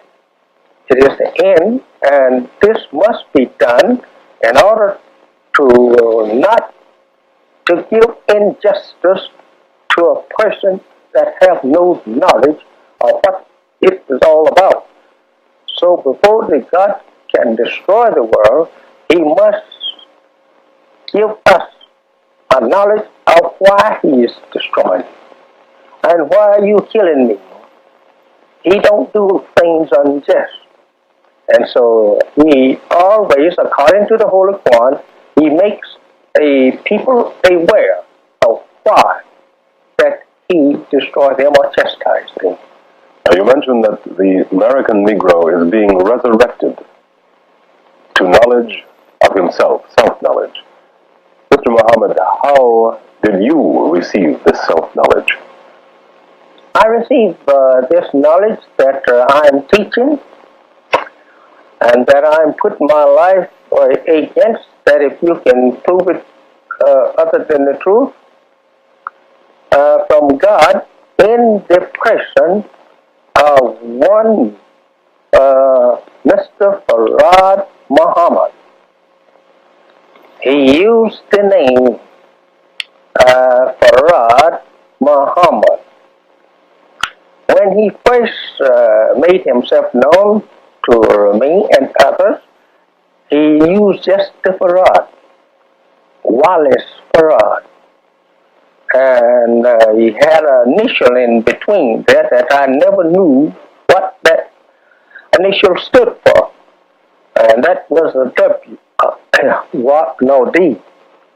Wallace D. Farad is what he give to us. Then, in the third year, on his departure, he told me that his name was Wallace Farad Muhammad. W.F. Muhammad, right there. This was the first time that he revealed his name. First time he put the Muhammad to it. Yes.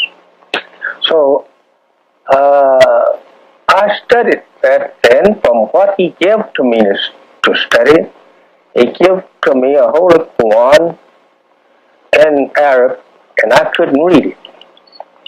So then he goes and gets me a Holy Quran in Arabic and English.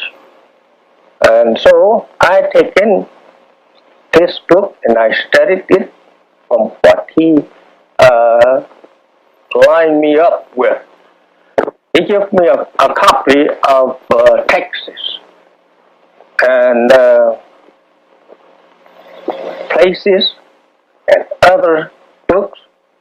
He gave to me the names of 104 books that is in the Congressional Library in Washington.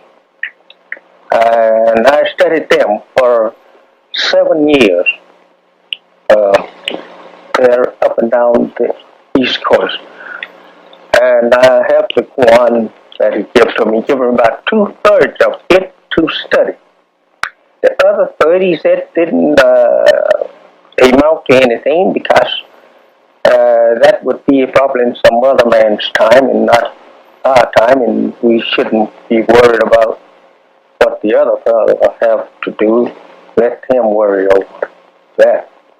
Well, when I first met him, it came to me that he was the man that the Bible prophesied would come in the last days as the Son of Man. And I recognized him to be that, as I had studied Bible ever since I was a little child. When I first learned to read, I learned to read Bible. And I always thought that I would be a preacher, but not a preacher of Islam. I didn't know nothing about Islam. I thought I would be a preacher of the religion of my father. That was Christianity, and he was a Baptist preacher, and I thought maybe I would be one. But I always told them if I ever preach, I would make enemies. I said because my father and the other preachers would not like me if I preached. I said because I see so many things that they are saying and preaching is wrong. And so I went along like that until I was 35 years old before I actually was sent to preach.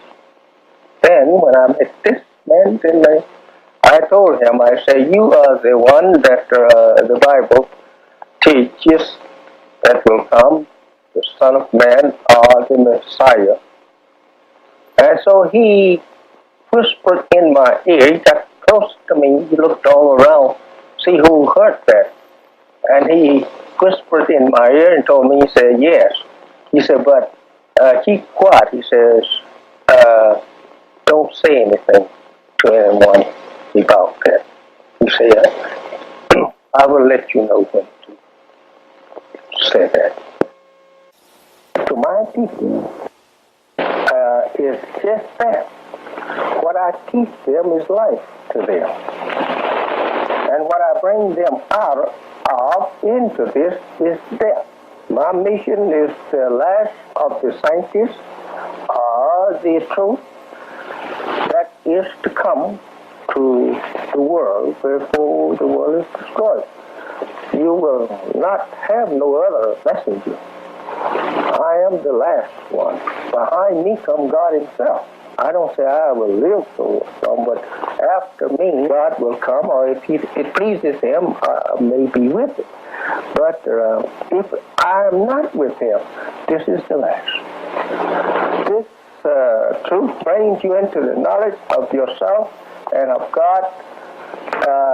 There is nothing hidden too much in the God. In this teachings, you learn what God is and what you could learn to be God yourself. This is God. He is the real God speaking. What is God and how things was made and brought about. This is what it is, and this is the last wisdom to be given to the world. And a knowledge of how this world was made. I said that this world was brought about according to God's teaching to me by grafting. The white race is a grafted people.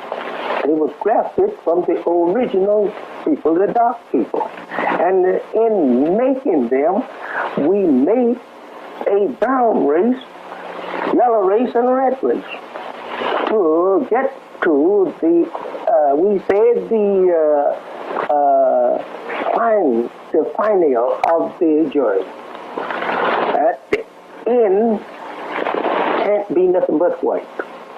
So that's what the scientist was after. He was after grafting the germ into its last stage. And the last stage was white. White and blue eyes. And no other race has that. Because the white man is the end of we can't make nothing else. This is what the Holy One refers to as we have tried everything and everything obeyed Allah but man. It is often asked by people, why did God make devil? And it's not a bad question to ask, and it's not a bad answer. Many people think that the God that created the heavens and the earth is the same God that created the devil or Satan. We should say Satan, because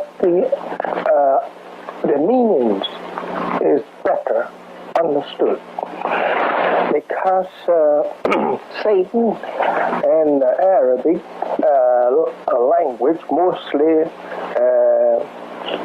give it that is a person or persons. That is evil, and the evil is not confined to oneself. It's evil that affects others. And that is what is actually meant when we say Satan. Satan is a person that is evil, or people that is evil, and that evil affects others. Well, now, would you say that the white man is a descendant of Satan? No, I would not say the white man is a descendant of Satan, because that would be wrong. We didn't have a Satan before white man. So the white man is Satan himself. He's not a descendant of something. He is what he is in his own sphere, a nation as you are. And that he is not a descendant. The God that created the white man, he created him for a purpose of showing forth a wisdom that was yet hidden in the God, that was not made manifest.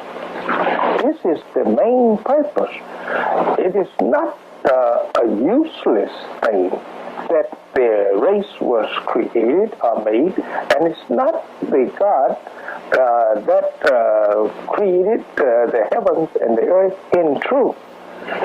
This is a rebel or rebel of that God that made this race of people. And he made them not say to attack God, as many scholars on Scripture and on the question of devil and Satan desire to answer. He was not made exactly for all of that, and the man didn't have all of that in his mind. We would say the God that created him. What he actually had in his mind, the idea was this: to make a man just opposite to what we was, or a people just opposite to us in general, a different person, absolutely, without being the nature of us, not having our ideas, but a new people altogether, and to try them at ruling.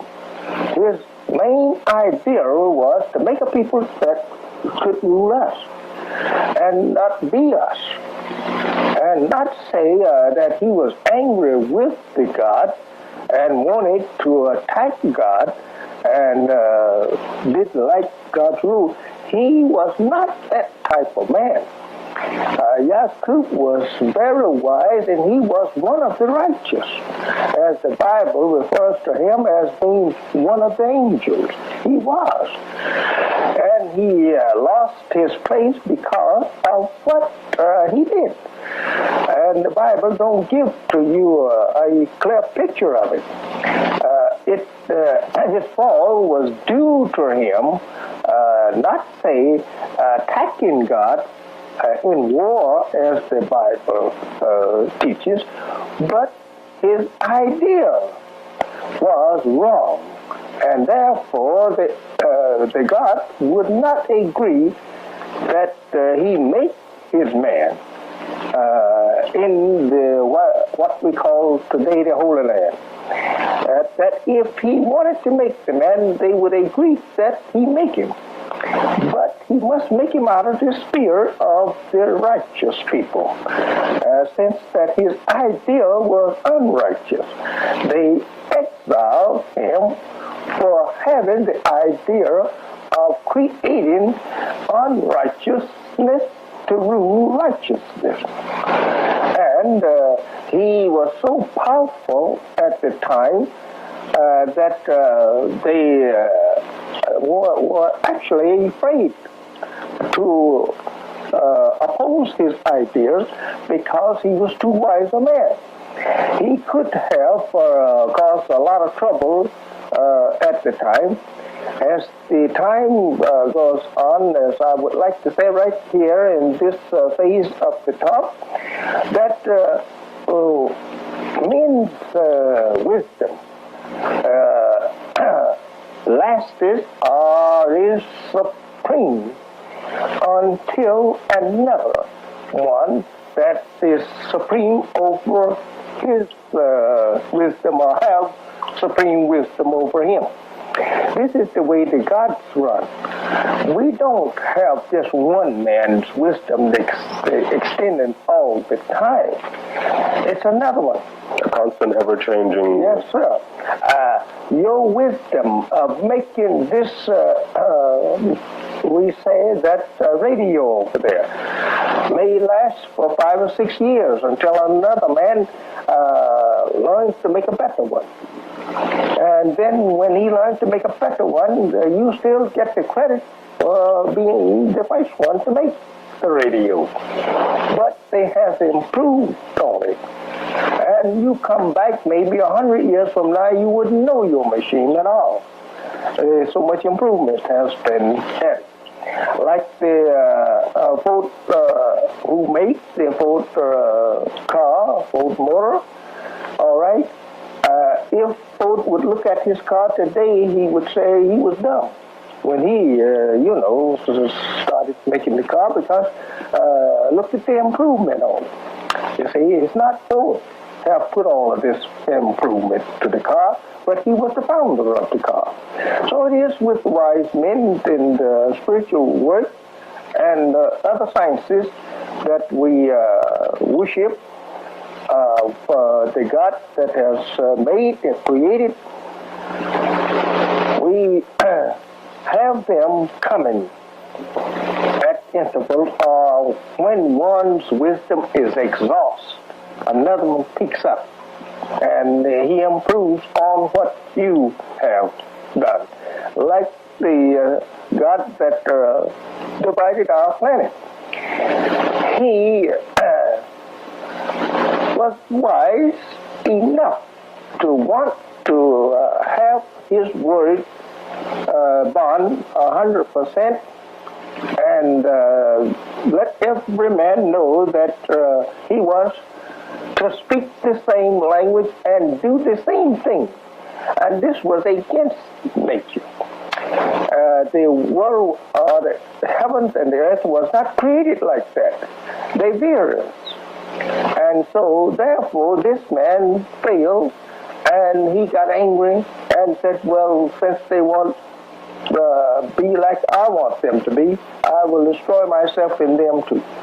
Well, he missed, because that it's just the universe is made in such way by the Creator that you can't destroy it yourself, and you can't destroy the people of the Creator.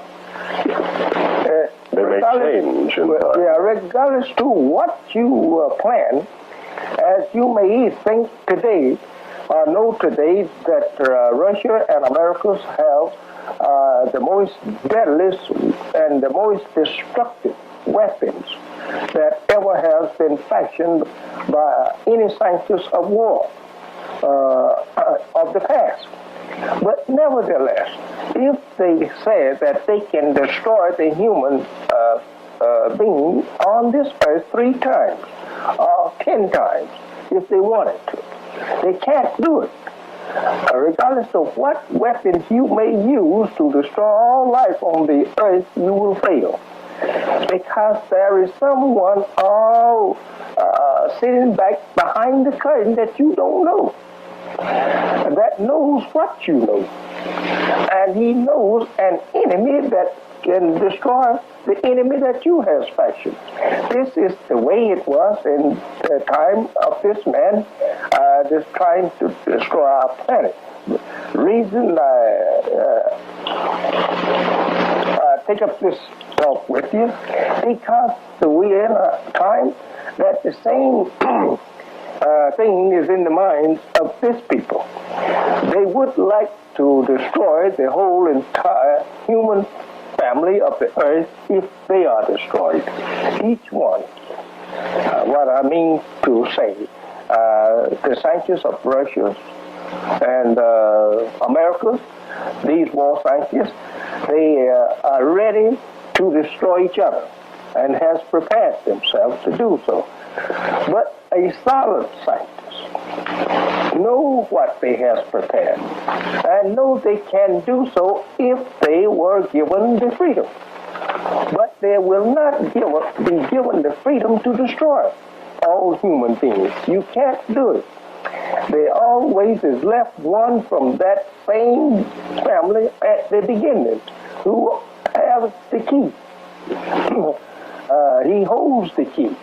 And you can't get the key. What I mean the key is the key to the knowledge how to control the powers of the nature in which the universe has been created in.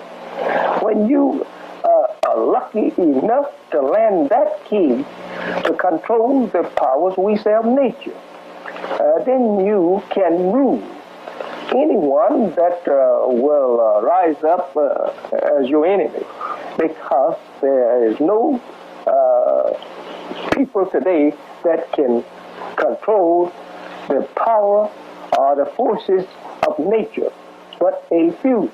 They're only a few, and they're secret. You don't know them. If you see them, you would not know them. And they have been here all the while. What I mean, when he died, he leaves it with his son, and his son keeps it. It goes like that. And there is no such thing as the earth or the people being able, or the scientists of this world being able to destroy the whole thing, though they are able to do it, but they can't do it. This man was able to do it. He drilled a tube into our planet at that time, which had a diameter of better than 10,000 miles. And he drilled a tube into it like you mine in coal. And he went on into a couple of thousand miles into the planet. Not a couple of miles, but a couple of thousand miles. He put the tube in it. They filled the tube with high, explosive. It was dynamite, but it is not the weak kind that is used at the present day. It was that dynamite, 70% stronger or highly explosive than this that they are using today. It was most powerful. And therefore, he filled that tube up and he let go. He thought that that would be the end of the whole thing. But he missed. This part that we are on dropped 36,000 miles from its original target that it was rotating in from the blast of this explosion. And the explosion taking the part that we have now for moon As all scientists or astronomers, they admit that the moon is a part of the Earth. It's the essence of the Earth, only don't have no water on it. And that part was blasted 12,000 miles away from the original pocket before it turned over and lost the water. Which is now on Earth as we... Yeah. The Earth now has the water that was on that part, and that makes this part 3/4 covered with water because it taken that part. We didn't used to have this much water in our atmosphere. We have at sea level here, very much water.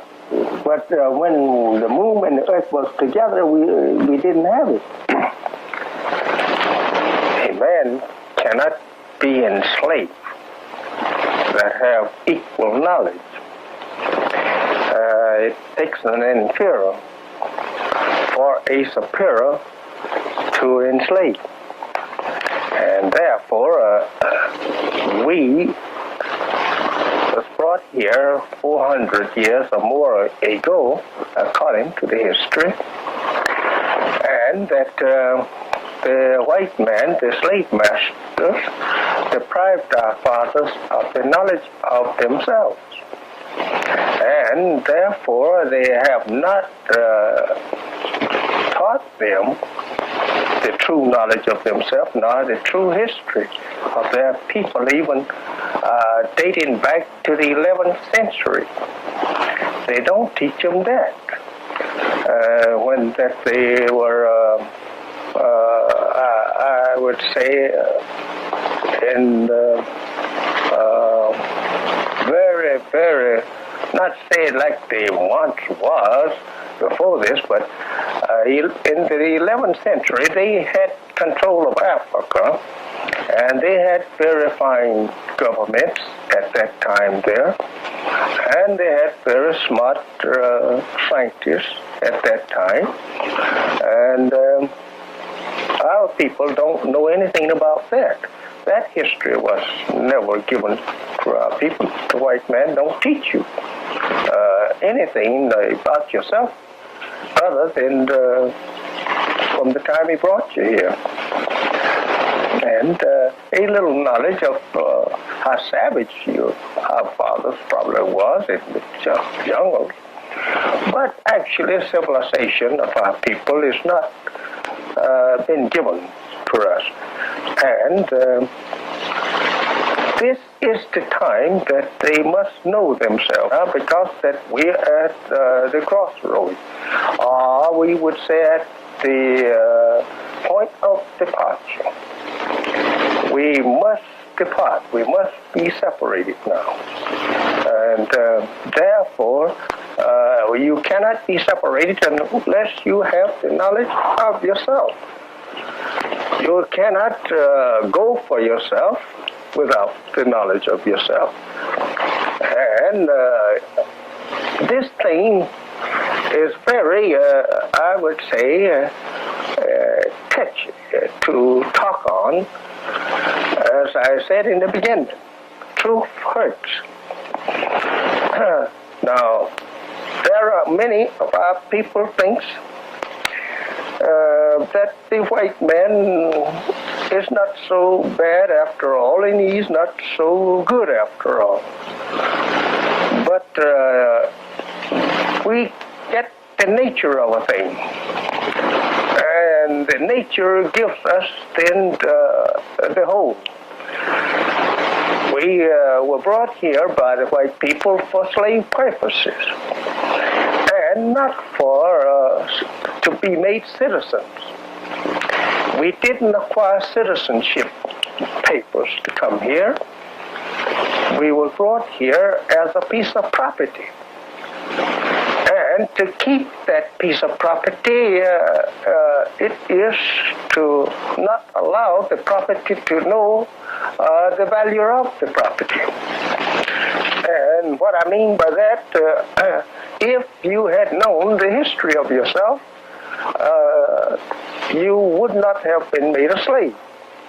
And you won't be a slave now if you have a knowledge of yourself. It's hard to enslave a person that have equal knowledge with you. You just can't do it. And so this knowledge of yourself is the thing that will free you from what you have been suffering from.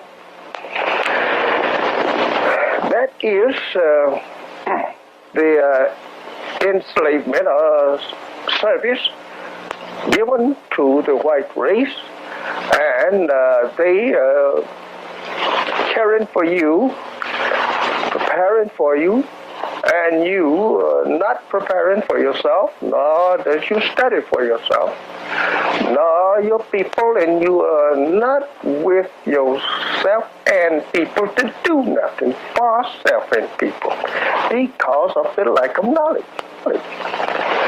So this is one of the greatest, we say, wrong or evil that a man can do to another. That is to rob him of the knowledge of himself. You can't find an equal evil to that than to rob a man of the knowledge of himself. That's the worst evil that you can do to a person.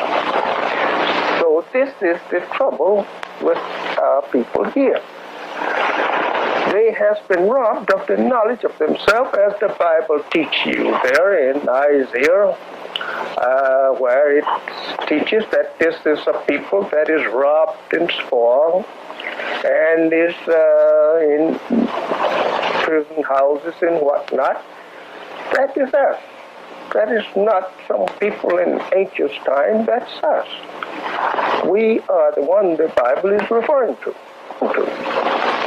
And the white man is the one who have robbed us of the knowledge of ourselves and have spoiled us.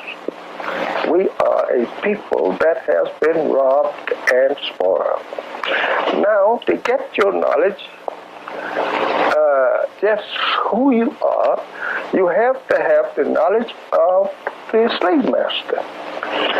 And to go into that, you have to go far enough into the knowledge of yourself to convince the slave master that you know yourself. What I mean by that, you will have not to go back to his history. You've got to go beyond his history. Because if you stop at his history, you will not yet be his equal. He still will be your superior. But if you have knowledge beyond, then you can easily see the white man and his civilization and see yourself as not making any preparations whatsoever for yourself. You're not writing any history for yourself. Not one day you are writing history for yourself. All the history that you make here goes to the credit of the white man. You're not making no history for yourself. Sir, do you think that there are the Negroes who have such a heavy identification with the Caucasian that they are afraid and ashamed to know something about themselves, and this is a reason why they do not want self-knowledge? I don't say that. A man that don't know, he just don't know. And you cannot say that a man is he shunning oncoming car when he don't know one is coming. So I would not say that. I just say it's due to his absolutely blindness. He just don't know. If you go to Howard or Harvard or Yale, you returns with a degree for a certain course, right? All right. When you get back here with that course, you should be able to do as the white man who went. to the same university. He comes back and he makes a way for himself and his people. You come back and you still looks to him, right? You don't make no way for yourself. You come back going to his office, asking him, showing him your degrees that he gave to you, that I can do this job. Instead of going to your people, saying to your people, look, I know this now, come on, follow me and I will show you how to do something for yourself. This is not mine, because that we don't have the mind or knowledge of self. And therefore, we just have the knowledge that we are taught in school, education, from grade school to the universities of the white man. And yet, they don't know who we are.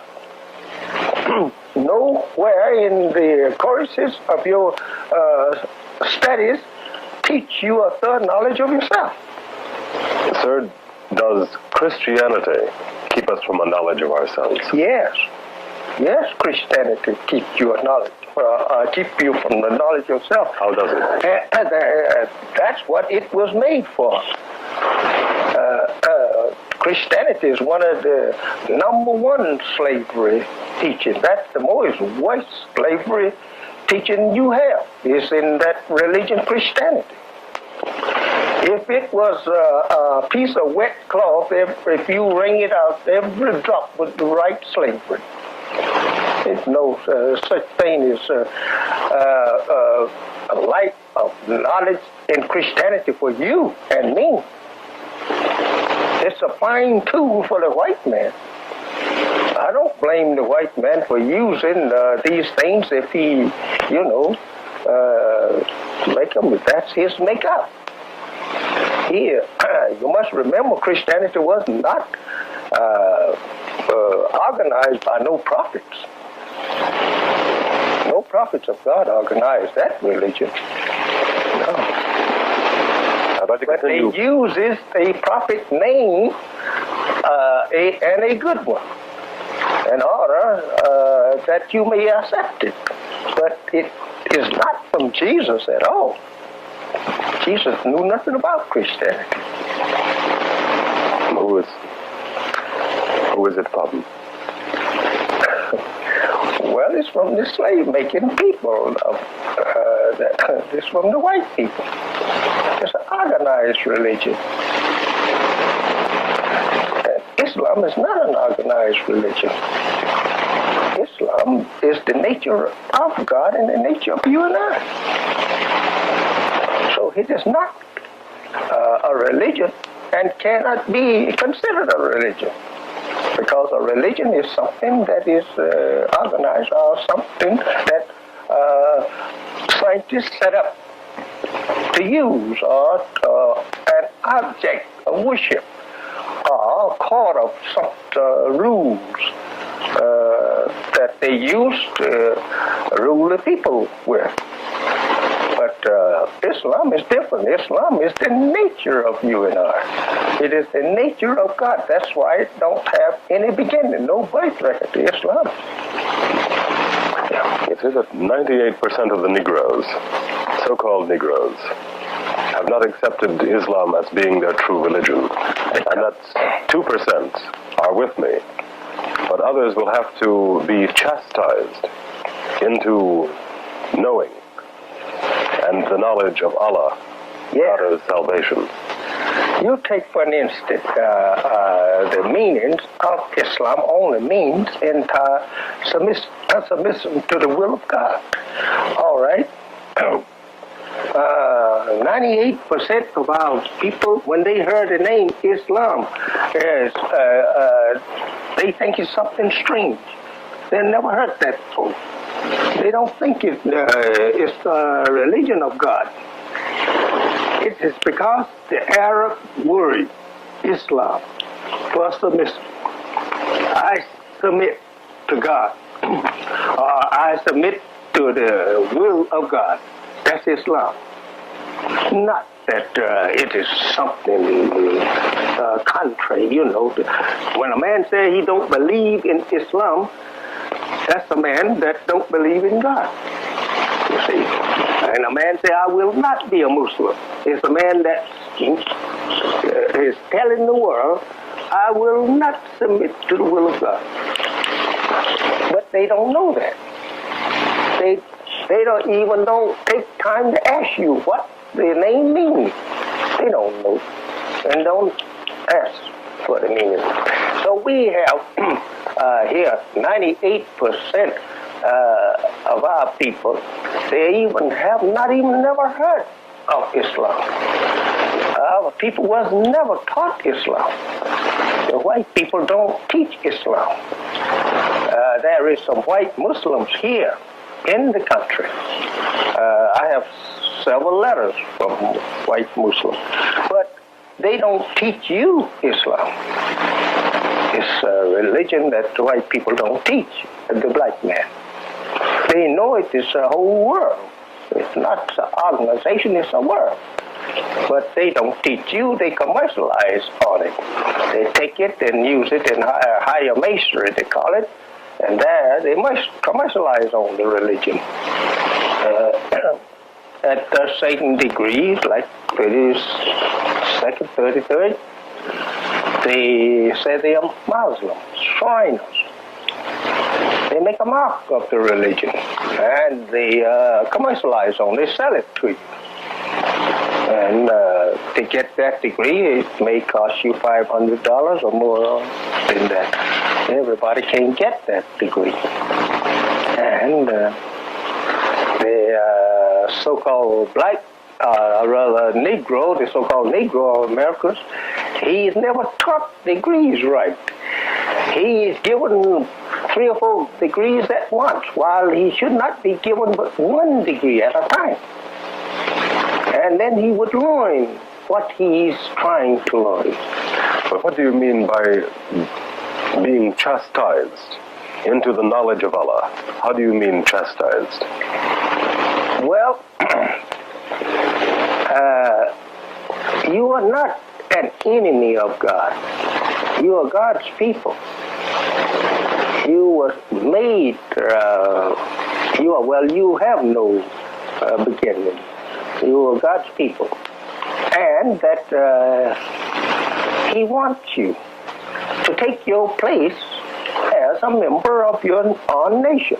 And when the father wants a child to do what he wants him to do, he whips him, he chastises him, right? Yeah. But if you don't want to train to teach that child, you leave that child, go to his parents. Tell him, says, you don't belong to me, you go on to your parents. I got nothing to do with you. But your child, you love that child. And you want to teach the child a certain course. And if he won't learn, you will whip him and make him to learn. Well, this is what God will have to do for you. Since you want accepted free and be taught, peacefully and brought into it, he will chastise you. Chastising comes in many various ways. It comes sometimes by loss of relatives, good friends, and loss of property, and you maybe have other ways that you will be conscious to the fact that you've been going through with this because I did not accept Islam. That man was telling me or teaching me right, and I didn't believe it. He makes you conscious to that fact. As the Holy One said that God never chastise a person, people, until He makes them aware of what He's chastising them for. So the so-called American Negro will be chastised with what the Holy One and Bible and the revelation of the Bible refers to as grief stricken, being stricken with grief. And this grief will be so severe that you will wish that you was dead. You will ask people to kill you, to get you out of it. Well, now, of course, grief can take many forms. Do you mean all forms, physical, mental, so forth and so on? But what do you mean? Mental. Over rejection of the truth, and you'll be terrified in this grief by this evil that you have committed. All your evil take forms, and you see them visible in forms. This will be just to terrorize you. And, well, it's a terrible thing. It's so terrific at times that you won't be able to even blink your eye nor move your hand or feet. And this will be the way of chastisement? Yes, sir. That will go on for about a year or two. And if you don't change in about 3 years, then you will be burned. That will be the end of you. As this world, as you have always been taught, will be destroyed by fire. And that's right. All the scientists know that the world of the white man will be destroyed by fire. And when you speak of the world being destroyed by fire, you speak of the white man, the devil, the world. That's right. That's right. It will burn. This is the only place, though. Not Europe. Nowhere but right here in America. This place will be the one that the Bible refers to as a lake of fire. Not even South America. It won't be. It will be affected, but it won't be burned. But this place here will be set afire divinely by the exploding of atoms. It will cause all what we have here now as atmosphere, we call it. It all will be fire. No atmosphere, no water, nowhere. All fire. And in all, it'll be 1,000 years before ever that human life can live here where you and I are now living. And only those who have accepted Allah, and Allah has accepted them, will be saved. Now, when does this fire come? That's like asking me, when is the day of judgment? That's the end, brother. When that takes place, that's known only to Allah. All we are told is something near to that time, but we are never told the date. No, within a matter of no man knows the actual date, but God Himself. But we, well, it is said that the year is known, and some of the scientists know the year. Do you know the year, sir? I didn't say I know the year. I said some of the scientists know the year, and that these things will come, and we are living right in the door of it now. This world's time was up according to the word of Allah. It was supposed to be the end of this world in 1914. They all knew that. What I mean, the scientists. And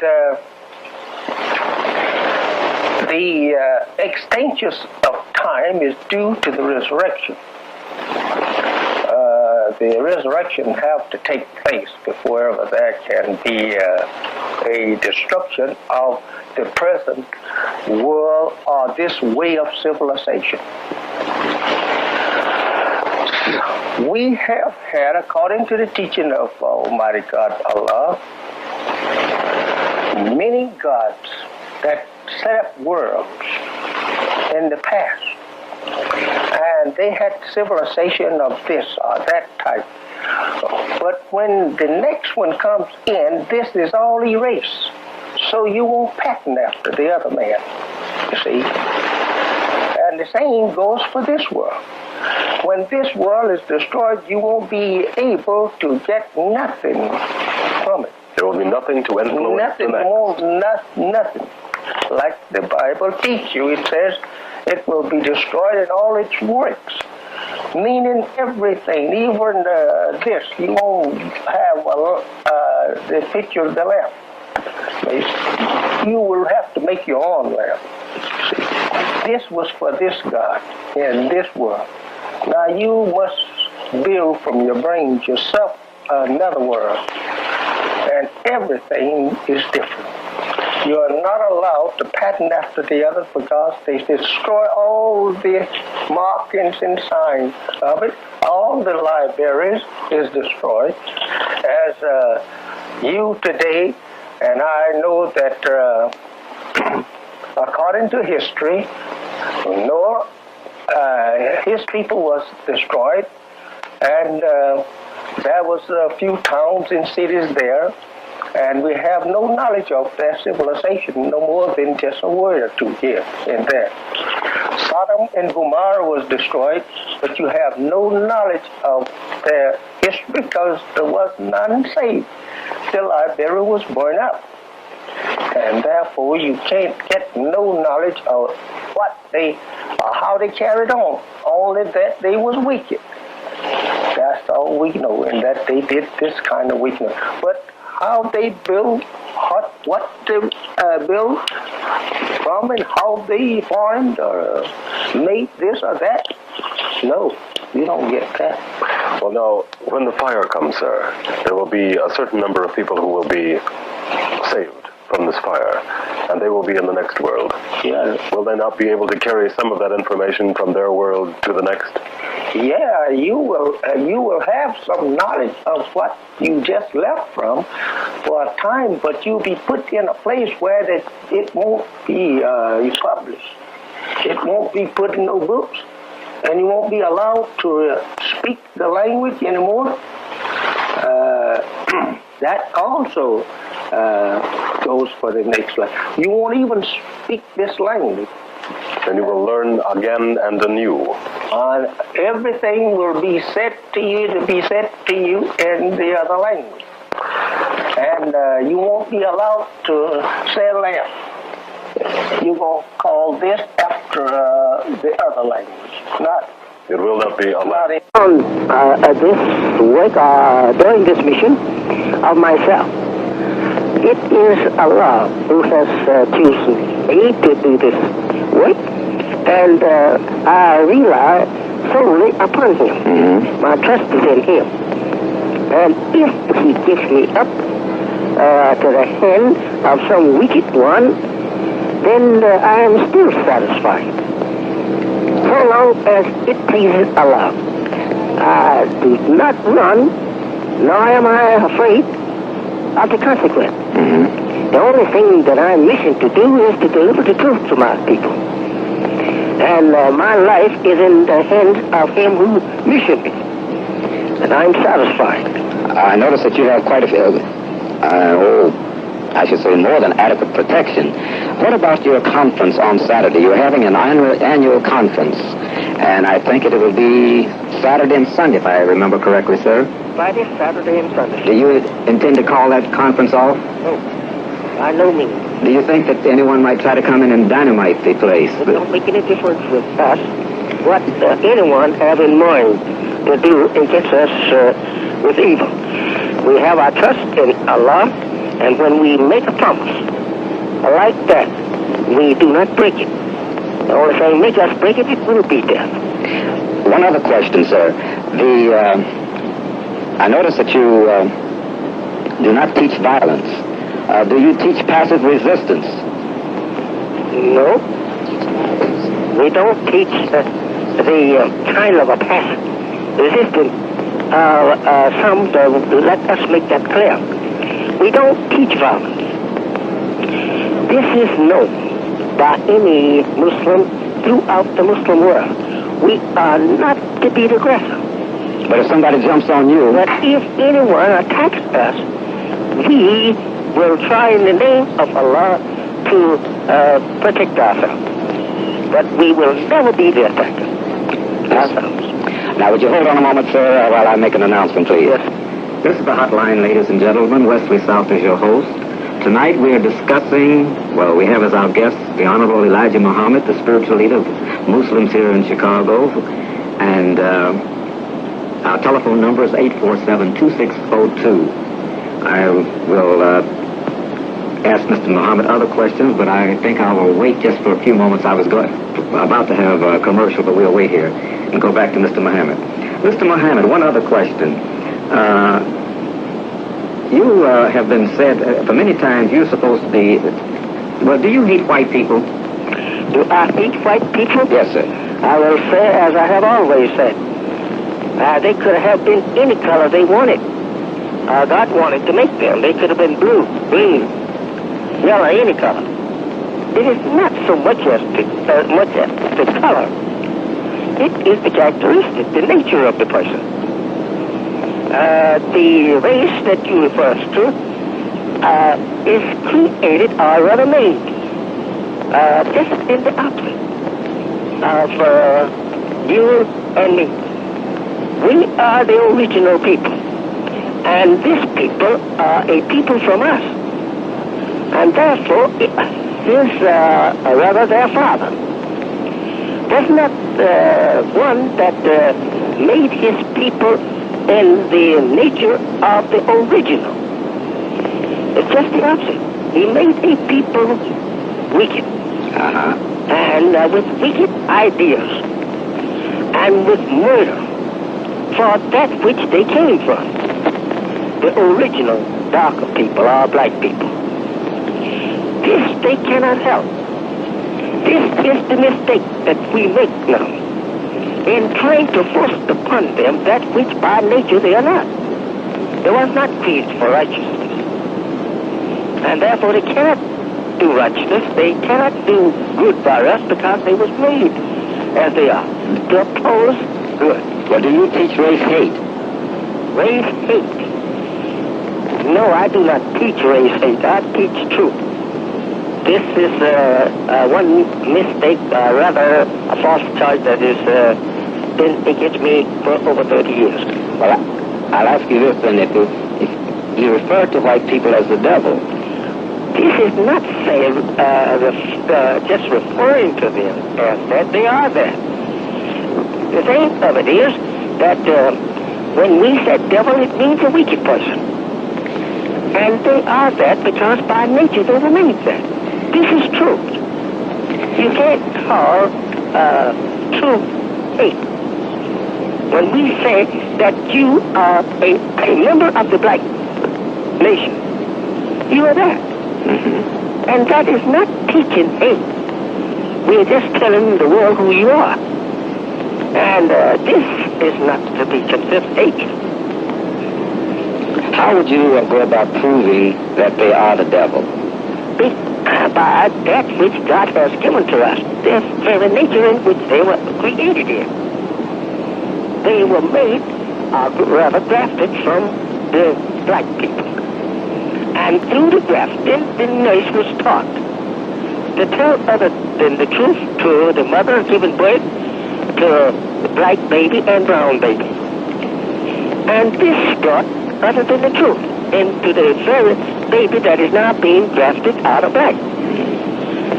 That is known and is written in the Bible, mentioned in the words of Jesus, as the Bible gives it.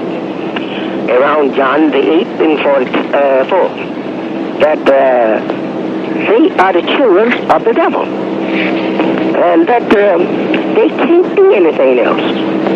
You can't change their nature unless that you regraft them. Now, one other question. I wonder if you would just tell us, could you tell us very briefly, what is Islam?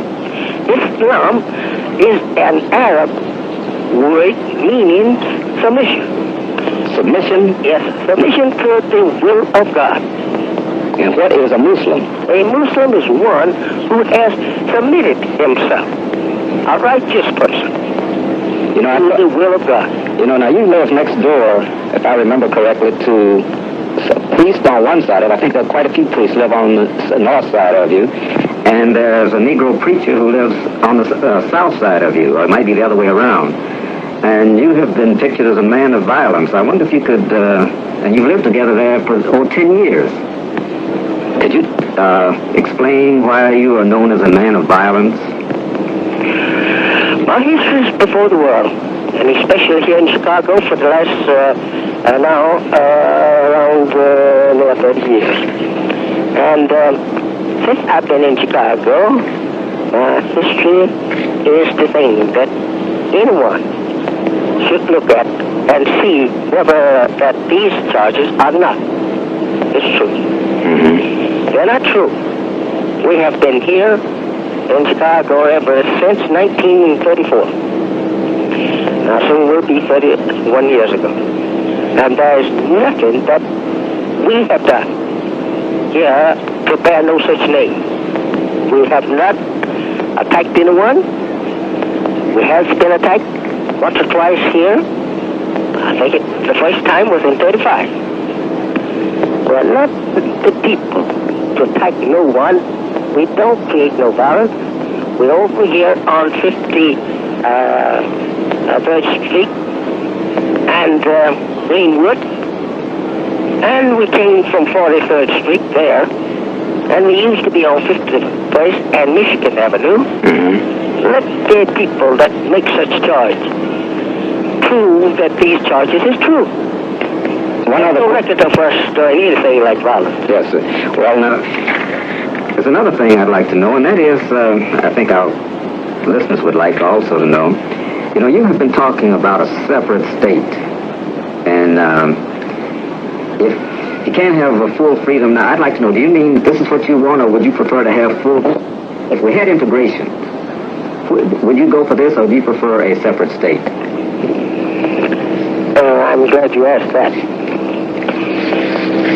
Due to the fact that for the last 4 centuries that we, 300 of those years, was spent in servitude slavery without the knowledge of letters, even the spirit of the letter. We knew nothing for around 300 years. We were deprived of school. We were deprived of religion, or religious teaching by the white man. And we were deprived of everything but what the white man wanted us to be, and that was blind, deaf, and dumb to the knowledge of civilization. Especially his kind and our kind. Therefore, today, in this modern time, we are still begging for the white man to give us equal justice. This is true. And he declined to do so. We are suffering in the streets and on the highways that blows from his hand and bullets from his gun, and there's nothing to it, or just another dead Negro, or a beaten Negro, or a beaten Negro woman. This we have now become to get sick of. We are tired of such life. We think now, since that we have gotten a little schooling from the white man's, or through the white man's educational system, that he says we are free. And that this little schooling that we have, and I think some of it is very good, I should not refer to it as a little, because we have some very fine professional people and educators, and we cannot refer to them, I should say, lightly. We have a lot of technicians in this government that is very capable of starting a government for their people. And that since we can't get along in peace, we should be separated. As we see Reverend Martin Luther King today, he's trying to get vote for the Southern so-called Negro. This, if he would be successful, who are the Southern Negro going to vote for? None other than the very people that is now kicking him around.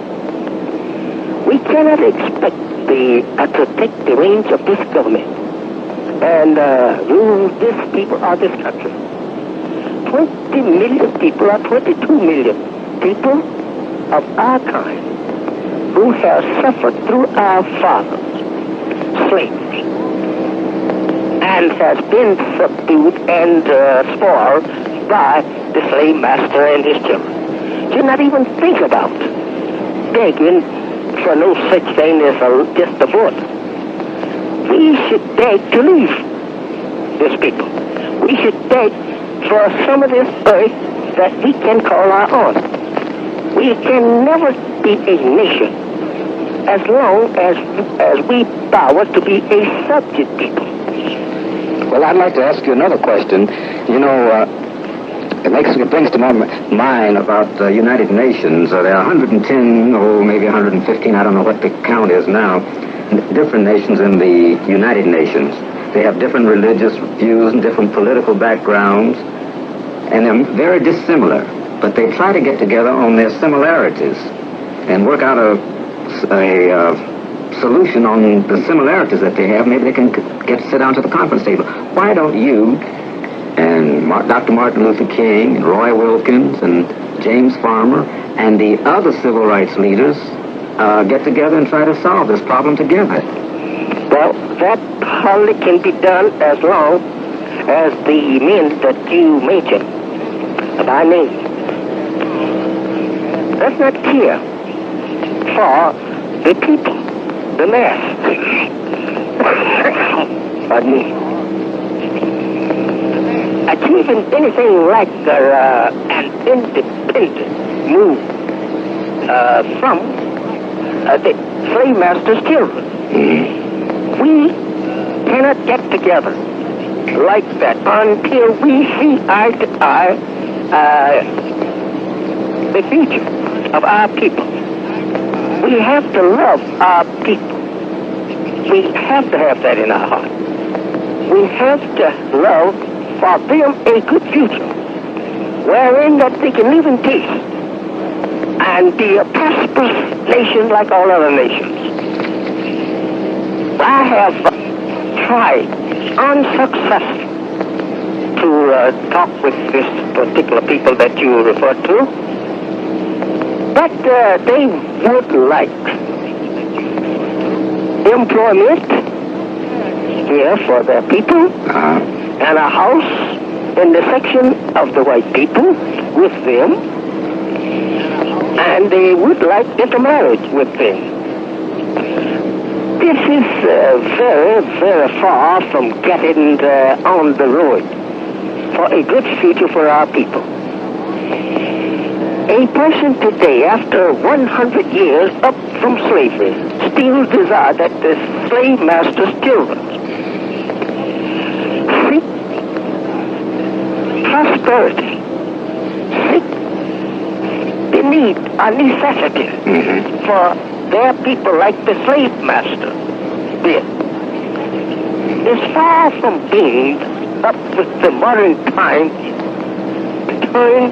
change of time that is now, rapping on every dark man's door in America and in the world. Well, do you not hope for the white man to carve out a future for us? We cannot hope for the white man to continue to go and take the earth for the necessities of our life. Do you foresee... Oh, I'm sorry, sir. We can't do it. Do you foresee yourself and Dr. King and Mr. Wilkins, as I said, I think you'll be coming together in the next year or so? I'm not sure of that. I can't say that truthfully. These men could refuse indefinitely to come, to have a conference with me. Yes, sir. On the future of our people. They could refuse for indefinite time, I would say. Well, I'm going to have to cut you off. Say this. Yes, sir. That according to the time, that within the next 2 years, we will have to come to some kind of agreement or shut up. One last question before we have a station break and then go to the telephone. And that is, could you tell us how many followers that you have in your I don't know, what do you call it, organization or your... No, this is not called an organization. I will try and explain this. Yes, sir.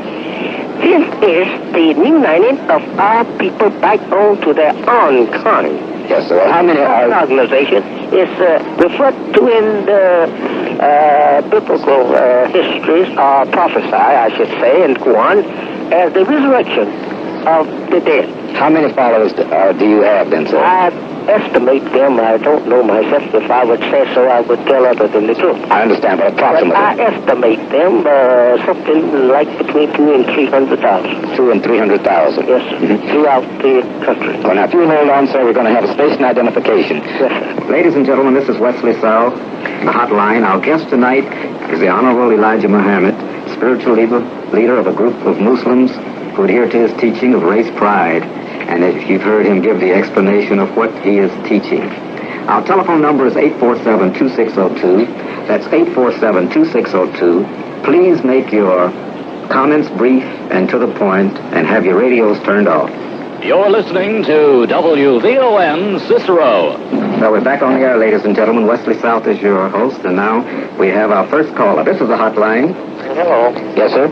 Yeah, this is where I like to make comments, Mr. Mohammed. Yeah, you'll have to speak a little louder, but right ahead. Yeah. I want to say, Mr. Mohammed, about Malcolm. I think if Malcolm hadn't never broke from the organization, I think he probably might have been living today. But since he did, I think this is somewhere where the difference come in. And I hear them say he had something like 200,000 to 300,000 people, but there are 20 million Negroes in this country. And I think most of the Negroes doesn't condone the program which he's functioning. Now, he's speaking of Martin Luther King. We had no violence. And he doesn't know that, he should know that hatred comes when you have one organization like the Muslims, or like the Ku Klux Klan, or like the Nazis we have here. All those things break hate. He may not speak it direct, but Jesus Christ is in the house. And if you got fire in the house, it's bound to break loose and burn down. And that's what he's doing. And I'm so proud that the Negroes today hadn't been to the point where we had 8 or 10 million Negroes participating in his organization. And I don't think there ever will be. But I think down the way somewhere, he should change his methods of thinking. All right. Did you have Mr. Mohammed, did you have a comment? No, we'll never... Just a second, sir. Let Mr. Mohammed speak, please. I would like to ask the gentleman, what does he consider hate that I'm teaching? Did you hear the question, sir? Yes. Go right ahead and answer. Well, if you go to teach organizations such as like the White Ku Klux Klan, it's just about the same. They want everything to stay white. He wants everything to stay black, so you're bound to hate someone. And when you start to hate it, when you have this, you're not going to have freedom. You're going to have fiction all the time. And this way, fiction is coming. It come in the organization of the Ku Klux Klans and all the other clans. All right, let him... And now it's beginning to come in his organization. So if we're going to teach this year, we're not going to be in the streets. They are not going to be in the battle of the Ku Klux Klan. They're going to have assassinations. They're going to kill people left and right. And this is just the beginning. All right, Mr. Mohammed. And do you call a people that want to keep and maintain their own racial pride as teaching hate? Do you call that hate when a person wants to keep their own race pure? I do not think that we are teaching hate when we say that we want to keep our own race pure and without the strange blood of other nations. All right. Thank you very much for calling, sir. Thank you. Good night. This is the hotline, ladies and gentlemen. Wesley South is your host. Our guest tonight is the Honorable Elijah Muhammad.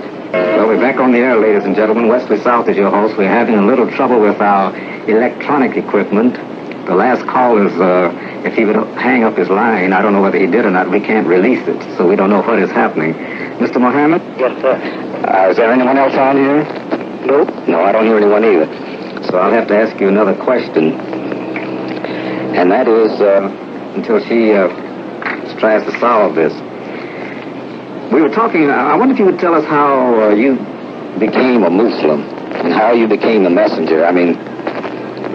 Well, that was in the choice of he that,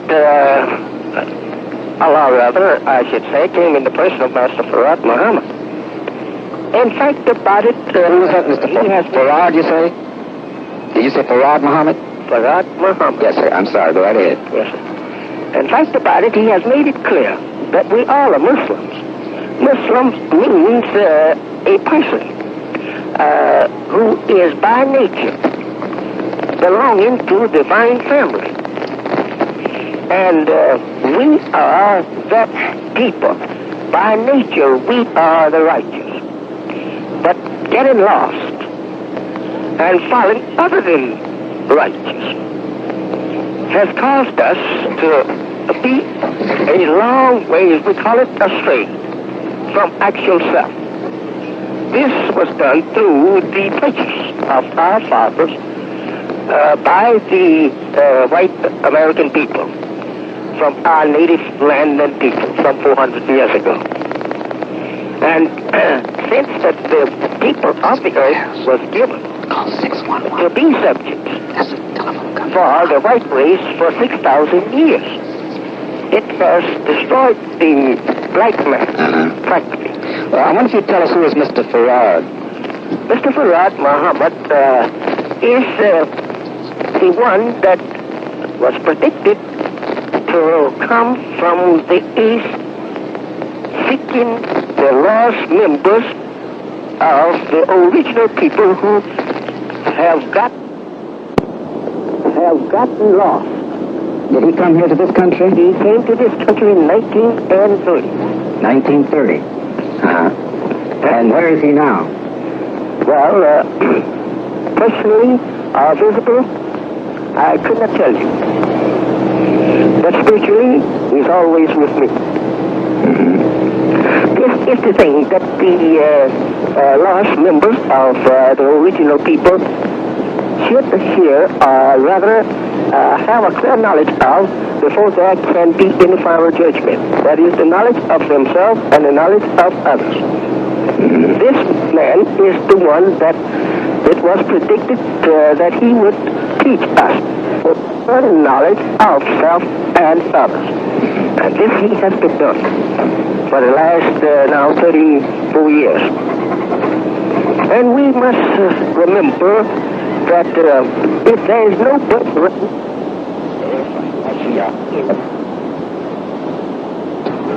but since we are members of that people and have been dead to the knowledge of our membership for the past 400 years, or maybe for 5,000 years, as most of the darker people on the earth today lost the knowledge of themselves for the last 4,000 or 5,000 years.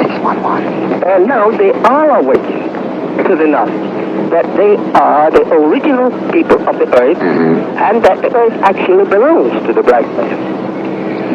And this is due to the termination of the view and time of the white race.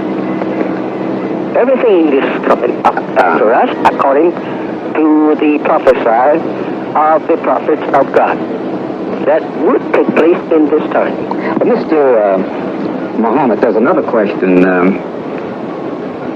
There are some people who say that if they leave the... I was reading this in one of the magazines here, that if they leave desert your teachings, I guess is the word I should say, that would be better. Yes, sir. That is just say that teaching, because it's actually, as I first said, yes, this is a joining on again with your own. This is the resurrection of the mental dead people. Well, let's say that if they do this, that they are threatened, they are beaten. Would you comment on that, please? This is a trial.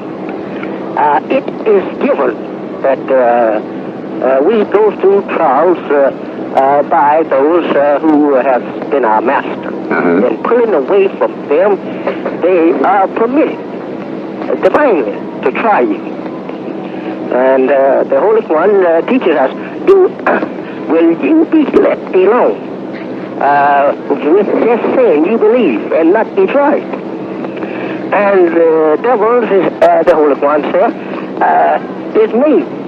And God has given them the privilege to try everyone that leaves them and returns to God.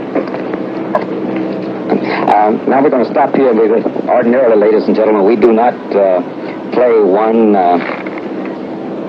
of the commercials twice, but we're going to try it again tonight and play another Milk from Joe Louis. We'll be right back immediately after this commercial.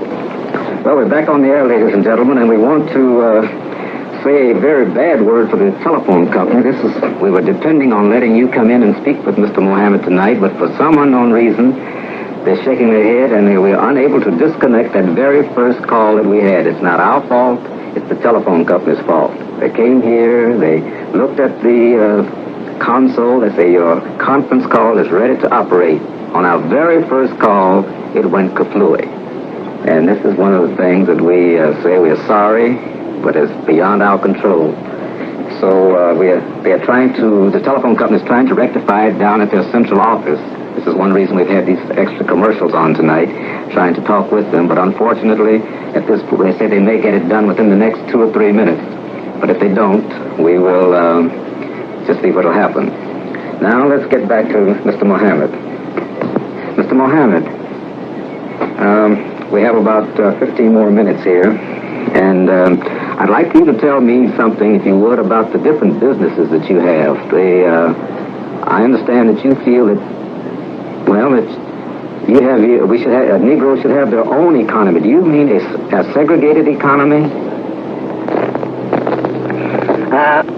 Yes, we cannot hardly do too much in building up an economy system for the so-called American Negro under the economy system of the white man. Mm-hmm. But we can do a long ways towards doing away with so much waste, extravagance among people who have never been used to anything like luxury. And as soon as they get a chance to enjoy a little, he goes to the extreme.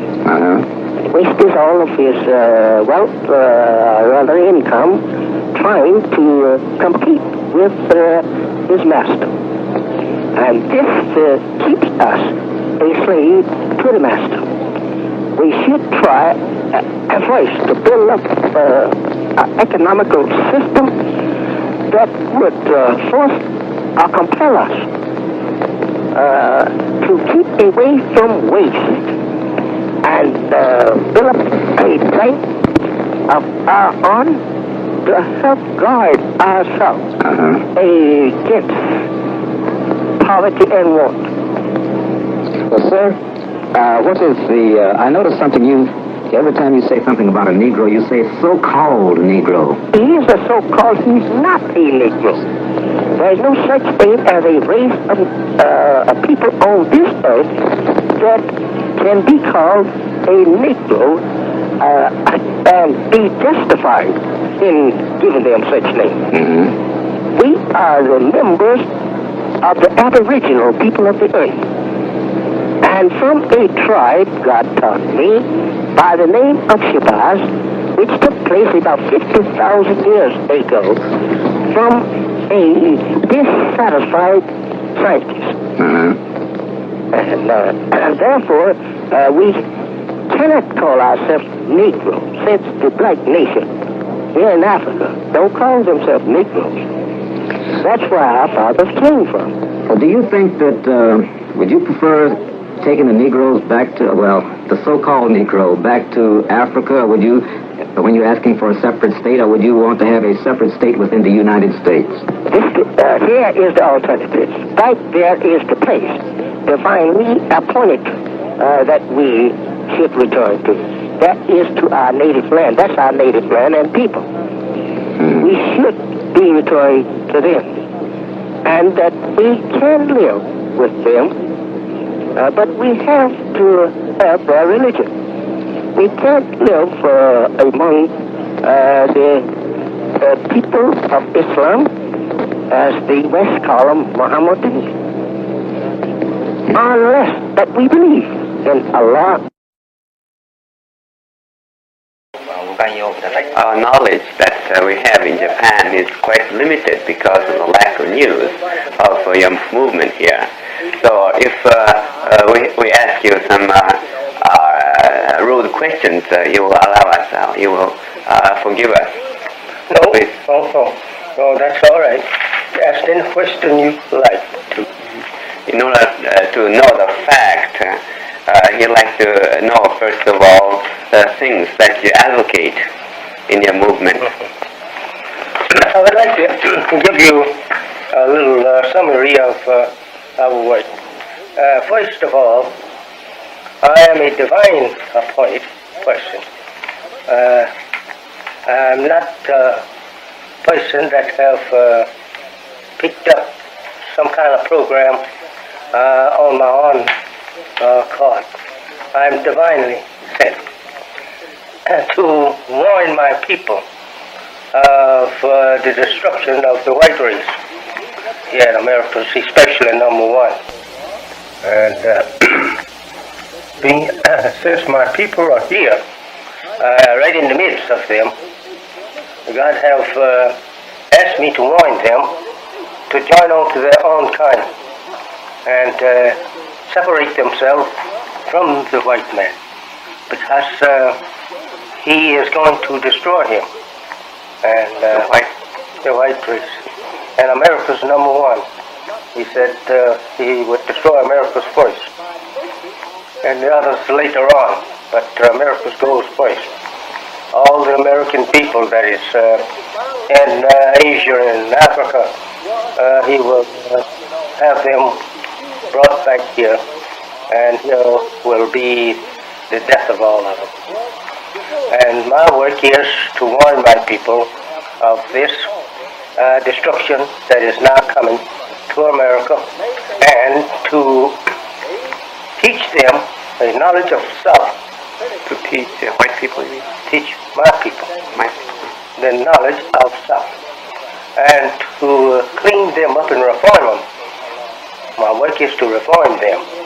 They has been following the white man for 400 years, and they do as he said do, and he has led them astray, and has gotten them practicing evil and filth.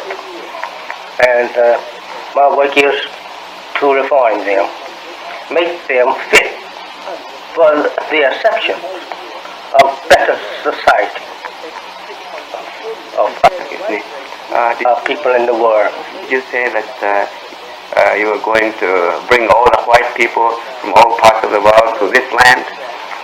All the Americans that is living in other parts of the earth, Asia, Africa, the islands of the sea. He said he'd gather them all, bring them back here to kill them here in America. What is your opinion of Christianity? The white man's organized religion, they enslave black people. I don't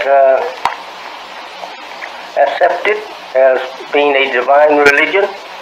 It is a religion that was organized by white people for the purpose of deceiving black people with, to control and rule the black people under that religion.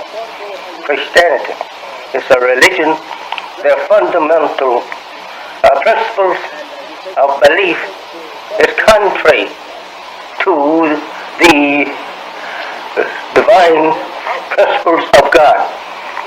Their principles of belief is first a belief in God the Father, second the Son, third the Holy Ghost, and that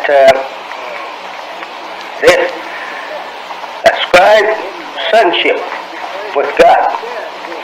We don't believe in God having a son. He don't need a son. He's not married, and he don't need a son. So to charge him with getting a son by marrying out of wedlock, then he's considered to have committed an act of adultery, since the divine law teaches against getting children out of wedlock. So they charges God with that. And it is backed by the power of the Western white imperialistic people, and Rome is the capital of it, and it is a complete religion of the white people. We believe in Islam. We believe in God being one.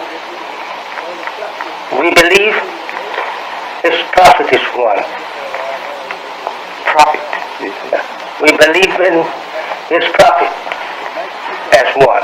In the last day, He have a prophet with Him in the resurrection of the dead. We believe in Him as Muhammad.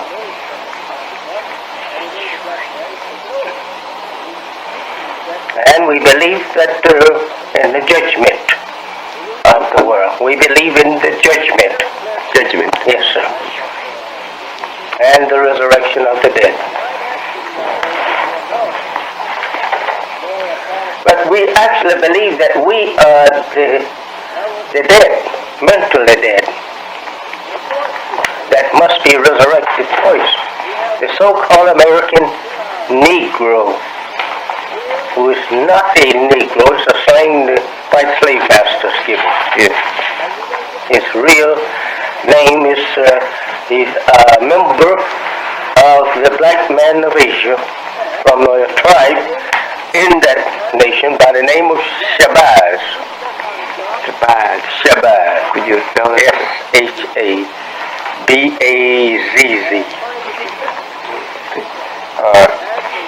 Could I interrupt you? You spoke about people being mentally dead. What do you mean by that? Your people are mentally dead now? Mentally dead to the knowledge of self and their kind and God and the devil. They don't know these in reality. I see. We have been told in Japan that the aim of black Muslims here is the separation of your people from the white folks. But since we have heard what you said now, your aim is really not only to separate yourselves from the white people, but to destroy the white people. That doesn't mean that your theory has changed, or it has always been the same. That's right. We must be separated from the American white people. We have been here under them as slaves for 400 years. They have mistreated us. They have beaten and killed us night and day. For the duration of that time, 400 years, we are still deprived of justice in America. We are not looked upon wholly as a human being. We don't have the rights of a human being here, not to think of civil rights. And we are asking for total separation.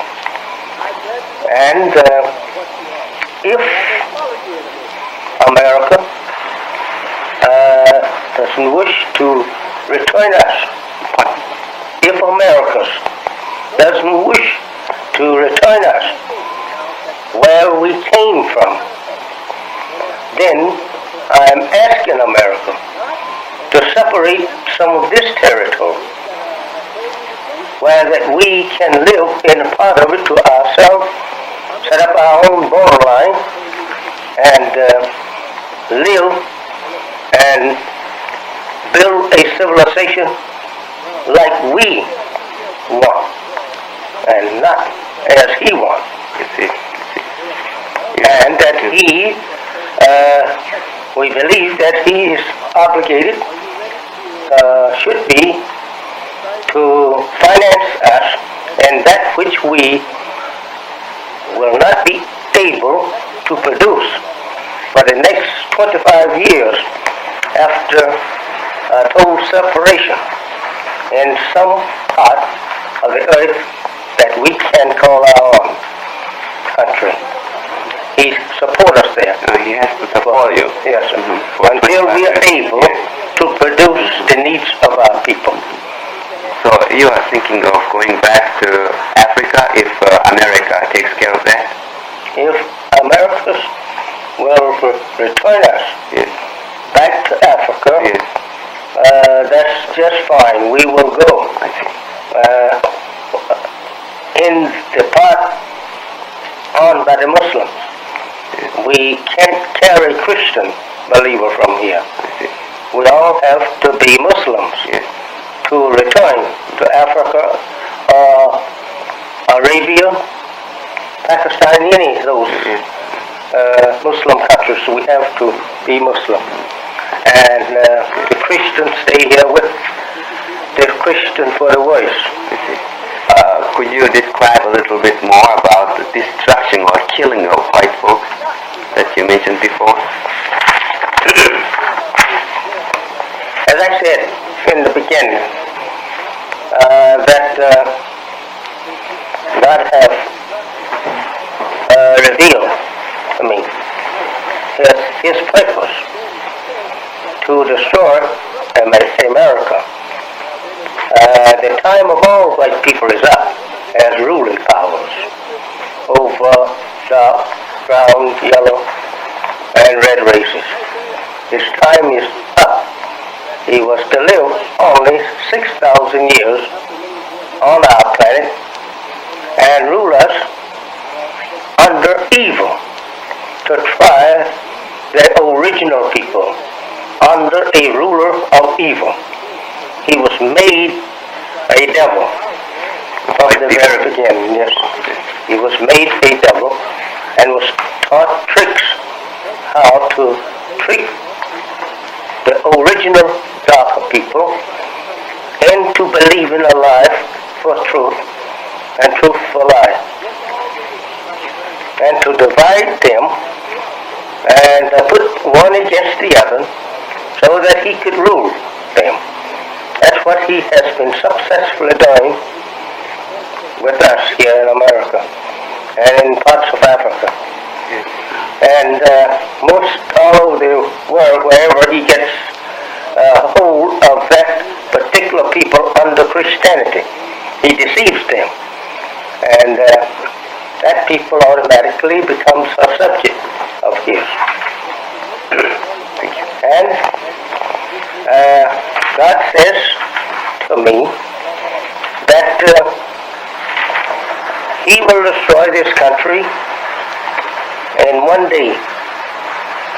And that, He said once it would be destroyed in 12 hours.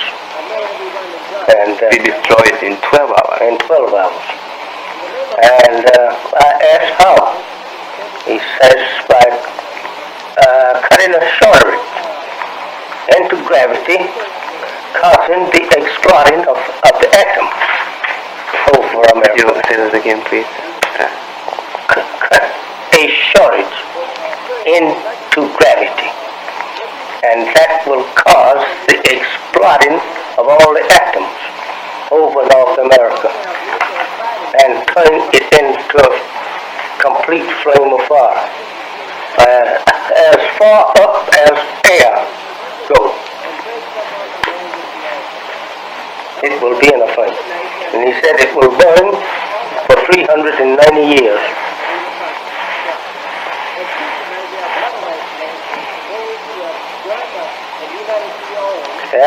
God will destroy this part of the world, the whole world? No, just America alone.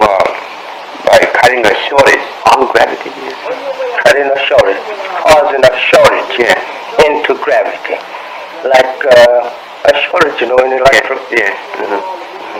And that will explode all the atoms over the continent. and turn it. He has been told in Japan that by white people that black Muslims account only for 1% of the colored folks in the United States. He wondered if this percentage is true. If you have any better information on this, you'd like to know. And also you'd like to know the activities, some of the activities that you are doing here. We don't have a record of all the followers or believers. They are hard to keep up with. We get 100 today here, 50 over there, 25 here, 30 somewhere else, and then at the same time we get maybe 300 or 400 sympathizers. And you understand what? Not they really joining up with us, but they with us in idea. And this way they may run to 1 million in sympathy, and maybe 250, 300, 400,000 actually registered. See? You don't have a record? No. We don't keep a total record of all of them, but we do have a record of over 200,000.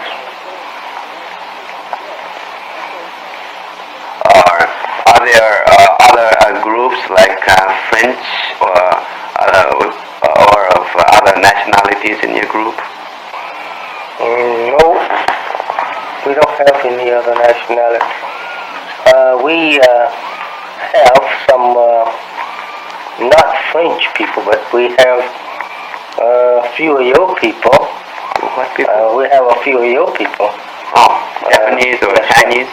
And Mexicans, we have some of them, and Panama, and down through the Central Americans we have some. But we don't say that we have foreign people when they come to you, but French and the American people are the same almost, they're white people. And we just exclude all whites. Or what are the kinds of colored people who are the believers of your belief? There are quite a few students, I'm told. Is that true? About 99% of them is all my people here in America. And, there are Africans who wants to join up, and some of them accept. They are in here just going to school, colleges, universities. But still they want to join up with us. Yes, would you say more than half the students? Well, I have probably all of them sympathizing with me, but actually to register up with us, we don't have many of them on the register because we not so particular about registering them up because they already is in the safe zone. The main thing we are after is getting our people out of America. And if we can't, well, okay, we God may, if it pleases him, he take America from them and give us a place here. Most of these are poor people, would you say? Well, we have a few that is wealthy, just a few, but the greater percentage of them are real poor people. I would say 90% of them are poor people. We have been told that your movement is partly composed of encouraging people to get rid of the habit of dopes and drugs. Would you give us some other movement that you are in this respect? Anyone that follows me, he will have to quit dope. And such thing is tobacco and alcohol, drinking beer and whiskey. What I mean, alcohol is drink.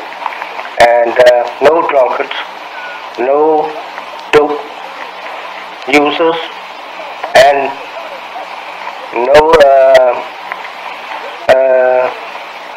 people who love to have games of chances, idling at their time away in foolishness. If they come to us, we try and break them from such habit and to teach them to take life serious, that it was not given to us for sport and play. And especially us, while we are slaves, we should be thinking, trying to find a way out to self-independence. This is what we want, is self-independence from the white man. We don't like gambling, and we got to unite our people so that they will love each other. They must love each other, and each brother must be sacred. He must not draw the blood of his brother. What I mean by that, fighting each other. And they must not quarrel with each other. They must live in peace with each other. And they must stand up and fight and die for the cause with any enemy that is against us. If he attacks us, we are never to be the aggressor ourselves, but if he attacks us, we are to fight until we all are dead to try to win. You said you have to fight against people who are against your cause. Does it include people who are like NAACP? We fight them with the truth. We never intend to attack our own people unless they attack us. ですね、相手がですね、我々を攻撃しない限りは、こっちからですね、攻撃を仕掛けていくというですね、意図はもうと思ってないと。The NAACP and the Corps are pleading to the white people for jobs and for social equality only. And that's no future for us. We want earth to build our own nation, produce our own nation's needs. That's what we're after. He assumes that the members or believers of black Muslims are citizens of the United States of America. If you are a citizen of America, you have to be loyal to America. In this connection, he'd like to ask for your comment. We cannot and never will be citizens of America as long as we are here. We cannot be. You cannot be We citizens. cannot be citizens here. Our father was brought here as slaves. Yes. And the slave court is that no alien or foreign people of our kind, the dark people, no aboriginal can ever be a citizen of America. And that we are the property of America, never to be redeemed. That's their court. That we cannot even redeem ourselves. And therefore, we don't consider ourselves citizens of America. It's just only in word. it cannot be indeed because they don't treat us as a citizen. And in fact about it, they don't treat us as a human being. And we can't be citizens of America. We are from Africa, and they have never made us citizens. They didn't bring us here for no such thing, purpose as making us citizens. They brought us here for slave purposes.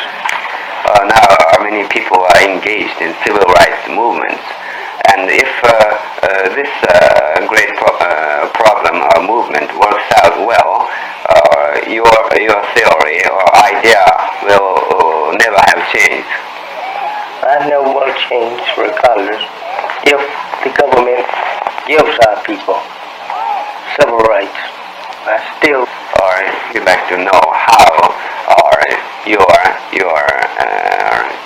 our movement has got started in the first place. On the coming of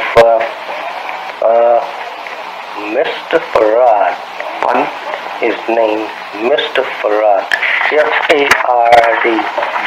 F-A-R-D. Muhammad.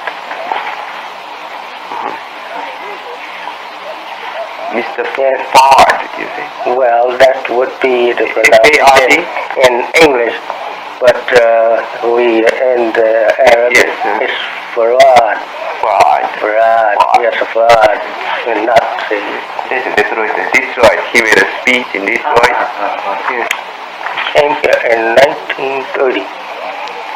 I met him in 1931 in Detroit, Michigan.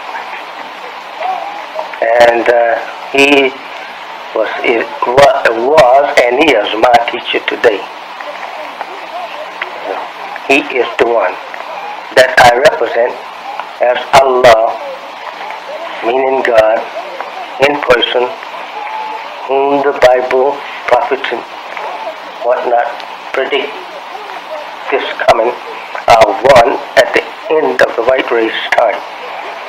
In Arabic, they call him the Mahdi, one who is coming self-independent to guide the world back into Islam and to kill the infidels.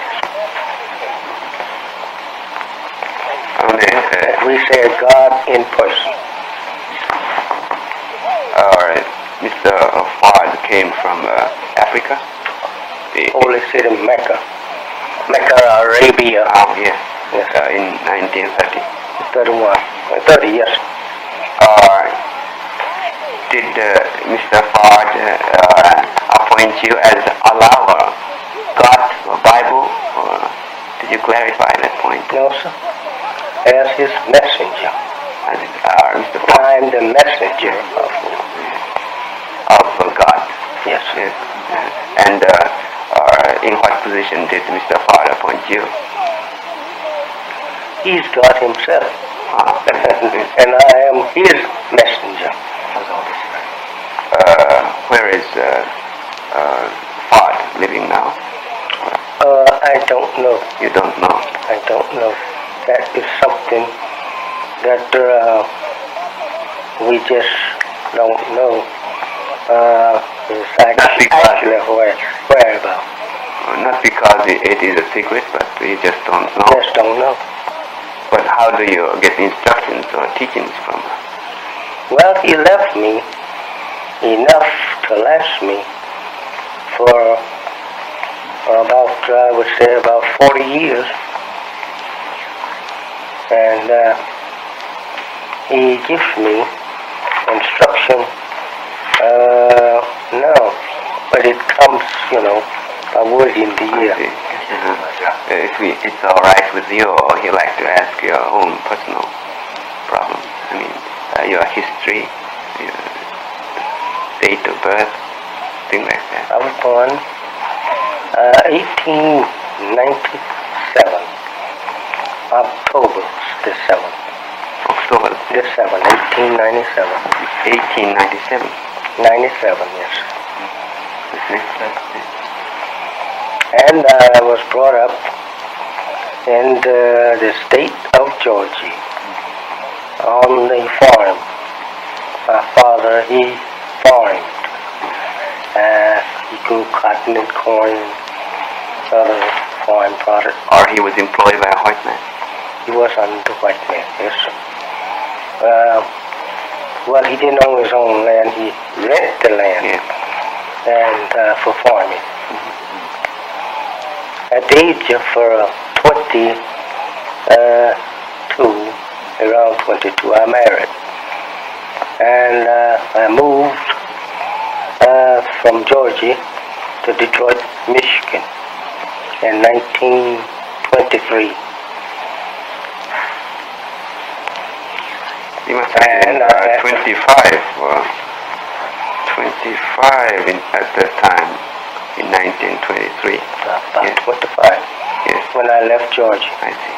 But you married after? About 22. I left about 3 years after I married. I see. I lived in Detroit for 10 years and moved from Detroit here in 1934, and I've been here since that time. 29 years. You said you married when you were 21 or 22. Is your wife still healthy? Yes, sir.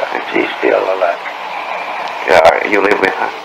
She's in Egypt at the time. Oh, in Egypt? Yes, sir, she lives. She's visiting her son there. Our son, we have a son in Al-Azhar University. Al-Azhar? Yes, sir. Could you please? Al-Azhar. A-L. A-L. A-Z-A-R.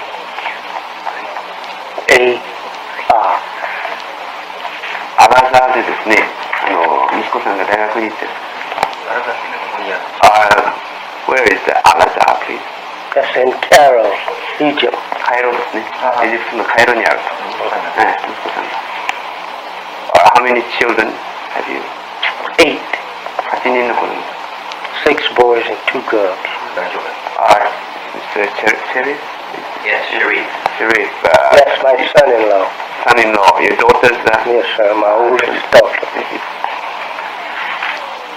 He has been following me ever since he was around about 16, 14 years old. That's all right.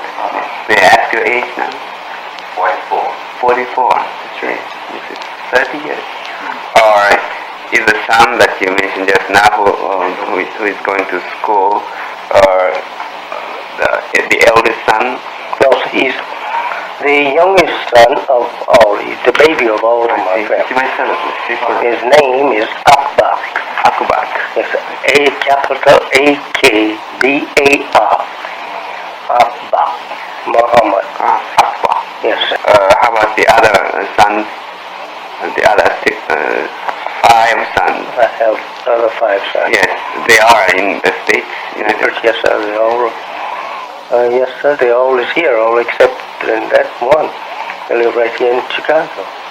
Oh, I see. Yes, sir. But they are not living with you in this house. No, they're all married. They are married and live in Chicago. Yes, they live in Chicago. What are the occupations that your sons? But they mostly work for the movement. They all fight for a movement. Yes, sir. They support you. And they work in for a business such as the stores, and cleaning establishment, and some is in the mosque, the temple, that have jobs there. Others work on the paper, paper stand. Please excuse us asking for personal questions, but what are the members who live in this particular house now? This in my home here is my daughter and her husband over here, who has 5 children. 5 children? 5 5 years. But he have 5. One son and 4 daughters. And I have an elder sister of mine live here. She's not married? She's not married, no, sir. She's pretty old. She's in her 70s. Her husband is dead. I see. And we have 2 secretaries that live here in the house. Personal secretaries. When you were being raised on the farm back in Georgia, did you get some stimulus, particular impressions that has led you to this movement? Well, I was on the farm working for my father.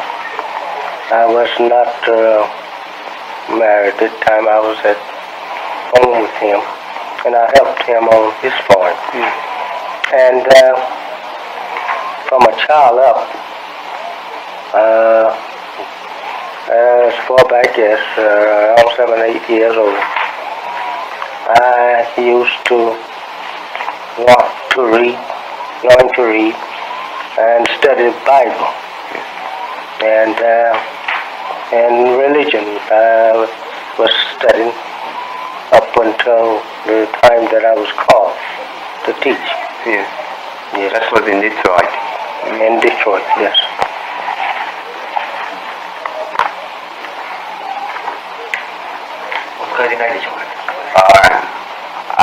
I'm afraid, we are afraid that you are getting tired. No, I'm not getting tired. You have some other important questions?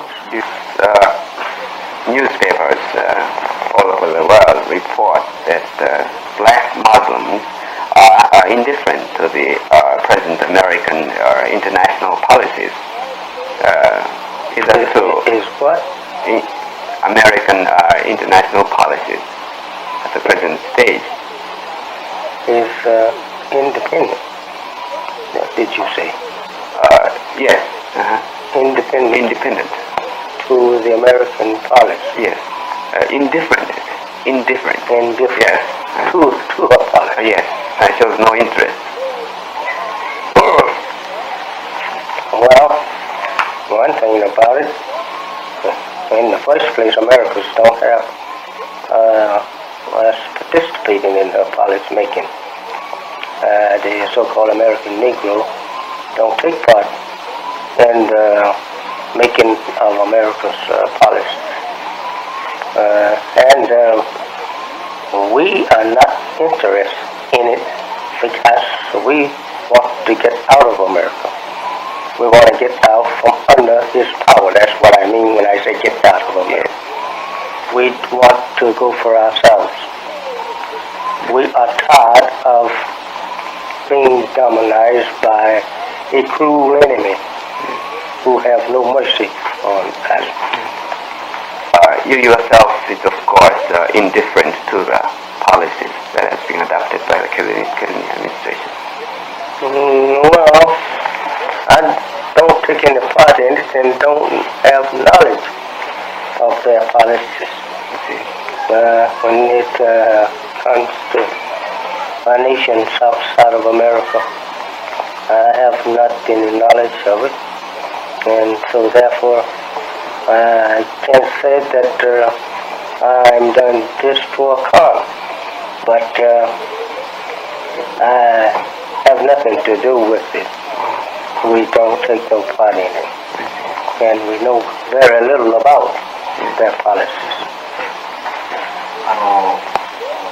He has only a few more questions. That's all right. Just take your time. It has been reported in newspapers that the activity of the black Muslims is quite similar to the activities of the Hitler administration in his nationalism. Well, if Hitler wanted to make his people a better people, and keep them to themselves, and not to mix up with any other outside races. I have no objection to a race want to be themselves and keep their race pure. I think that's a fine policy. This is what I want to do, is to get my people out of the hands or the power of Americans who are destroying them by intermixing their blood with them. And this is destroying us here with him. And he seeks now to force an integration which will further destroy us through intermarriage and intermixing and sweethearting and causing of legitimate children of his, and our people will eventually sink into nothing. We won't be able to point with pride to say, here is one of us. If we keep allowing him to visit our home, come among our women folks, and leave children there by himself. I intend to put a stop to it if I can get enough behind me, even if it caused death of the woman and the man that is mixing. Fine. I intend to do it if I ever get a little stronger. In other words, can we look upon your ism as a nationalism in terms of races? Well, I don't say that I have a ism in the first place. We don't have a ism. As I said in the beginning, my work is to separate our people from the white man and put an end to the destruction of both moral and life of our people under the white man. Both moral and life. Life. He's destroying both. Or in the same way that you are indifferent to Kennedy administration, are you indifferent to Arthur Spiegelman, the leaders of the movement, and Wilkins and Mr. Powell? These organizations that you are referring to,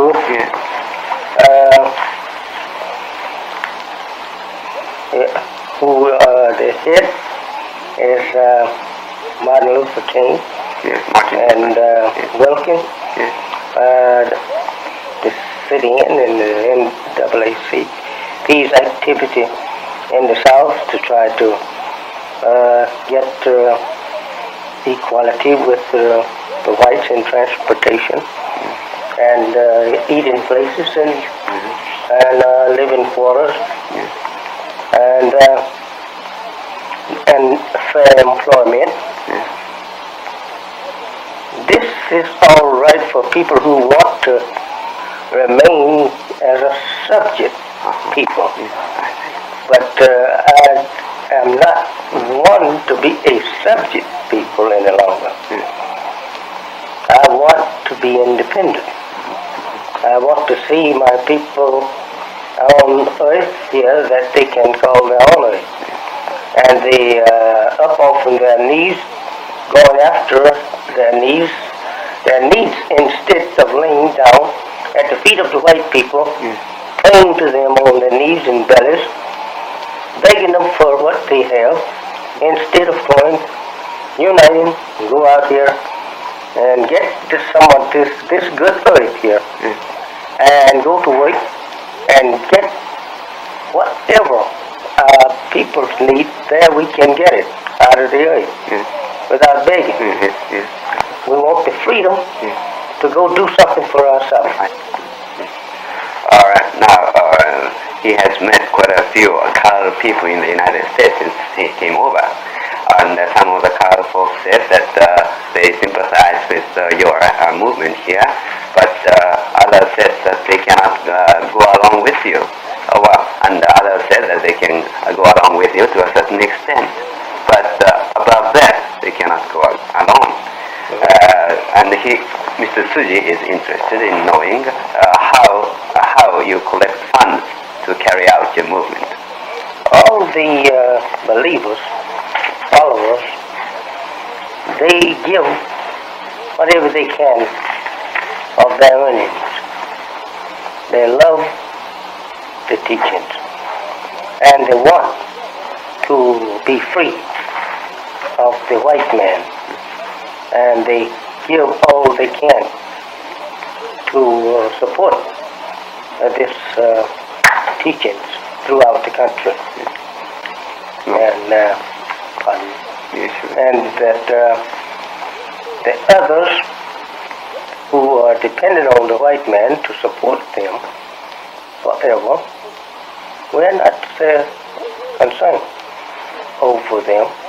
They want to be too proud to accept the program that I have for my followers, and God, who have given it to me, that's their material with me. Whether they go along or not, we will be the winner. I'd like to know some of the routines that you have in your daily life. You must be very busy, engaging in many activities. You'd like to know some of the things that you do every day. Well, my greatest work is answering correspondence here and throughout the world, and forming speeches. I say informing. Yes, informing. Yeah, not informing, but forming. F-O-R. Yes. M-I-N-G. Yes. Forming speeches. Yes. For the people, and taking care of problems of domestic affairs and business affairs of my followers. That's my daily work. That makes you quite busy. Or do you make speeches quite often yourself? No, not too often, since that I have been bothered with bronchitis. Yes. But I do it in writing. Could we get a copy of your newspaper of any date? Yes, just to see what. Give you the latest copy. I have 3 or 4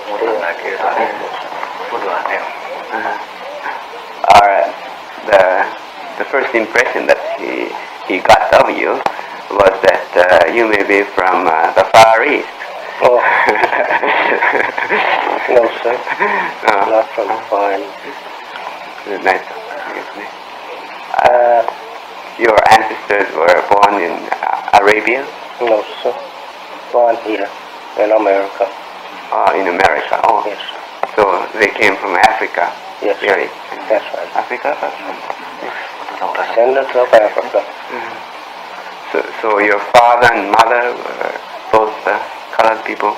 Yes, sir. They But your skin is lighter than many colored. Well, due to the double mixing in our people's blood, you know. And we had them under slave. Yes. You look more like Chinese or Japanese so far as skin is concerned. Yes.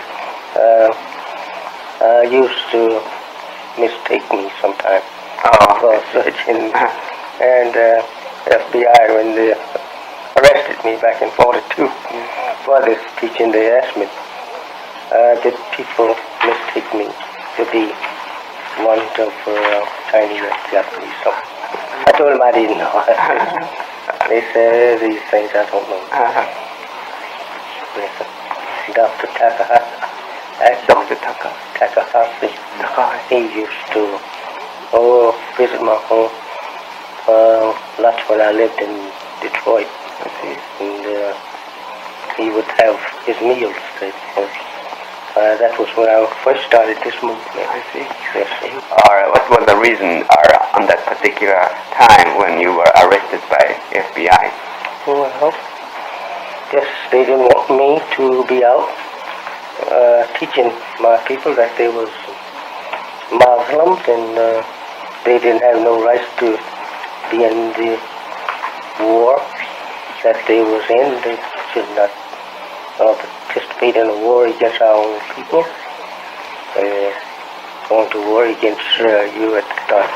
And that we should not fight our own people for my enemy of us both. Thank you very much. I appreciate your patience.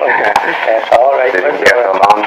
Too glad because of the time that we're in now and what we're expecting of the change. We should meet sometime to talk.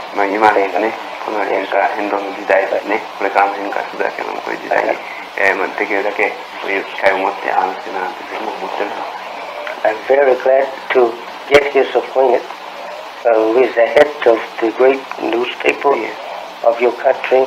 I'm very much honored to have him to visit my home. I hope that someday in the future, if he ever is in the state, to stop by again, we would be too glad to furnish him any material of ours. Yes, to put in his paper.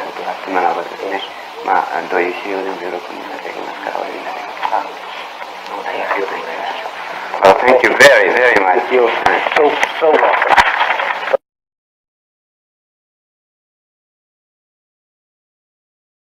Season to be coming back here. Phoenix is, I'm getting to like Phoenix.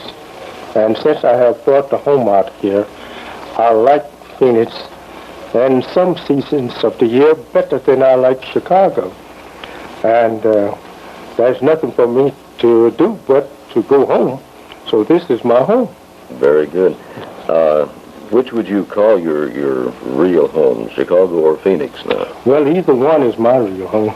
Your home wherever you are. Either one is my real home. As there's an old saying, go everywhere I hang my head is my home, sweet home. You have been discussed quite a bit in the news lately, ever since your organization's convention in Chicago several weeks ago. Since the death of Malcolm X, have you encountered any serious trouble, or do you expect any serious trouble? I have not encountered any serious trouble, and I don't expect to encounter with any serious trouble from Malcolm's death. This death of Malcolm, God himself had something to do with that. And I think the people will learn that this was some work of God himself. Do you feel possibly something that Malcolm brought on himself then? Well, he did bring all of it on himself. If he had stayed with us, following me, he would not have been dead today. He would have been a living man today. I believe Malcolm knew these things. But in fact about it, he being all fired for self. And as all jealous leaders meet with some such kind of fate one day or another. And so he was all fired for going for himself, as he said.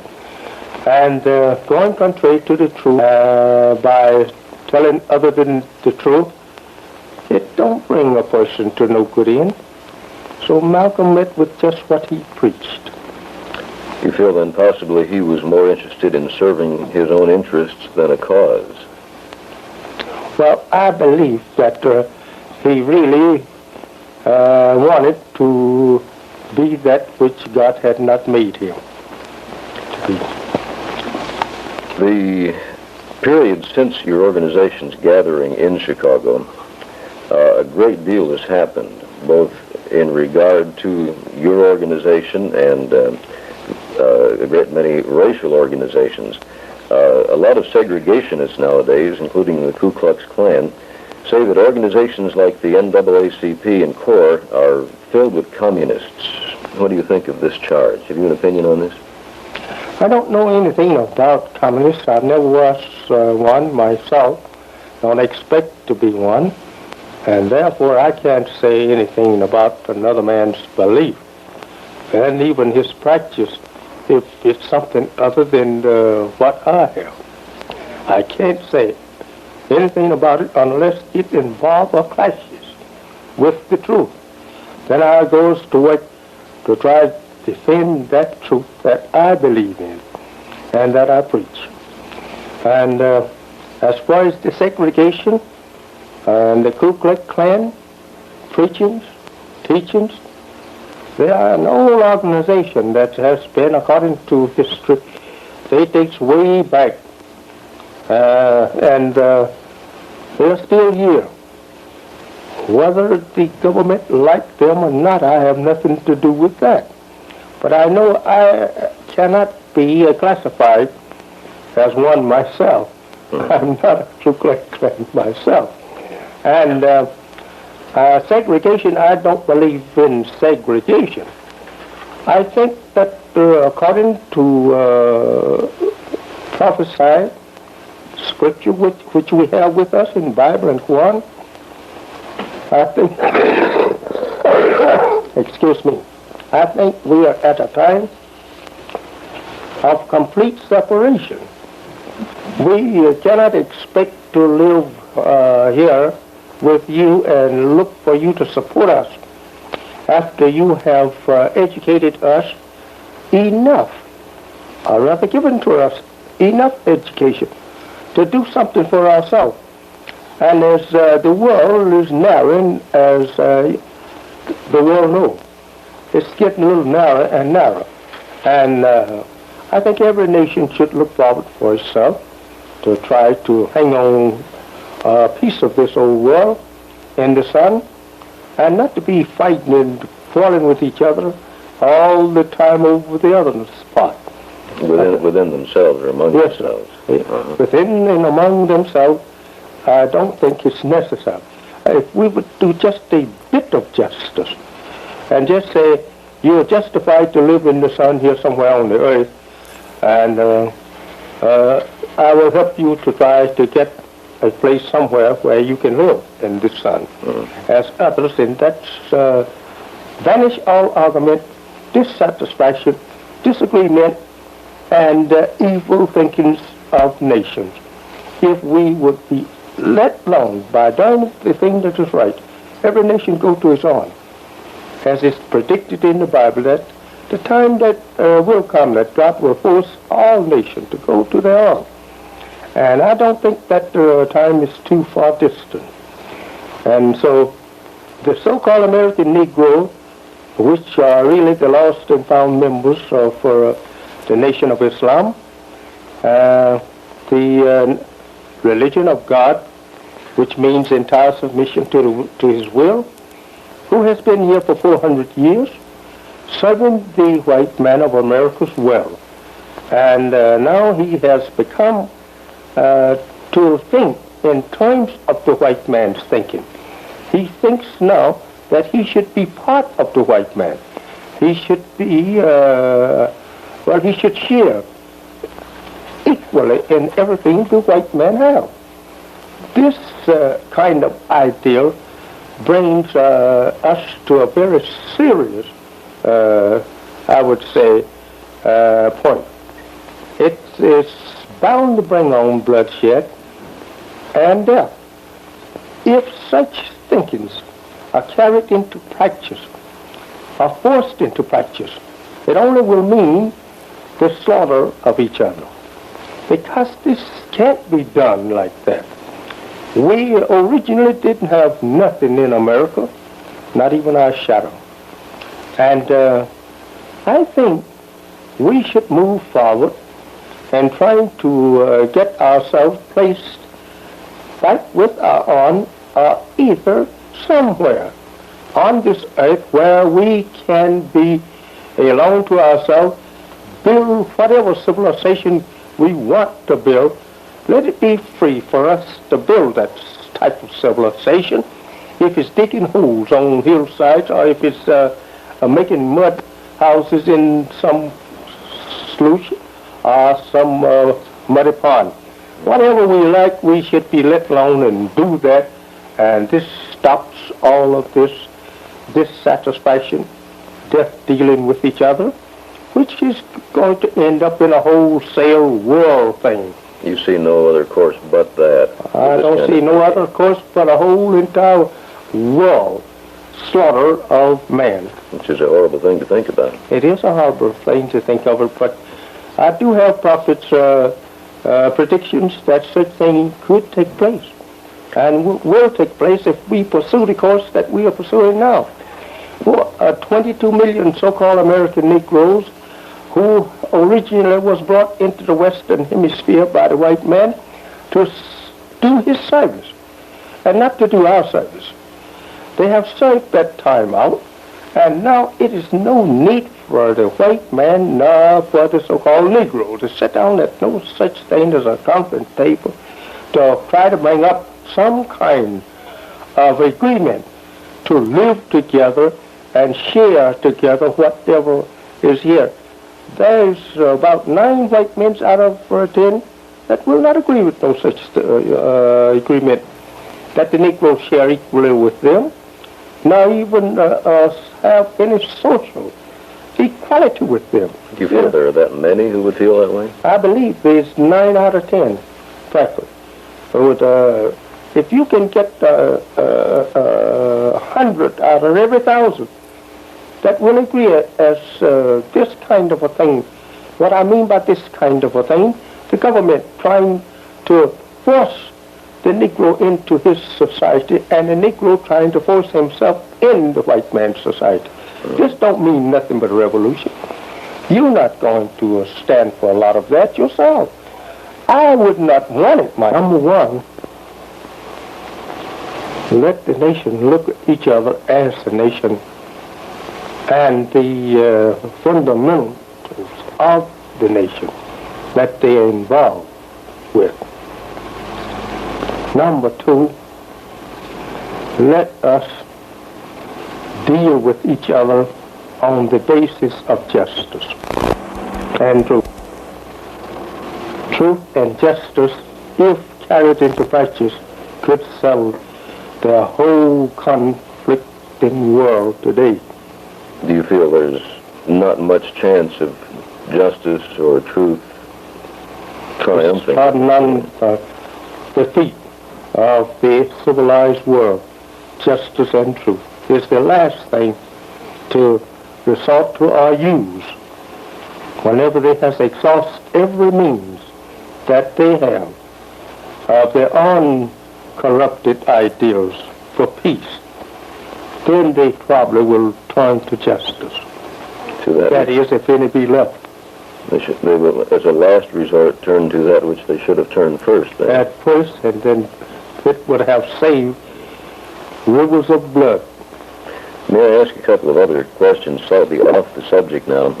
In relation to Phoenix again, while you were in Chicago, I understand some shots were fired into your home by apparently someone who does disagree with you.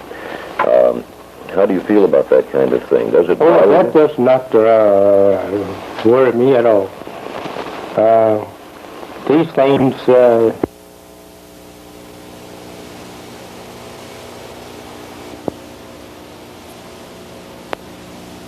could be aimed at my head for as that concerned. I don't expect anything like total friendship, but I do expect men of education, men of civilization, men of reason science, men of truth and understanding of truth, that they should not be classified with no such acts themselves.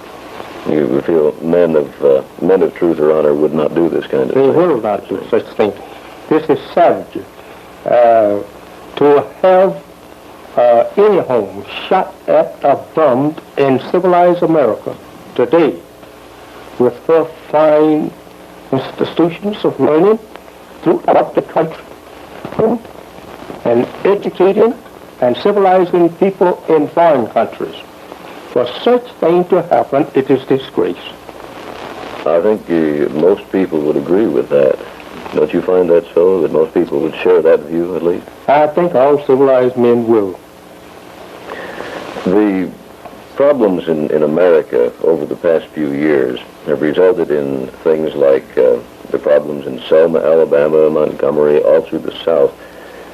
Do you feel that these incidents accomplish anything? I don't see where they have accomplished anything but the fights that they have. Getting people hurt. Getting people hurt and disgraced.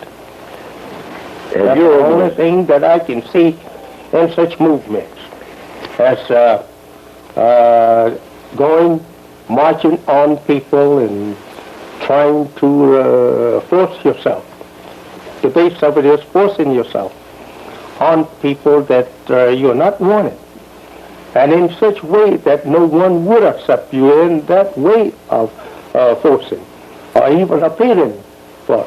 I think the so-called American Negro, who is my brother and I'm part of them, I think we should first do this. After being enslaved for the last 300 or 400 years, I think we should prepare ourselves and be fitted, qualified as people to accept us as their equal or to accept us as a member of their society. I think we should qualify for such place first. That means cleaning up ourselves internally and externally as well.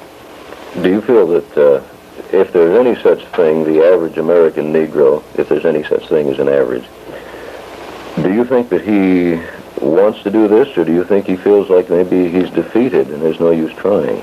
Well, I must go back here to Ezekiel and the Bible of the dry bone, which represents people as we are. It said the hopes was lost and that they was cut off from their thought. Mm-hmm. I think that is very true if we look at that prophesy, and that they actually feels hopeless. And they know no place but the place that they was born in and has been in and felt crushed as a crushed people. And they begin to realize that they has been crushed and is still held as a crushed people. Do you feel that, excuse me, sir, since we're nearly out of film again, do you feel that your organization is taking steps or can take steps to help eliminate or solve this situation, the feeling of hopelessness? We are absolutely doing just that. I don't think we should use the word that do you think, but I have examples, excuse me, for the world.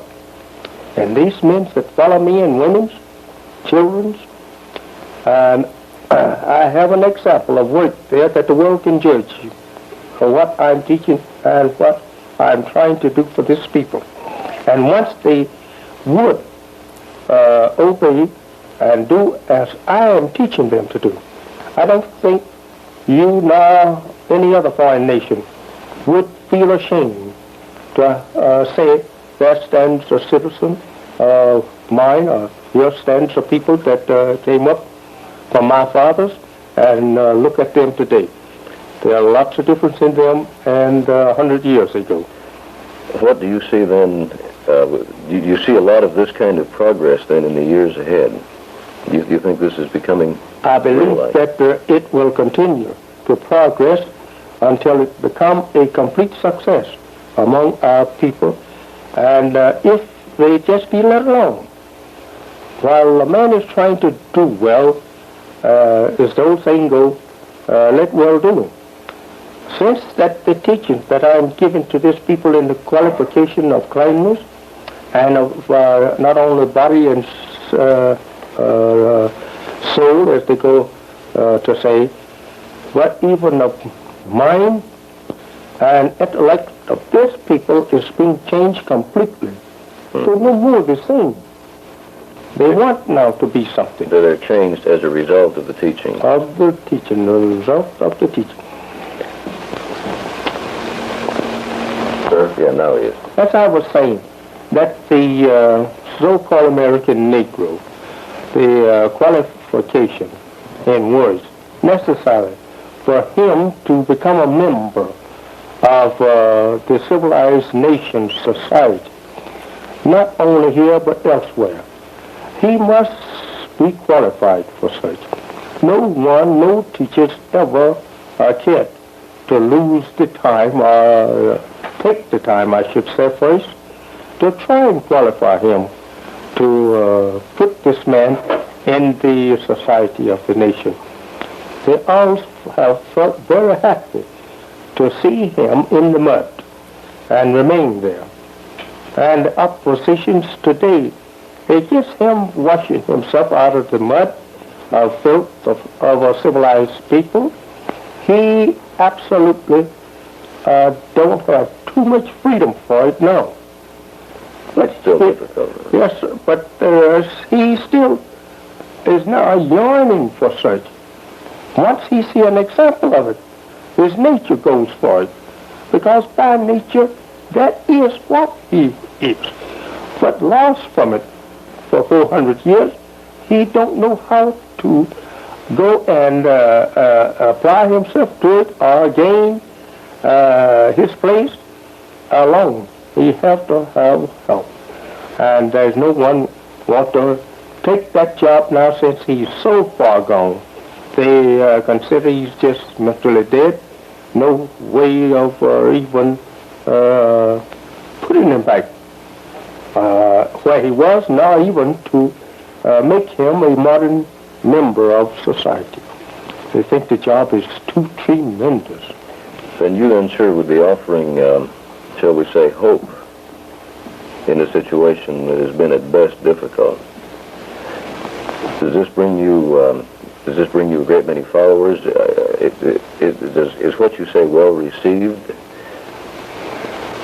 In what I have said, it have attractions upon my people. Mm-hmm. And it's like a man that has lost his purse down the street a couple of days ago, and he has forgotten all about ever owning it again.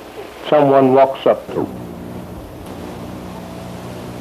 We cannot be aggressive people. Us to try to integrate with the white man, it is too late for us to continue the religion called Christianity that the white man organized for himself, and for those who would want to be in such religion.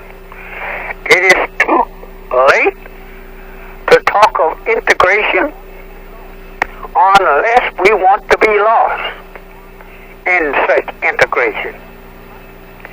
We have not, never been such thing as a white person unless the white man integrated in our family and made us white. By nature, we are different two people. We cannot claim ourselves white if we are not born of the white.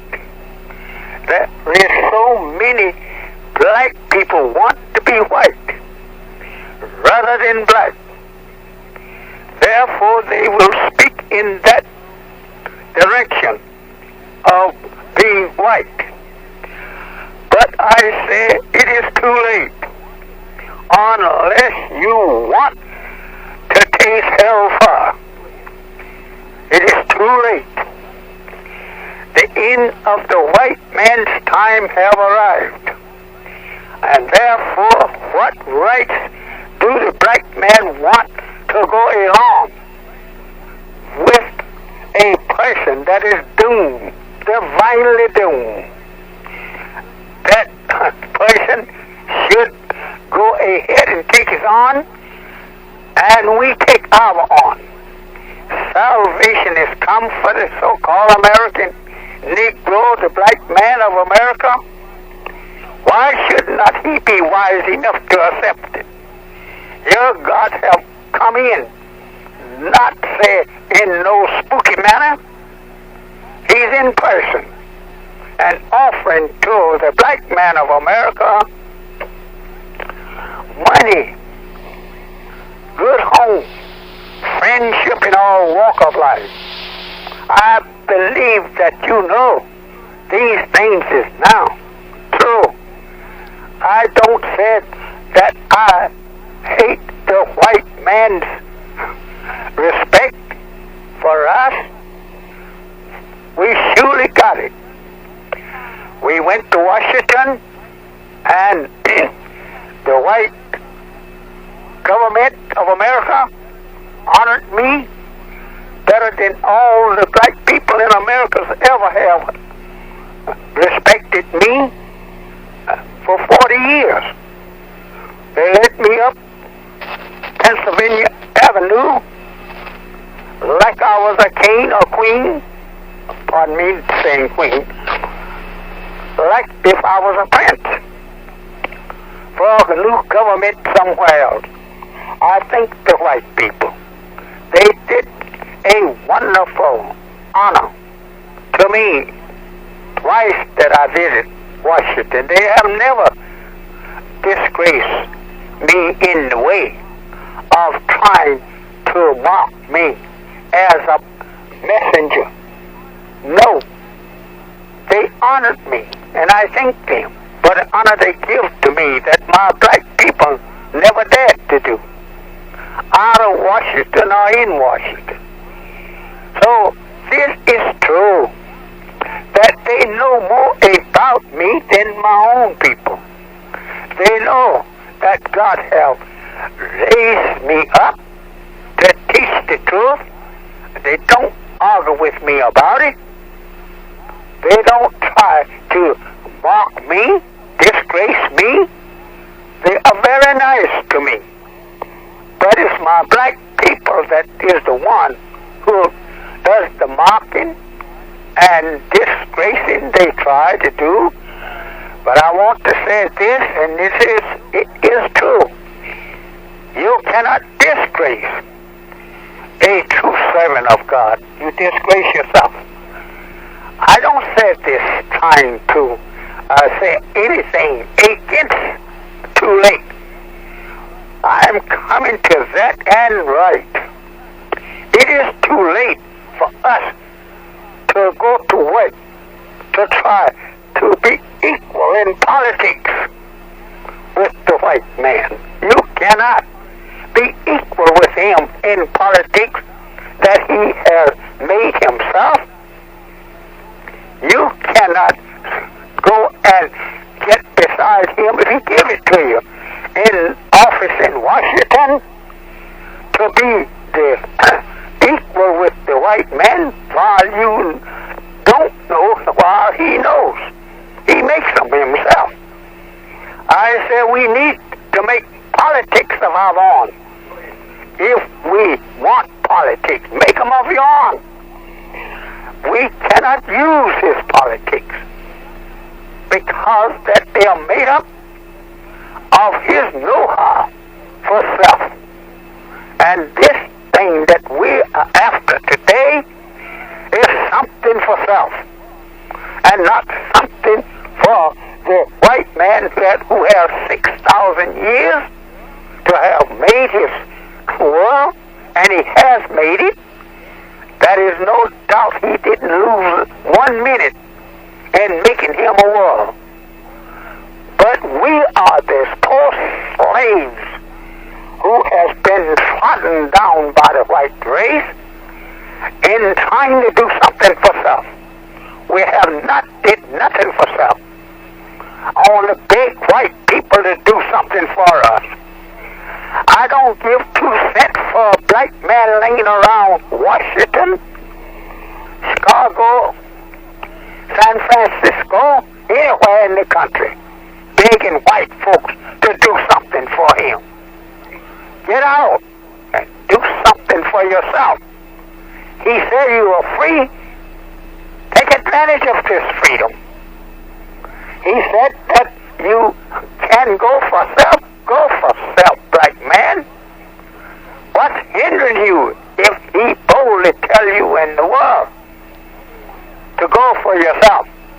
We are trying to go for ourselves, we Muslims. We are trying to dignify America wherever we stay. Pardon the English, wherever we live. We're trying to dignify the country. We're not trying to make the country look ugly. We're trying to make the country to look beautiful because we are living in it and we want to live wherever we live to be beautiful. We're trying to do something for ourselves, and we are trying to teach our people to do something for self. We're not trying to be with the politician black people. We're not trying to out-preach you, brother. We just want to preach the truth. That's all we want to do. Again, we are trying to farm. You may not like farming, but from farming comes everything that we get. Therefore, we're trying to farm. I am begging you all over the country to come in and to help do these things which I know that you will love me for teaching you to do these things pretty soon. We cannot depend on the White House of America. We cannot depend on the livestock of America. We got to depend on something for self. Let us go to the good old earth. If the white man will sell it or rent it or lease it to us, and there get out of that earth what he has gotten out of it. We no more must do these things about laying around begging the white man for this and that. And I said to the preachers, preach the gospel of doing for self, and don't preach the gospel of begging. This is a shame for us after 400 years and 100 years up from slavery to go and beg white people to give us anything. Go get it ourselves. It's out here. I help here on the south side of Chicago, with the help of my followers, have did things that you never dreamed of doing. We have a program of what we're going to do for the south side in Chicago to show to you in our paper now within a week or so. And you will be happy. We want you. Unemployment is bound to overtake you. I said to you, hunger is bound to overtake you. I said to you, revolution is bound to overtake you. All kinds of bad weather that you have never dreamed of, bound to overtake you. We are in the throes of divine destruction of America. Don't think that America is now setting free of these things. She's in them. Mr. Muhammad? Mr. Muhammad, can you hear me? Best way out is that you try and join on to Islam.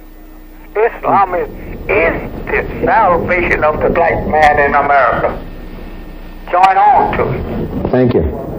That was the statement from the Honorable Elijah Muhammad. Again, we invite your questions to this distinguished panel.